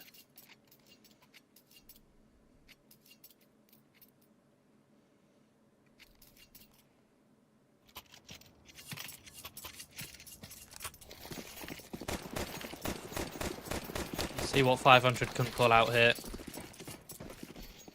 Again, that last round, that round victory for 500 came off the back of one single lurk play, catching a player off guard to collapse the A-side defense. Or Blame F creeping in towards Africa. I think he was spotted, surely. He's been spotted, yeah. There comes the flash to fight through, but Blame F dodges it so easily, anticipates the second and the third, catching Spellan on the roof before eventually being punished. And he single-handedly, I think, just wiped the board there for 500. Fnatic taking the series 2-0. What a recovery from Fnatic. 500 was 7-0 up on Nuke. It looked like it was done already. Fnatic had nothing on their T side, but then a couple of really big impact rounds. The hero of the day, Matisse, having just unparalleled impact on both halves. Massive multi-frags, pulling Fnatic back from the brink of disaster. And what a way to close out. It's Blame with a massive three-piece outside. And it's got to be said, this Fnatic team starting to look a little bit hot, you know, recovering despite not really even having Crims on that first map. They still pull it across in a 2-0 fashion.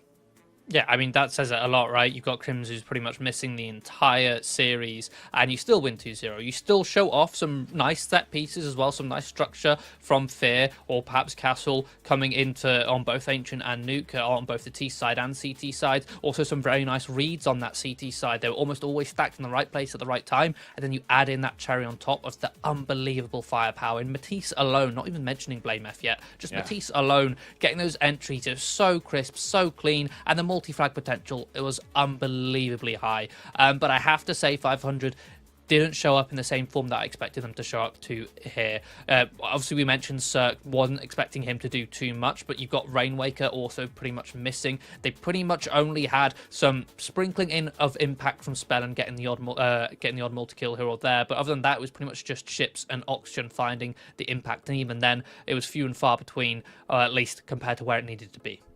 Yeah, I think perhaps a little bit of work needed for 500. I don't think they were quite on their best game today, but Fnatic definitely did work for it. Lovely stuff from them. We've got one more best of 3 to come your way today, and that is going to be Na'Vi Jr. versus Monty. Our final game of the day at 7 p.m. CET. So we're going to take a bit of a break, and then we will be back. The final game of the day. We'll see you in a bit.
Hello and welcome back to CCT Europe Series 18. It's been a banger day of games and we have got our final best of 3 of the day. It is going to be Monty taking on Navi Jr. in the 1-0 game of Swiss. Yeah, we do. One final game of the day, and it's going to be an exciting one to watch because of the kind of the upcoming talent that we've got coming through both of these two teams. As you can see, the results for today overall, we've had Gun 5, 9 and Fnatic make their way into that 2-0 group here in the Swiss stage of Series 18. And we're looking for one more team to join them in that 2-0 right now, which will be, as mentioned, the winner of Navi Jr. versus Monty. Yeah, a couple of really interesting teams. You can see the standings just quickly there. So you see what's sort of at stake here. We mentioned Gun5, Fnatic, 9 all up there in the 2-0. 1-1 teams as well. So the loser of this team will be going down to face one of those. But yeah, I think bringing it into the two teams that we've got, right, it's an interesting set of rosters. Both of them, I mean, Navi Jr. being an academy team, but then Monty making good use of their academy team and actually bringing players up through that system. I think both teams really leverage building the young talent in their region, which is really great to see. Navi, I think, I don't know if they still have the third team. It was Navi Youth, but they've definitely still got this academy team, obviously, of Navi Junior, which is great. They're actually bringing players through like a 3-team system, which I thought was so sick. And then, of course, Monty with Monty Gen. Yeah, I mean, you've got their main team who's like a top 3 team. They're a title contender in Tier 1 tournaments. And then their academy team is also sort of the favourite child of Tier 2 CS. At least they have been over the last 6 months, sitting just outside the top 30 on HLTV. Although nowadays VRS is what we're looking at. They're currently sitting 48th on the Valve regional standings. But yeah, just to attest to their sort of the reason why they were considered sort of the favourite child of Tier 2 CS is at the second season of 2024, they had a slew of top 4 finishes. It was all top 4, and pretty much half of those top 4 finishes were actually first place finishes as well. The issue is they haven't quite replicated the same results so far in 2025, albeit a very small sample size. You know, the season is still young. A couple tournaments they've played haven't been top 4 finishes, but as you can see the lineup there, the two players that I really want to highlight to watch out for are Krebeni and Makaze, the two Kosovans.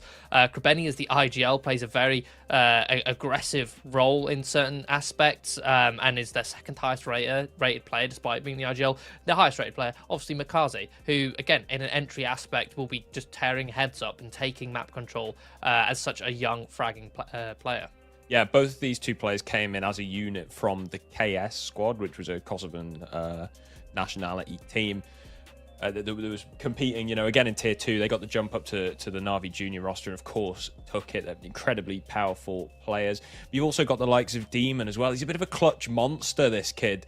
17 years old, and yet still he's very dependable to win a clutch. Obviously, you've got Semtry the Orper, that's a 17-year-old, and Jugs on the end there is just 16. This is an incredibly young roster. The oldest is Krebeni at just 19. And the fact that they're able to compete at this level already is frankly astonishing.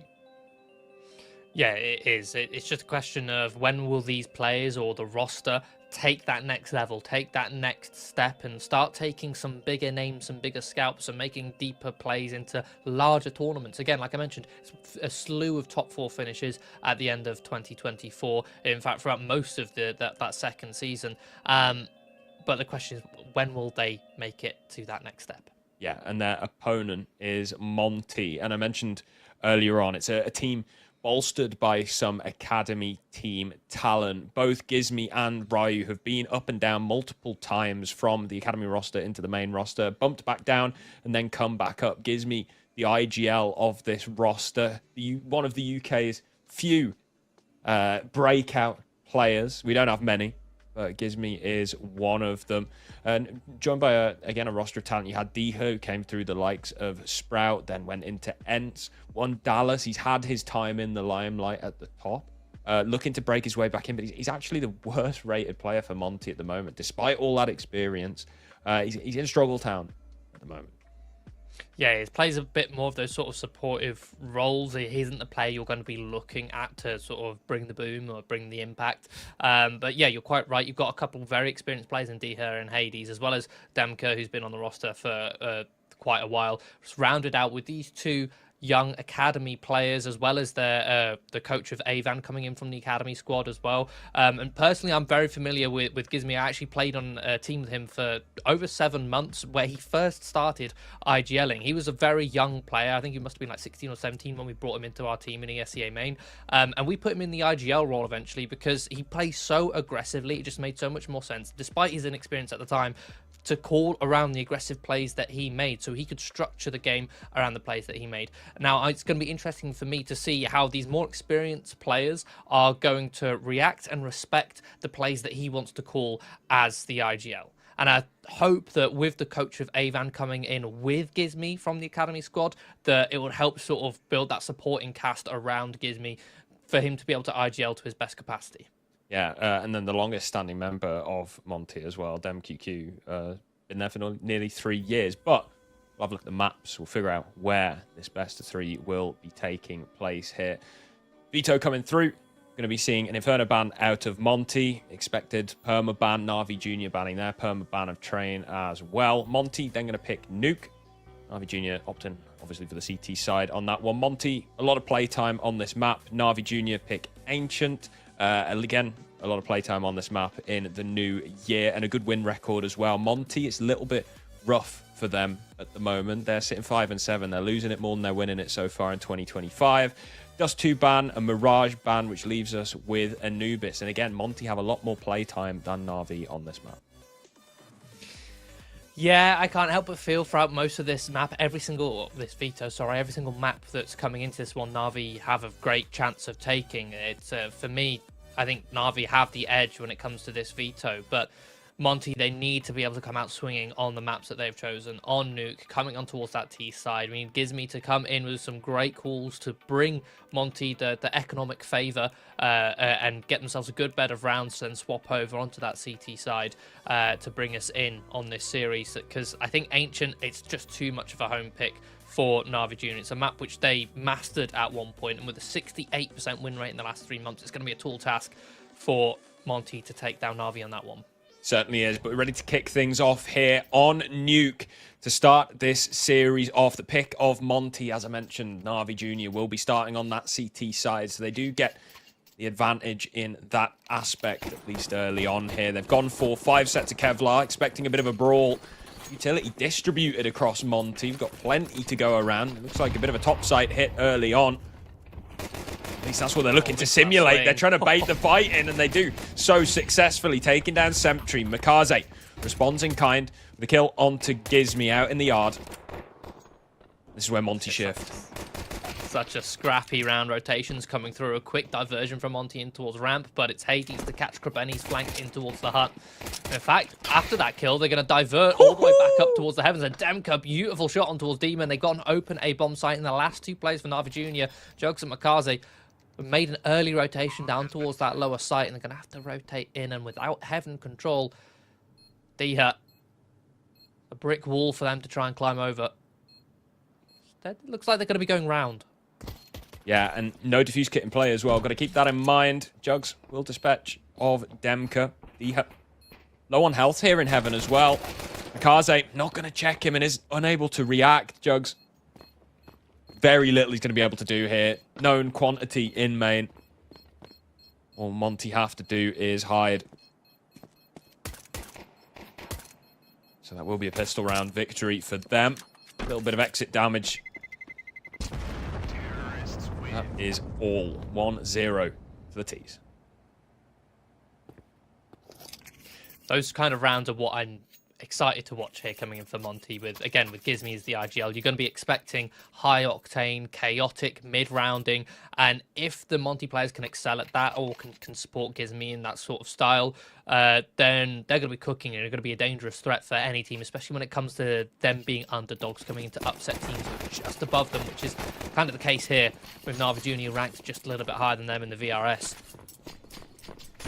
Na'Vi Jr. going to be choosing to go for a force buy here on the second round. Jugs getting that Famas out nice and early. Couple MP9s, couple 5.7s. Now Nuke, there's plenty of close, tight choke points. More specifically, close up towards ramp, hut and squeaky for these weapons to get involved. You'd expect that Monty may want to try and search towards outside, try and use their range to their advantage. But for now, they're just going to sit patiently in towards lobby, holding for any potential aggression, with 4 players holding those tight choke points. Resmoke on the door. Monty know that Na'Vi Jr. don't have the capacity for a lot of utils, so more than happy to burn the clock. Wait for them to use that. It looks like Demka's going to try for a pick on the CT vent here. Drops a Molotov. Sees no one and baits out the final Molotov from Makaze as well. Job done. Turns around, they can head towards ramp. 40 seconds left on the clock. Space again taken. Single player down on the lower bomb site. There's Sentry with a 5-7 and Kevlar. Dangerous if he can close the distance. He's ahead of the Molotov in control. He might not get checked. Bomb's going to be planted by Hades.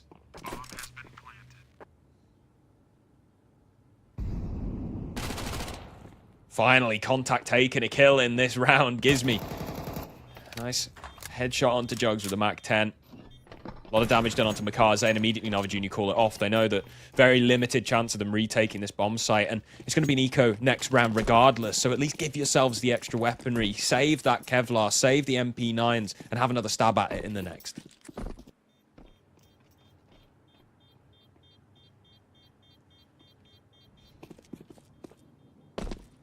Yeah, this is, again, something I do like to see from the CTs on these force buys. You go for that second round force buy, Kevlar, MP9s, 5.7s, whatever it is. Your buy is objectively worse than your opponent. So go for those gambles, go for those overloads, go for those stacks, and that's what they do. They lean much heavier in towards Secret, in towards that top site as well. Gambling, leaving ramp open, and they say, okay, if what we gamble is open, we save with minimal cost, with minimal damage done to our investment, and we can go again here on round number 3 with this time ecoing, but still with the same weaponry. They can go for another gamble, another all-in play. Set another trap somewhere that if Monty walk in, Junior take advantage. But here we go. The rifles taking those range duels now towards outside. Started off the previous with a heavy lobby hold. That's the complete opposite approach. Using these fights at range, and HG's coming raining in on towards Krabeni. I love it. Tuck his way into his credit. It's such a dangerous spot. Finds him. It can be really difficult to clear it out. So just lob a few nades over, make life easier. Yeah.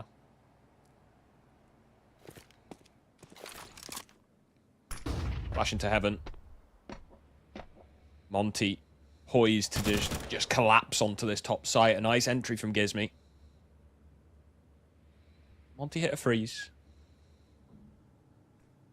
Don't run in headstrong.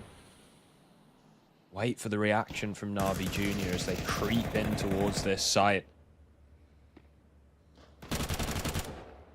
Jug's gone. Sentry falls, and so does Makaze. Beautifully set up round from Monty, cleaning out all of Na'Vi Jr. and not losing a single player. It's so nice to watch that kind of round unfold. Yes, it is up against a 10 eco still. But that's exactly how many years ago, we're talking 2022, yeah, back when I used to play on Lucent, so 3 years ago, when Gizmy was IGLing, it would be a case of Gizmy would set himself up for an opening pick somewhere, for an aggressive take of some map control. Just as you did there, the flash in towards heaven, get an opening pick, and then you'd call a freeze, you'd sit and wait for your opposition to make the next move. Wait for them to collapse around your advanced positions. It's good to see. Fast top site here. Fade. Krabeni going to be pressured. 1-for-1 is all he manages. Demon blinded up, still able to get one in the chaos, even finds the double. Hades is now alone in a 1 versus 3. Monty stopped at the door. Finds one. Open pathway to the ramp. The bomb on his back. He is going to make use of it. Na'Vi descend down the vents.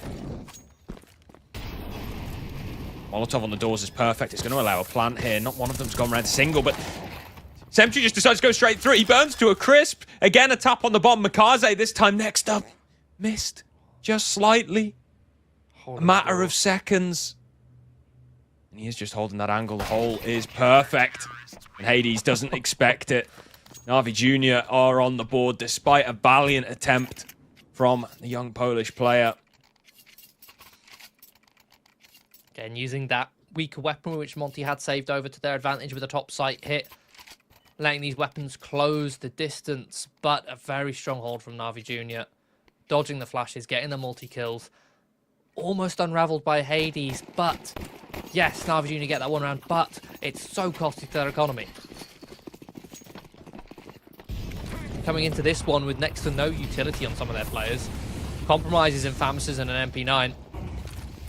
And look at this, Monty. They condition with the exact same util they threw last round. They instead use it this time to get down the vent. With 3 players, bomb planted. Na'Vi Jr. not enough utility to stop them. Multi-layered calling. Yes, the call last round didn't work, but it set themselves up so perfectly for this one. This is a save. With Krebeni going down, it's going to be so difficult to break back into this bomb site. He was the one small win condition. If he could establish a foothold at the bottom of the vent, it would have potentially allowed Na'Vi Jr. a way back in, but as it stands, no util. Other than a couple of smokes and a single flashbang, it's just not enough to clear out all the positions on the B bomb site. And so an exit will come through. Demon caught. Nice bit of shooting from Gizmi. Na'Vi will find a 4th. That was beautiful to watch. I mean, again, the top sight hit in the last round. It's a nice little idea to get those weapons activated. Doesn't pan out, but it doesn't work, but it sets themselves up so well for this one. It's just immediate with the same utility down the vent onto an empty B bomb site. Na'Vi Jr. no weaponry, no utility, or well, it's not the correct utility or weaponry to get themselves into that one afterwards. Yeah, they're going to be going for a half investment here with just these saved weapons. Monty firmly in the driver's seat here, and now Hades even has a sniper rifle to work with.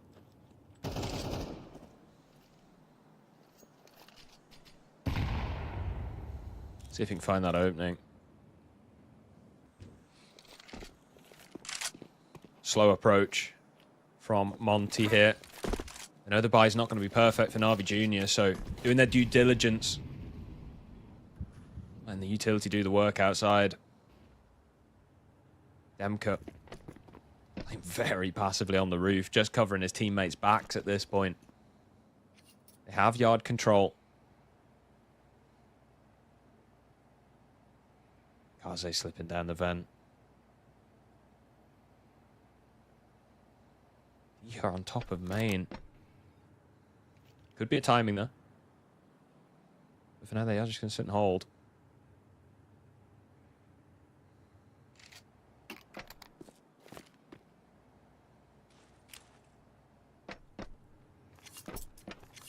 $30 left. The clock's getting dangerously low at this point.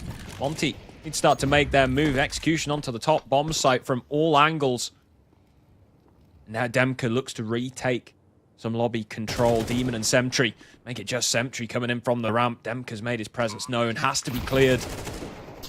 There's a second kill. Sentry reveals his location with the HE. Demka just has to live. He knows this.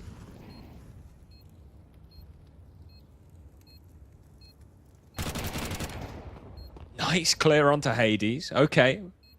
Again, a little bit of a foothold, but still just don't think it's enough. Monty is so well entrenched in this site. He may look to see if he can find an exit here. Whew! Hello. There's one. Now trouble for Gizmi on the bomb site with an AWP. Needs to try and back away. Yeah, this is problematic. Krebeni could do so much exit damage, but he decides to keep the weapon instead. Leaves it to Makaze, who rips the AWP away. I have a costly round on both sides. Well, I say on both sides, more so on the Monty side, losing quite a few players there on the exits. But again, I'm going to say it again. I love what I'm seeing from Monty in terms of the calling, right? They take outside your anti-eco, take those ranged duels, those ranged fights with the greater weaponry, greater utility towards outside. You wrap, you even take CT. Then you sit and wait for the Na'Vi Junior reaction because you took that map control so early. Nothing comes. and you're set up perfectly without being disrupted at all, because you've identified Na'Vi Jr. are not playing aggressive, they're not disrupting you. You have all the freedom and space in the world to set yourself up for an A-site execute from main and heaven. You've got 2 players coming in through main, 2 players coming in through heaven. It's so well orchestrated, the split. On top of that, like the utility, the smoke towards Squeaky as well, that actually covers off behind the vent, in front of the vent, and Squeaky itself gives cover for the heaven players and the main players. It's so well orchestrated. That being said, again though, damage done to the economy. Monty have still a lot built up, but it's not as much as they otherwise could have had. Now again, it's another top site hit going straight in, but it's Makazi to find the opening on towards Gizmi through the smoke. Oh, Rebeni goes flying into the bomb site, and you're quite right. Yeah, Diha just sitting and holding, waiting for this reaction through the smoke. The trap is sprung, and Na'Vi Jr. falls straight into it. Monty with another decisive round victory. I love every bit about that. That was beautiful. It's similar to the pistol round, right? They do that utility on main. They're expecting Na'Vi Jr. to go straight through the smoke, contest, get scrappy. Monty just hold. Yeah, it's like, imagine you've got 2 cars like driving along, and one of them slams the brakes on and the other one then crashes into a wall. Yeah. That's kind of what it was like, right? And Monty just suddenly stood still, and then Na'Vi Jr. tripped over as they... yeah, some beautiful calling. I'm loving what I'm seeing right now from Monty. They're looking so comfortable here on Nuke, and it's very clear their game plan right now. And Diha, beautiful headshot towards M-Tree.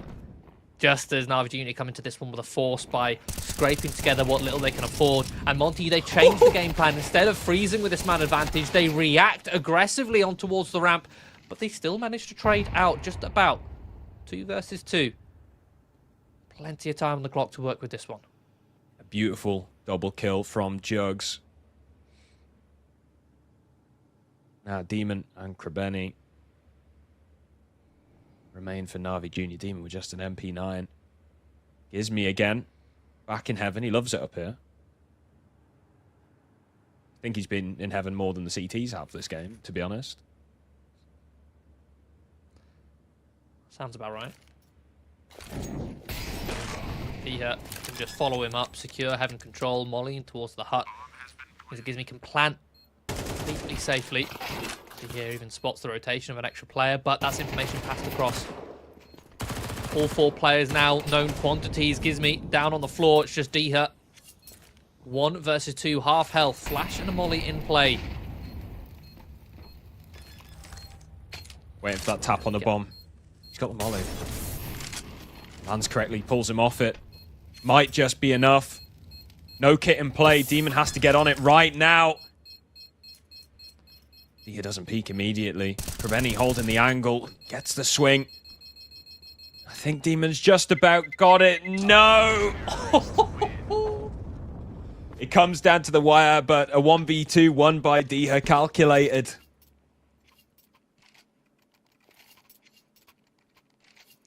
I was worrying just somewhat with how late Diha was throwing the molly, but then I realized, oh wait, no kit. It's going to be a 10-second defuse. So the lateness of the molly actually pans out, and even then he takes his time peeking around the corner, just delaying that fight for as long as possible. Lovely clutch one from him. And again, that was a force buy for Na'Vi Jr., and they're going to be forcing up into this one as well, trying to make advantage of the fact that Monty survived with no players, but I think Monty's got plenty of cash. There's no damage done to their economy here. Gizmi already attempting another opening very quick. Pulling any punches, and Ryu, as he's the one to find the opening, catches the leg of Demon. Krebeni then tries to activate, but Gizmi, still a present threat. Traded 1-for-1 outside. This is just getting so scrappy. Yeah. Monty just weaving their way into every nook and cranny that they can find and leaving it open. It has just been a series of 1v1s so far, it feels like. A reposition now from Monty, though. Diha takes place in main. Start to wrap around. Jugs aware of this. Knows this is a possibility and is just hard focused. And also they know how often Monty have been focusing towards heaven as well. Gizmi's been in there almost every round. To clear it. Beautiful. He anticipates. That leaves Sentry to try and clutch this one out. Goes silent. Swings out. Diha's there. Ooh, I was about to say molly towards the vent instead of hut. Normally, you know, you molly hut, that bit of a higher risk position. But Diha handles it majestically with that headshot. And I hate to say it, we called him out at the start of this series, saying, yeah, he's one of the lower fragging players on this lineup, despite being one of the more experienced, arguably the most, if you consider the titles that he's won. He's shown us up. Yeah. Showing just what he's capable of.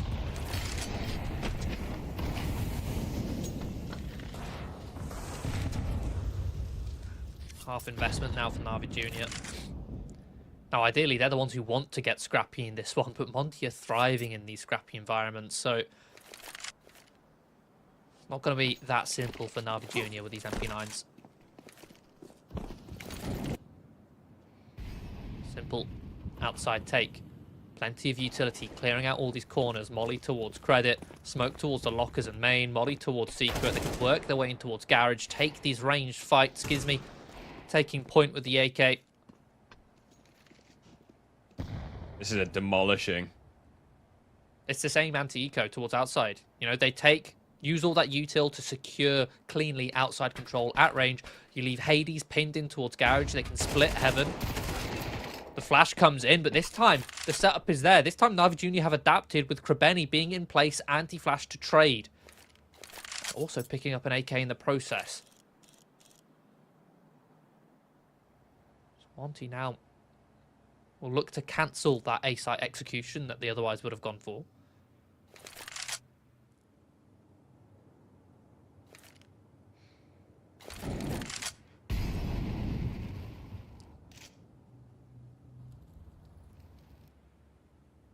I'm confused why Demka's thrown that molly considering the vent is closed.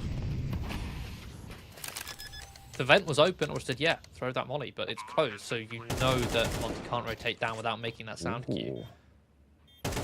Nice shot from Krebeni. Immediate response from Diha. He's looking sharp. Demka catches Jugs, leaving Demon. I said he was a bit of a clutch king, but a 1 versus 3 with Monty so spread and no diffuse kit, no nades. It's too much to ask. It's another round. Na'Vi Jr. must painfully concede.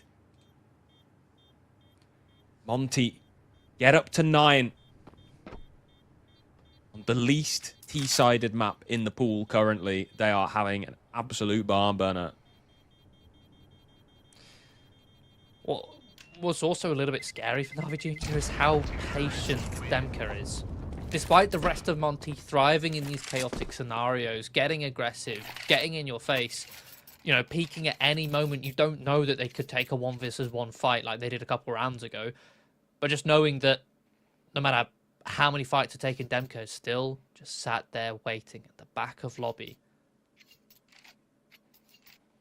I mean, we've had rounds where Demka's been able to make presence in towards the lobby, but sometimes he just sits all the way back and has even been able to vacate. I remember the round where it was the first outside anti-eco that Monty did with their main and Heaven split. Demka got 1 kill in towards lobby, then fell in towards T-spawn to hold for the push, knowing that he would be hunted down. Yeah, insane. It's like the yin and yang. It's perfect. It's just like you can't deal with him because he's just sat there waiting for your push. Unless you invest much more heavily, but then you've got the chaotic, eager other side of Monty, which are ready to react off any information that Demka finds if you over-invest into trying to deal with him in lobby.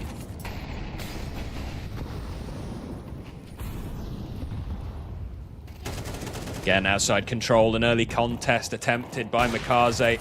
He is punished for it. Sentry will pick up a kill on the AWP. And even a second onto Gizmy. Hello.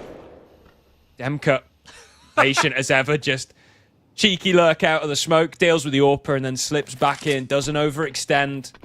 Disciplined. That's when you know someone's onto some sort of level of gold right there. Because we've just been praising for him for how patient and passive he's been. Just as soon as we say that, he just walks through a smoke at the perfect timing, knows the exact right moment to strike, to switch up that pace, to find a trade kill, an equalizing frag. Now Monty Bomb planted on this lower site. Gonna try and stop this Na'Vi Junior retake. Bomb ticking. Hades 1 for 1. Let's see what Na'Vi Junior can do here. Ryu, known quantity now. Needs to be careful of the Dem can lurk in, but it might not even matter. Jugs falls as well. Ryu finds a double. Monty are just ripping through Na'Vi Junior here. 10-1.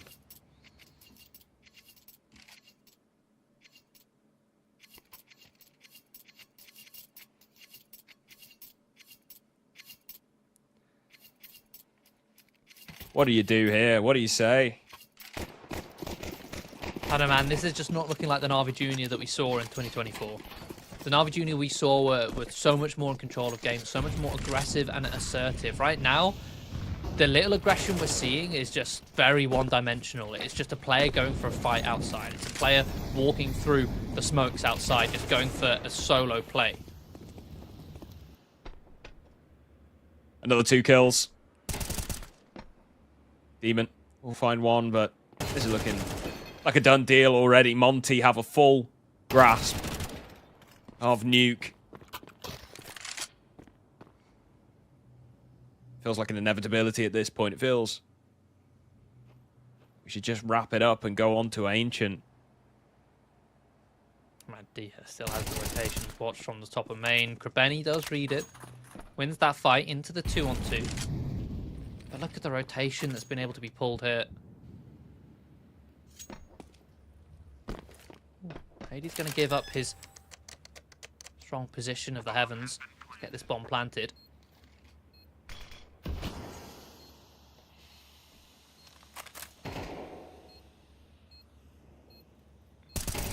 She crept through the edge of the smoke. It's enough to find Hades. Ryu now stuck in a very awkward spot. Isolates the first fight. Oh! Pivots around on the second. And what a headshot on towards Jugs. Ryu. Everything that Na'Vi Junior wanted was right there. He's pinned into a corner. All you have to do is just trade. Give him a chance, Ryu man. Domes them. What a sensational goodness. half from Monty. 11-1. They give Na'Vi Junior nothing. A single round buffer is all this young squad has to try and make their way back in on this map.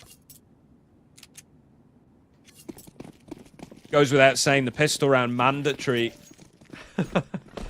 Yeah. See if they can bring the source on their T side. As Monty did, it's going to be a bit of a ramp pop here, but D-Hub playing passive and going to fall back safely. Doesn't want to go down for free. Keeps hitting a 5-on-5, allows time for his teammates to rotate in towards that lower site. Monty have actually taken control of double doors.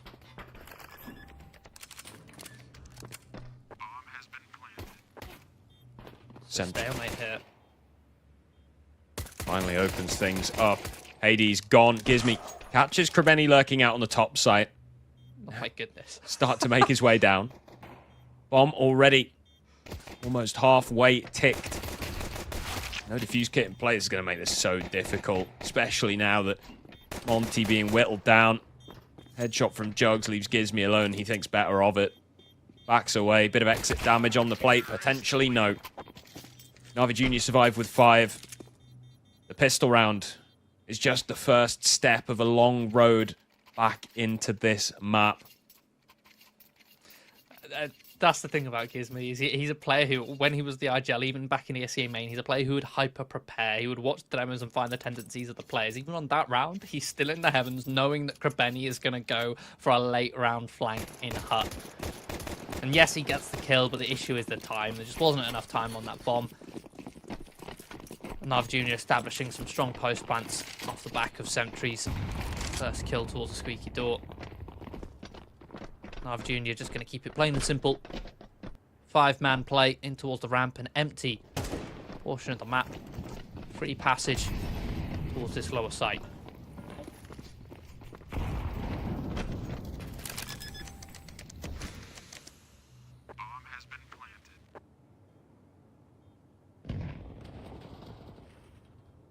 Monty sticking together on this. Grouping the firepower up even when the bomb's down and they're just searching for exits. Yeah, they can silently shift in towards ramp here to see if they can find just the one exit kill. I think Na'Vi Jr. piece this together. They're going to try and save in towards secret. Keep as many weapons alive as possible. With 4 rifles in play, they don't want a single one to go down. Even dropping a smoke to give them cover. Terrorists win.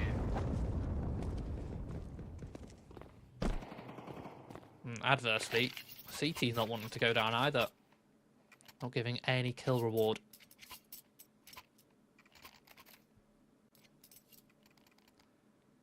Here comes the first gun round for Monty on the CT side.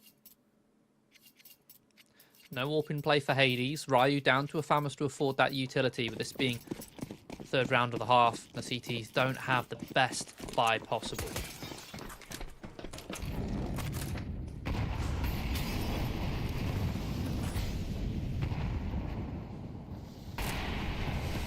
See how they compensate with that. Diha burns a smoke early on, getting behind this ramp smoke, expecting some funny business.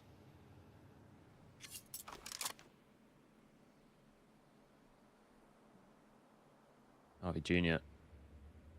playing a slow game.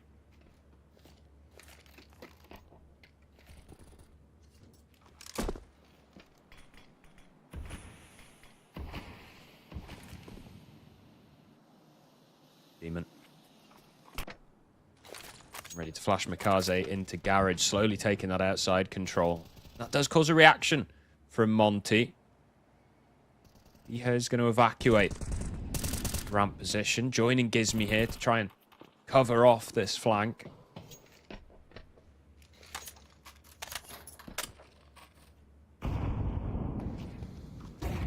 $45 left on the clock. Na'Vi throw themselves down the secret stairs, making a lot of noise in the process. Gizmy is going to slip down that vent. And he's not going to be cleared. Hades in a great position here on the upper rafters to pick up 1 and 2. Krabeni will trade. That's a man advantage for Monty, and the bomb only just now going down. Gizmy follows it and stops it from being planted. 17 seconds. Ryu making a lot of noise. Catches Krabeni, Jugs. 10 seconds in a 1 versus 4. Nothing he can do. It's map point for Monty. Something is just not in sync right now for Na'Vi Jr. You're splitting that lower site from ramp and the single door. Hades is out in the open, essentially. So vulnerable to being split, yet he still gets 2. Not only is the attack poorly timed, but also the trading in single door alone wasn't there. And then to then plant towards single door, I guess, yeah, you came from single door. It's more likely to be clear than double. Bomb denied. Monty up onto map point. Jr. going to continue this more aggressive pace that they have had success with. Finding the opening on towards Hades. A brawl towards Secret. Here we go. Yeah, there's a couple more kills coming their way. This is a solid start. Na'Vi Jr. just send it outside. No smokes, hardly any utility. Just take some raw aim duels. Mikaze finds the first. Krabeni with the second. And Sentry coming in with 1 as well. Diha gone. Demka patiently waiting for somebody to peek him from heaven, but it's not going to be.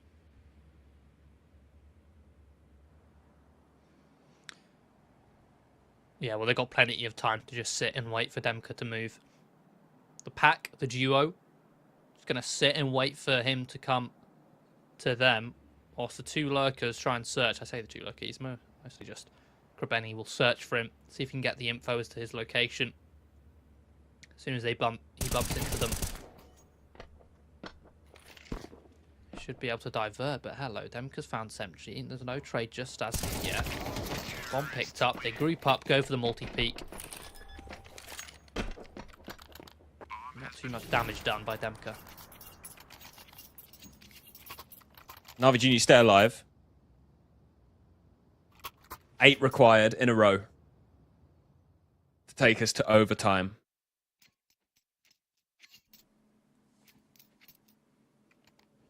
Monty are just going to chill with an eco here. No need. Try and force the issue. They've got lots of rounds to play with, but why waste them? Bit of a lobby crunch. Should be held. Emka does find one. But that is all. Hades with the scout. Location revealed. Tag dealt. Shouldn't be able to do much more than that. Another tag.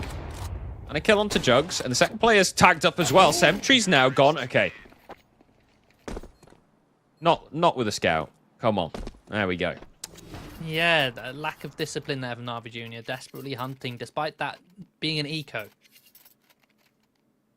And it's only a scout that Hades would have been saving there.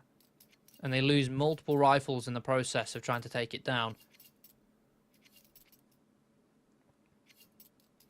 I guess at the same time, if you're Navi Jr., you want Monty to have as little funds as possible. But again, doesn't make sense. A scout, I'd rather have Hades be up against Hades with a scout than an M4. Oh, Mikaze. Oh, Somehow manages to hold on. He's fully exposed by that HE. Still rips Ryu's head off. Gizmi is able to at least get one in response onto Krabeni. And a lot of damage dealt to these Navi Junior players. Mikaze's going to try and slip in main. Almost caught by Gizmi, but still manages to find the kill.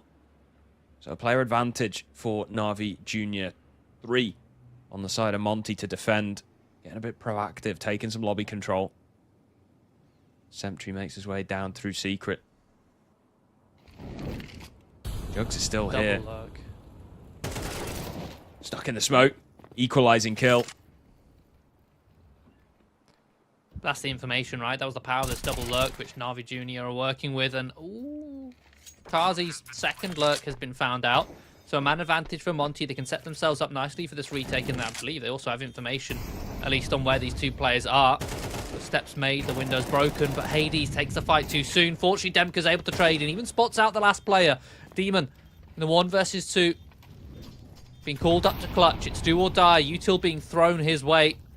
Molly will make it uncomfortable. He's pinned now in towards the corner. Beautiful headshot towards Deher, but Demka finds a trade, and I believe he has enough time on this defuse. Oh, wait, no. Wait.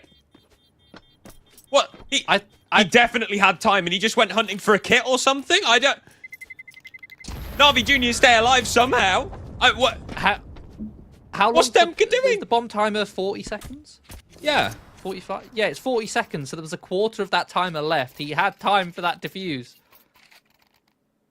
Unless someone was saying, oh, there's a kit on the mini ramp, and there actually wasn't. I mean, look. Oh, no. That's a tilter, but it should still only be a matter of time. But it's forced not. It's forced Monty down back. Ooh, it's a half. Hades invested a lot. So's Deher. Down to 900 on both those players. Don't know if I like this. Yeah, this is... using Englishism. Squeaky bum time. Eloquently put. Mikaze immediately takes the AK away. More insult to injury after a round loss that probably shouldn't have been so. Krabeni eliminating Hades as well. Ryu will strike from Secret, but quickly losing numbers. They need to try and consolidate. Gizmi is now on the AK.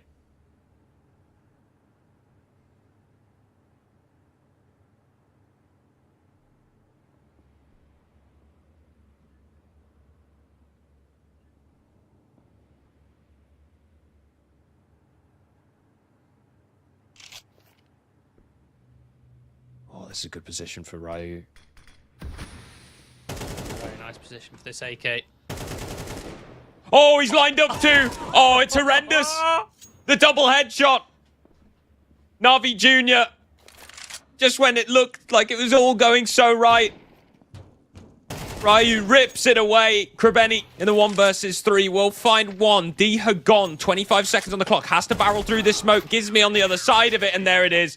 Monty do finally close the map 13-6 after an absolute masterclass on the T side, it has to be said. 11-1 at the half, and they close it out 13-6. Yeah, again, that first half was incredible from Monty. The game plan coming in round after round, the rounds actually, led into one another to perfection with the conditioning towards the top side to then hit them into the next round with something that was related to the set piece they'd done before.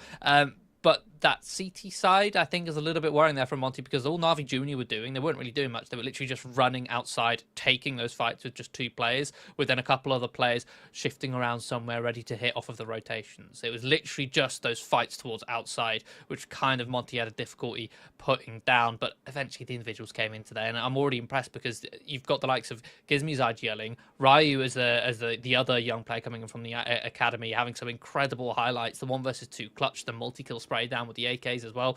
Yeah, it's really impressive from Monty. We're only 1 map in. Yeah, we are. Ancient is the map up next. That's Na'Vi Junior's map pick. We will see you after a short break for map 2.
Welcome back to CCT Season 2 Series 18 Swiss stage. We're in the middle of a round 2 1-0 match between Monty and Navi Jr. And we just saw Monty absolutely manhandle Navi Jr. on Navi Jr.'s map pick of, in fact, no, it was Monty's map pick, correct me if I'm wrong, of Nuke.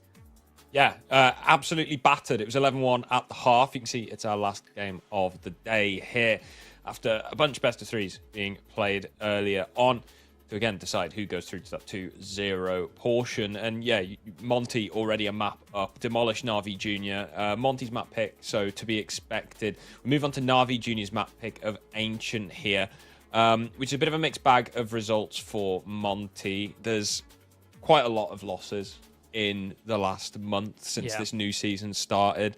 They do outweigh the wins quite a bit, but also they've just played a lot of Ancient, so it's definitely a map that this squad is going to be intimately familiar with. Navi Jr. on the other hand, decent win rate. Yeah, but also bringing it back to Monty, a lot of their losses have been quite close. There's a lot of double-digit games in there on their losses, so it's not a terrible map for them. It's just one which doesn't invoke much confidence, whereas Navi Jr., their results, it's a very favourable map for them, historically speaking, at least. And in 2025, it's not really faded away from their map pool. That being said, Monty did absolutely come out the gates swinging on Nuke, and I spoke to Gizmy, the IGL of Monty, in the break between maps, and he said that a lot of the stuff that he called, well, yes, he had the pre-game plan. A lot of the stuff he called came on the fly. So, yeah, it goes to show the sort of level of flow that they're working with. It wasn't just a complete hard anti-strat. It was just Monty had simply the better game on paper. But now we're going to be heading on to Ancient. Let's see if the same can be said, as Monty start on that CT side where they did have a little bit of trouble stopping the opening kills coming in from Navi Jr. Navi Jr. just working their way in towards middle right now, smoking towards CT, set themselves up for a split. Yeah, look, That's it. Collapse. Gizmy gonna be falling back. Demka to take first contact. Gizmy finds a double, making a triple. It's a complete shutdown on the A bomb site. There's just Jugs left. Glock against 5. And he can do nothing. Hades puts him down. Monty start as they left off on Nuke with a decisive pistol round win. You've got 2 players against a full onslaught of 5 players on that A site. And the setup is perfect. The adjustment to that mid split as well is the fact that you've got Demka, who's meant to be being baited in with that flash set up for if they come out of A main, but they don't. They come heavy from Donut. All he has to do is pivot, use the big box to cover A main, taps 1 kill, he gets all the attention, and Gizmy, who actually had the A main cross there, is set up for the multi-kill, and it's so good to watch. Navi Jr., no bomb plan, going to be a full eco for them. Full Glock, going to be using this lurk smoke to see if they can cheat a quick, cheeky bomb plan, and they're going to be successful. They lose all their players to MP9, so heavy kill reward going Monty's way, but Navi Jr. do still get $600 per player themselves for that bomb plan, giving them a little bit more room to work with as far as the investment is concerned on the first gun round. Yeah, nicely dealt with. I think not losing players is probably the name of the game in these anti-ecos. Preventing the bomb plant would, of course, have been the ideal outcome, but a nice spray down, cash on the MP9s, bish bash bosh. Still got everybody alive in this one. So they can use these MP9s as a bit of a bonus, maybe take some lane control, get them up close to elbow in mid, that sort of thing. That's exactly what the plan is for Monty here. It's like a heavy B lean early on, which suggests these MP9s are going into those more close range engagements. And yeah, here we go, Gizmy getting right up there in cave.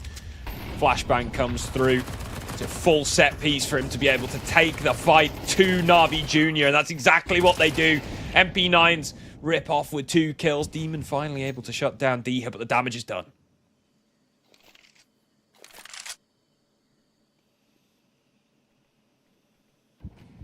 We'll just creep through this smoke to see if they can find and catch a player off guard, and that's exactly what they do. Ryu removed. Gizmy still a threat, and he's not going to stop anytime soon. He walks through the smoke himself, catches Jugs, back turned, and even slinks away in towards the bucket. Still alive, still fighting, still kicking. Drops a flashbang and they turn. Catches them, side of the head, and Gizmy still doing damage. Buys time for Krabeni to come through. Gizmy, what a round there in towards cave. The opening kill, and even the mid-round Oh, it's so high risk, but it looks so good when it works out. It's a beautifully set up bonus round. They use the MP9s in the perfect environment that they shine in. Chaos, run and gun, moving, closing the distance. The whole round is set up just for Gizmy to throw himself down lane.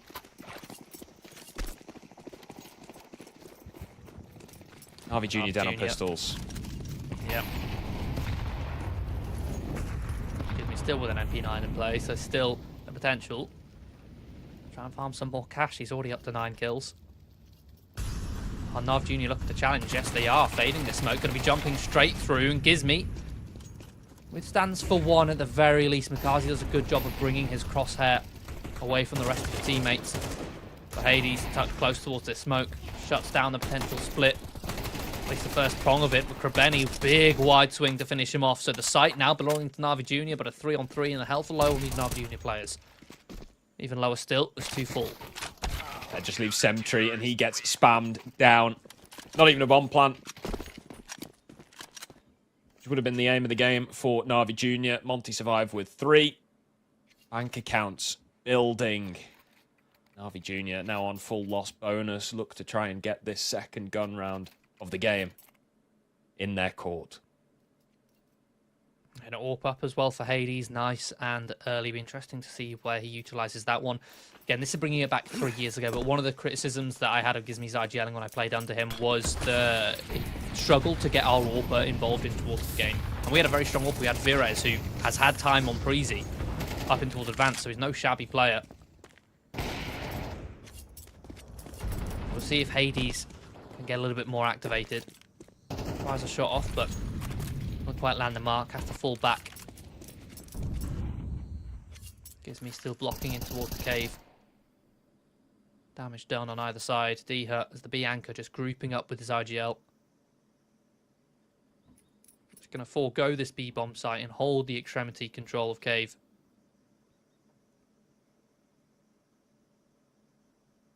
There's a full contact from Navi Jr. They haven't made a peep. Yeah, they'll figure this out. If there's nobody here, they have to be playing towards one of the extremities. Whew! And yeah, just a straight walk into D-Hur's crosshair. Beautifully done. Gizmy, as yet undetected, is going to make his way out into lane, but I think they might forgo this one with the health on the 2 other players, Ryu and Hades. Keep the weapons alive. No reason to throw them away, attempting a haphazard retake. Nav Jr. won't be throwing too many weapons away either to hunt, I don't believe. As they want to prioritise building their own economy first before they risk damaging Monty's. Now, one other thing I also want to note is some of the best Counter-Strike we've seen from D-Hur was obviously whilst he was on Ents, whilst he was on a team who were a title contender, playing under Snappy. And Snappy's calling style was very set-piece heavy, with very few defaults. Now, the way, again, that Gizmy likes to call, it's sort of a blend in between. He uses a lot of set pieces within the defaults to set up the defaults for those openers, normally to set himself up for the opening. And that also goes for CT side. He'll use a lot of structured, scripted plays to open up rounds before going into the mid rounds. And I think that with that style that Gizmy has, D-Hur might thrive. And we have seen him already in this best of 3 excel over on Nuke, finding a lot of openings and timings to just play off of the set pieces created by Gizmy. Speaking of set pieces, Navi Jr. all in over on towards this B bomb site. It's a full-on rush and it's borderline dry. I don't even know if there was any flashes. Sentry's just going to tear heads. Krabeni the same. This was the one bit of success that Navi Jr. had on Nuke, was just a dry outside brawly fight, taking those entries, catching Monty off guard. They throw a similar thing here on Ancient and it does work in a similar fashion. In fact, even better, as they don't lose a single player. Ryu and Demku are going to have to save. I mean, what util did Navi Jr. actually throw there? So they didn't have any mollies or any smokes. Was there a? Did they use a? Was there a molly at the bottom of the ramp for them to smoke off? Was there any flashes? I don't think I saw any. I don't remember seeing a lot being thrown. Yeah, that felt relatively dry, especially considering there was 3 players for Monty on that B site. It was hardly telegraphed even to us, and we were watching.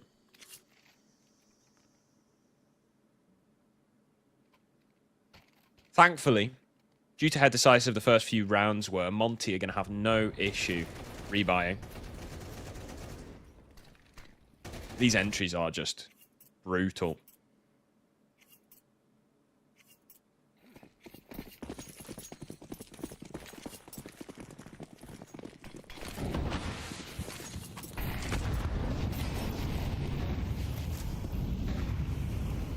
Flashes over mid. Mikaze tagged up by the Molotov and finished by Ryu with the spam.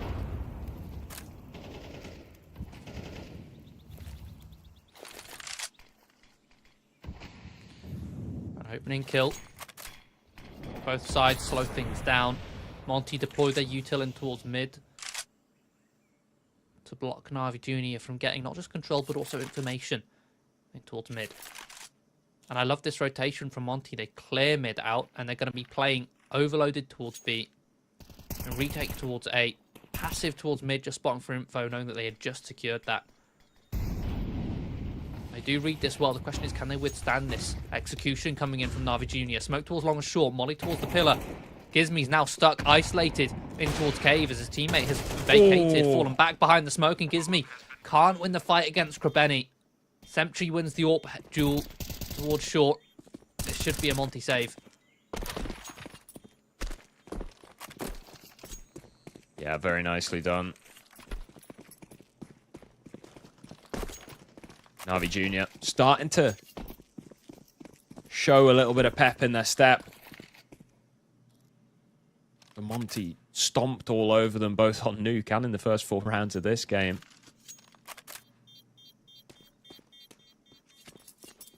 Now stringing a few rounds together, but again, this is a good save for Monty. Should be able to buy in the next round. But Gizmi and Hades can be dropped across weapons. This is probably the final buy that they can pull out. So, actually, I was going to say a tactical pause from Monty, anticipating that, but no. It's Na'Vi Jr., the ones who call it the tack. Perhaps trying to get ahead of any adjustments that could potentially be coming from Monty. Knowing that, again, 3 rounds in a row, they've just abused that B-bomb site. First with the contact, second with a rush, third with an execution. Can be difficult as well to call. The economy at this stage, so just trying to work that one out.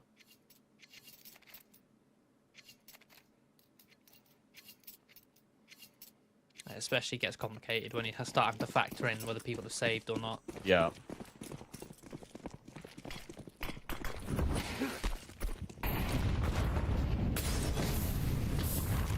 Hades.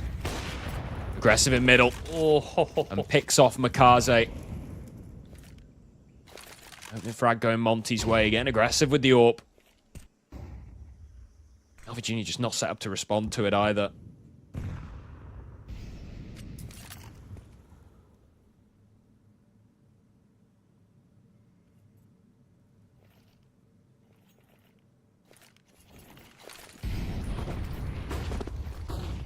Krabeni. Pushes on in. Past the donut threshold. Hades holds firm. Another kill for him. Responded to by Sentry. it's a multi-layered execution here on towards the A site. They processed in towards A main, took the boost, and then they pounced. Taking the frags, but Monty are holding. Respectfully so. Just leave Sentry. Gunned down. Multi-tier doesn't work how they would have liked. Instead, Monty weather that storm. Get themselves up to a 5th.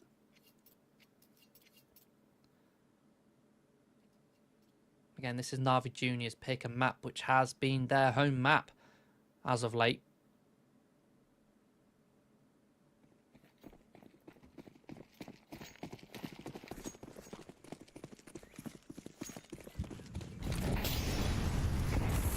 Now Times Demka getting aggressive in towards mid. This time they lack that second molly. He just swings straight in towards the second cubby.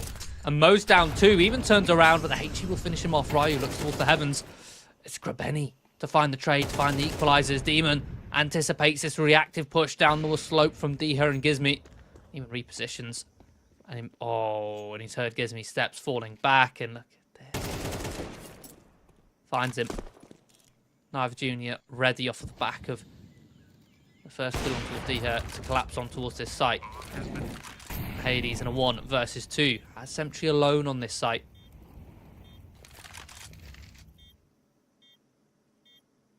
As time is bought, Benny comes to join. Peek round the corner.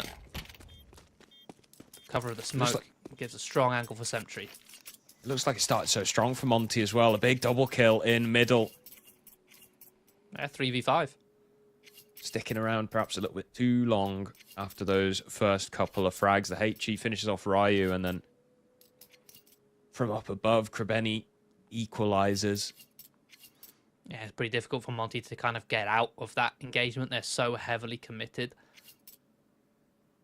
And Navi Jr. had the players in place to trade the first 2 fallen.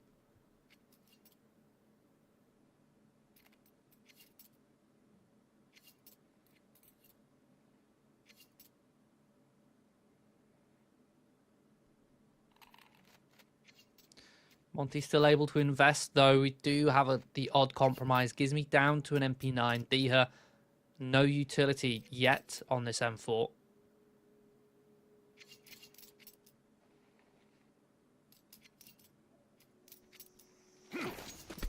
Has he... Diha's got 600 left and hasn't bought utility. Okay. He's going aggressive towards A. This makes a little bit more sense. He's saving that $600. He knows he's going first. Likely to die early. There you go. He saved himself $600 by not buying grenades, which wouldn't have been put to use regardless. Forward thinking. Issue being, he has gone down for free. No trade. Thanks to the AWP of Sentry, that one click. Doing oh so much damage. Hades demonstrates on the opposite end of the map. Uh-oh. And now caught, crossing in the smokes. 3 kills, a firing squad, surely, but no, Na'Vi come out on top. No, both Monty players sitting, trying to fade the smoke, but in doing so, alerts Na'Vi Jr. to their presence inside the smoke.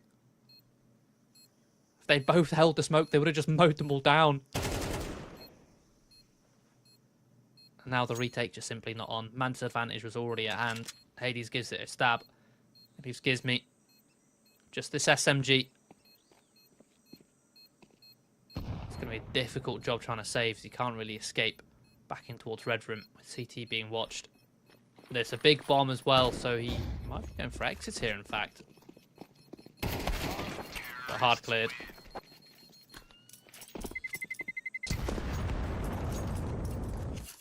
No save. No money for Monty in round 11. It will be an eco.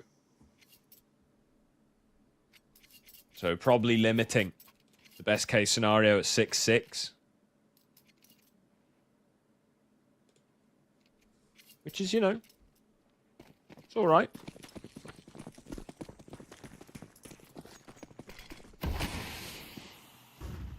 Yeah, it's not too bad. Ancient is a relatively balanced map, arguably a little bit more CT-sided than it is T. You're expecting 6-6, 7-5 halves.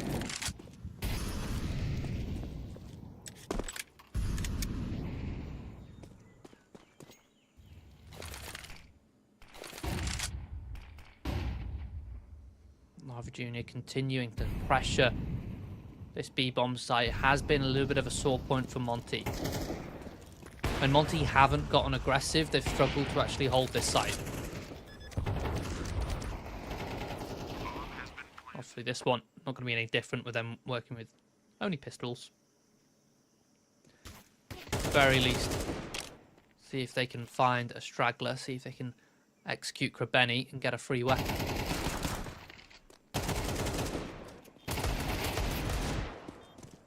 Make that 2. They find Makazi on top. Gives me with the Zeus there. Always love a good Zeus.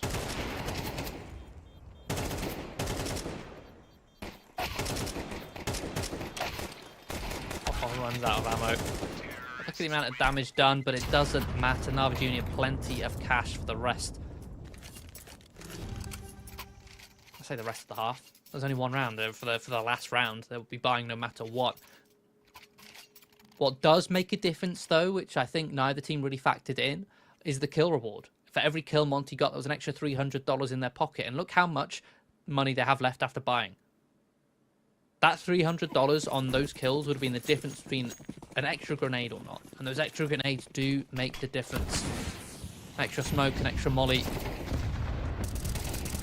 An extra flash, which is enough to cause Jugs to have to turn around and Ryu to get an opening kill.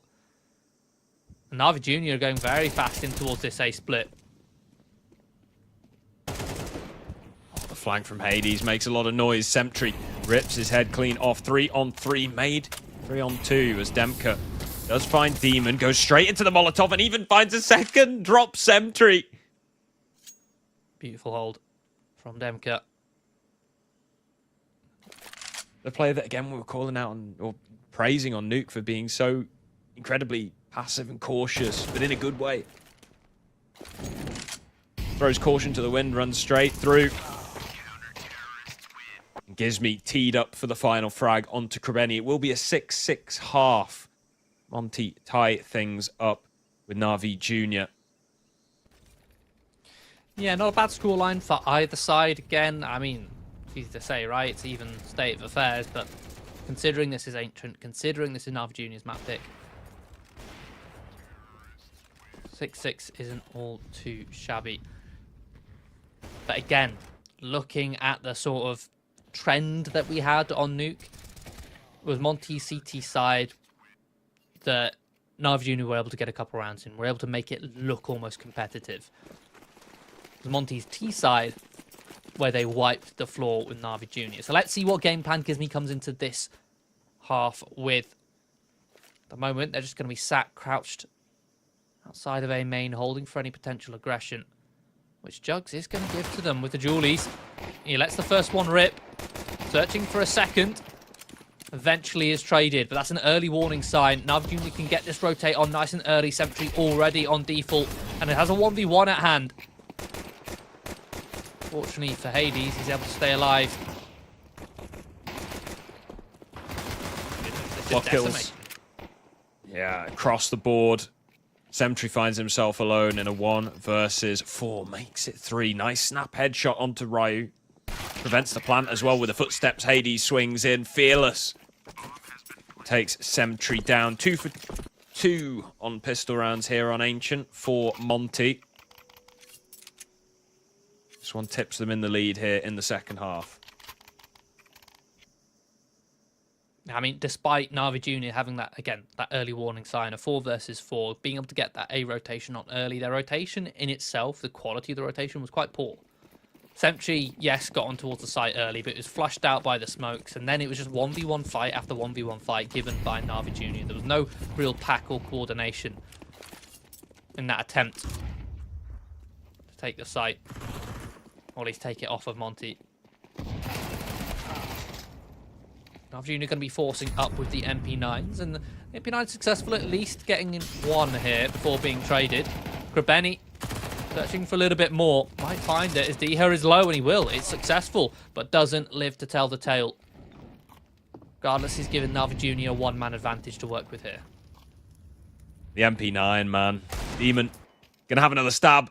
This time with a deagle, and a beautiful headshot onto Demka. Leaves Hades in a 1 versus 3. Bomb dropped. Demon doesn't overextend. He falls back. No need to give it away. Hades takes some damage, finds 1, but only 1. It is going to be the round for Navi Jr. And that's a hard reset. That's Monty going down to just 1,700 per player. After winning pistol, losing second, and no bomb plant to give them some breathing room. So they're going to be forcing up here on what you'd call a double eco situation to try and see if they can wrangle back control of the economy. It's not going to be easy with Navi Jr. coming into this one with rifles, 2 Galils even.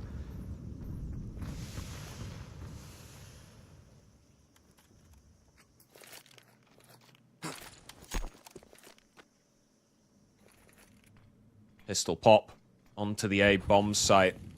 Mikaze, the only person really able to do much defending. Gizmi going to swing in. That's the flank gone. Jugs joins Mikaze in sight. Oh, and Monty having to wait out this molly delays them so long. Diha's at least able to trade on towards Jugs.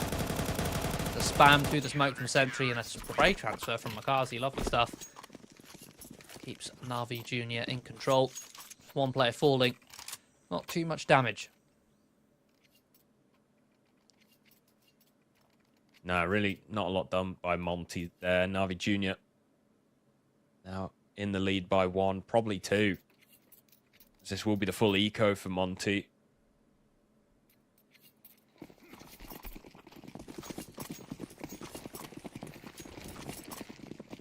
All the util Na'Vi Jr. can possibly ask for. Thanks to those generous donations of 2 Galils, and it's going to be just a straight up A hit. Trying to mob Jugs here on the bomb site. Farms up 3 with the Galil. There's 4th, and go on, make it the ace. There it is. Mikaze does his best to steal that one away. But Jugs will get it. Almost doubled his kills in one round there. We love an anti-eco ace. We love an anti-eco spray down. That we do. Nice and clean, keeping it simple, behind the default box. They all line up for him as they path towards Donut. So Na'Vi Jr. stretching their lead now to 2 rounds, but finally we get to see Monty with the guns back out. They are limited as to how much util they can afford, because a lot of them have chosen to go for AKs. In fact, they've all gone for AKs. I mean, they don't have as many flashes, as many mollies, but that doesn't seem to be the problem, considering they're going to be focusing their attention towards this A site. It's a full execution using what limited utility they have to hit the site straight away. Say straight away. They've cancelled. Beautiful. They've drawn such a big rotation. They've caught Kribeni on the rotation. That's one of the B defenders they know is gone. So they're just going to scramble back to that side of the map. Na'Vi Jr. not wanting to fall victim to a double pump, just reset into a default. Keep B on retake. And all they invested for that one was 2 smokes towards CT and the steps in towards A main.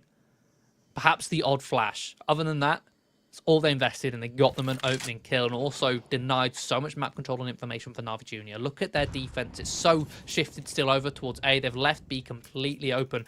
I think it might be the old classic Na'Vi strat of 4 versus 5, gamble, stack, or save. Wouldn't be opposed to it. Plant down. What a round out of Monty.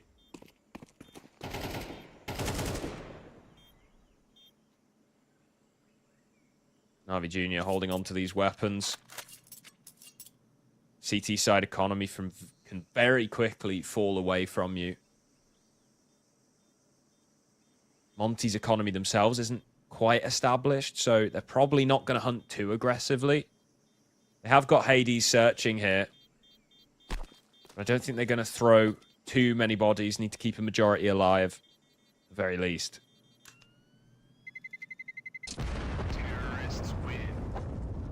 Hades sees nothing on this A-bomb site, tucked away. Na'Vi Jr. will keep 4 alive. Sentry immediately back on the AWP.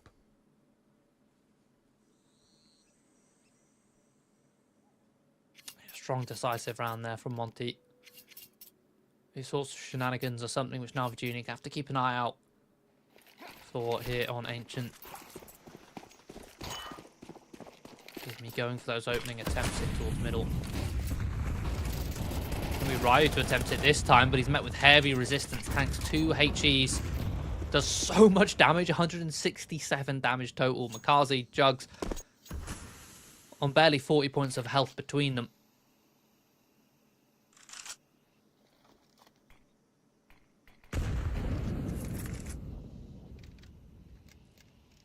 It's still a man advantage on our junior side.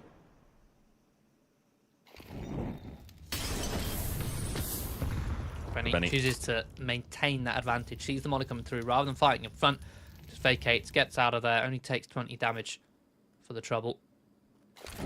Yeah, smart choice. Even a deep smoke as well. It's going to make things difficult for Monty to actually get that cave control. Gives me opts to go ahead of it.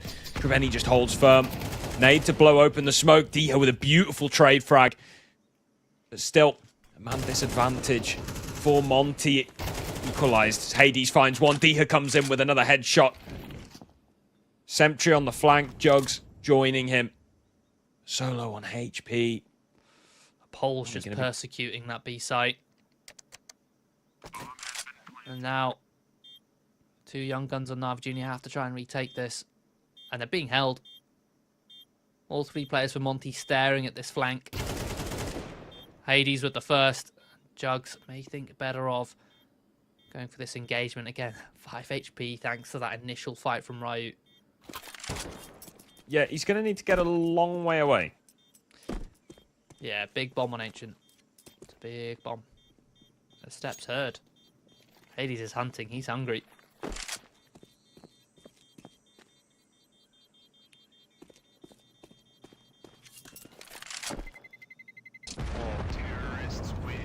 Yeah, could have spotted him just a second there.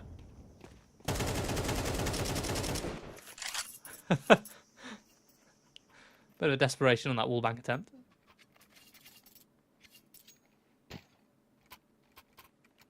Some lovely trades, some lovely openings on towards that B site coming out from Monty. I can't help but feel though, Na'Vi Jr. after that site hit, they were very disjointed. Krabeni tucked in towards cave, all on his own. The 2 kills up on towards long were both isolated 1 versus 1 fights that were lost for Na'Vi Jr.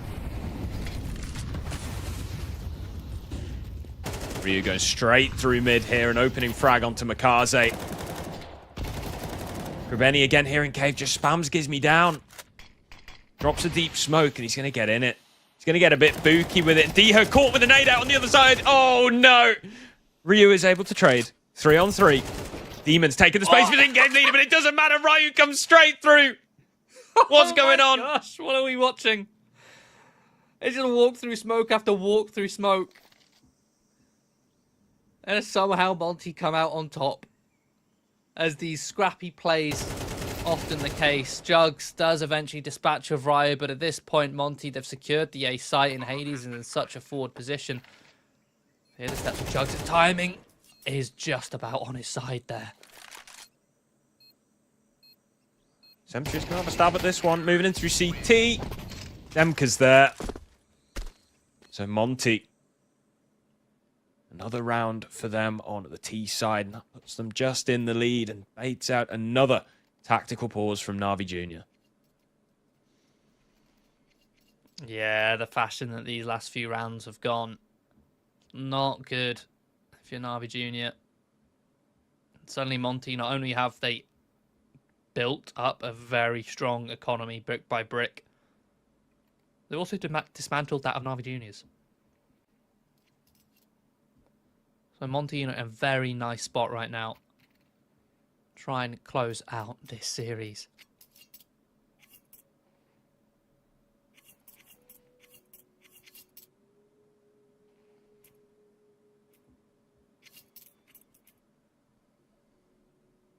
Kaze having a bit of a rough game this game. Only 6 kills. So we get here round 20, double negative.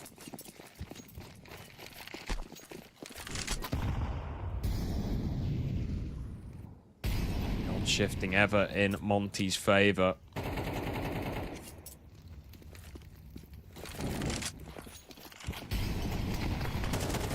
Oh, should be 11. Yeah, fantastic bit of util usage. Mikaze trying to stay alive, gets one. Krabeni tries to use the chaos. He's unsuccessful. Demon's still here in cave.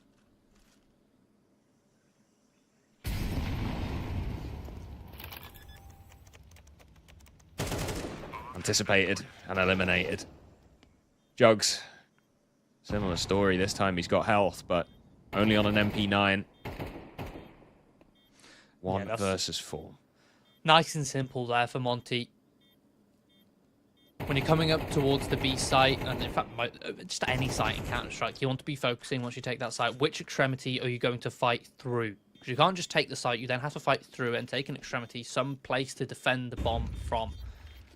You can't just have slope here on the B site. You have to have either back lanes control, being long and short, or cave as well. 2 of the 3. And up against the pistols, you just don't want to be fighting in cave unless you're doing the cave antico, which some teams do, where they carpet cave with mollies. That's a good strat because it just cleans it all out methodically.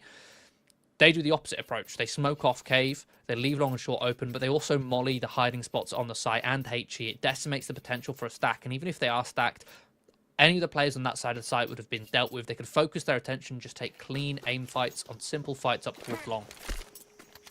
The molly preventing any cave players pushing out of that smoke.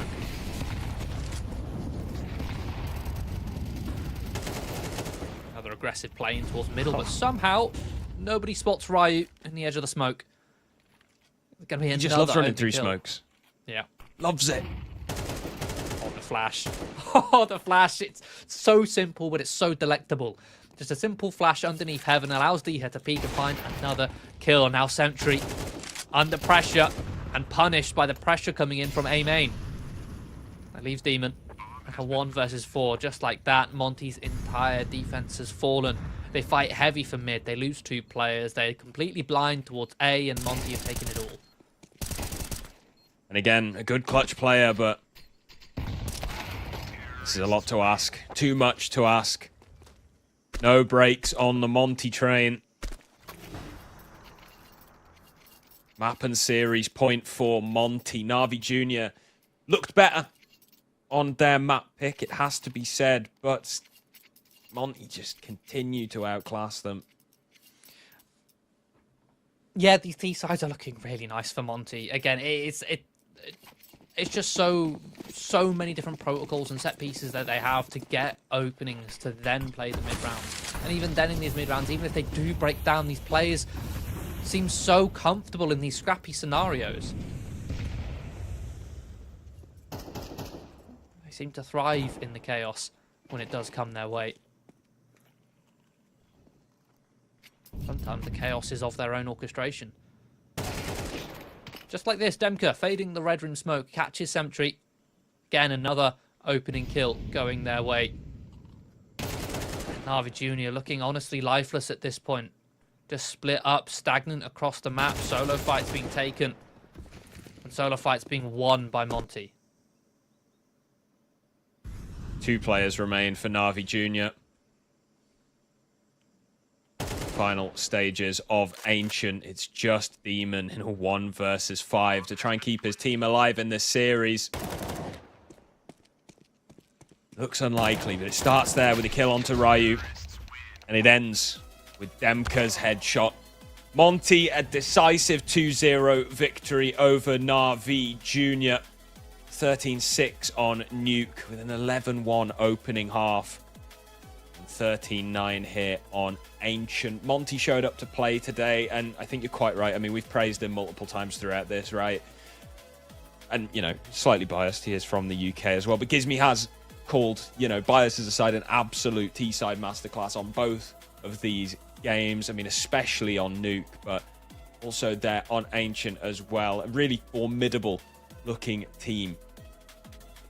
Yeah, no, they seem really well oiled. Like we mentioned, the calling style that Gizmy brings into this one with those set pieces for those openings. Everyone else thriving in the chaos when it comes to it, but also then having that patience to slow things down and having the right plays and the right roles to capitalize on any of the mistakes. Now, as much as, again, I want to continue praising Monty, I also have to say Na'Vi Jr. did not look like themselves. They did not look like the Na'Vi Jr. of 2024. Their CT sides looked very lifeless and very uninspired. I was watching majority just default vanilla Counter-Strike coming into their CT sides from Na'Vi Jr., where I wanted to see something which has become much more meta on those CT sides over the last 3-4 years, which is those proactive dynamic plays that you use where you overload portions of the map, make gamble stacks, and with those gamble stacks you use them to get information, to get aggressive, and take fights on your terms. Because at the moment, all the fights that were happening across the map on both sides were always on Monty's terms. It was always Monty who were the ones initiating the aggression, who were the ones taking map control on both CT side and on the T side. And if that's the case, then Na'Vi Jr. always having to play reactively, which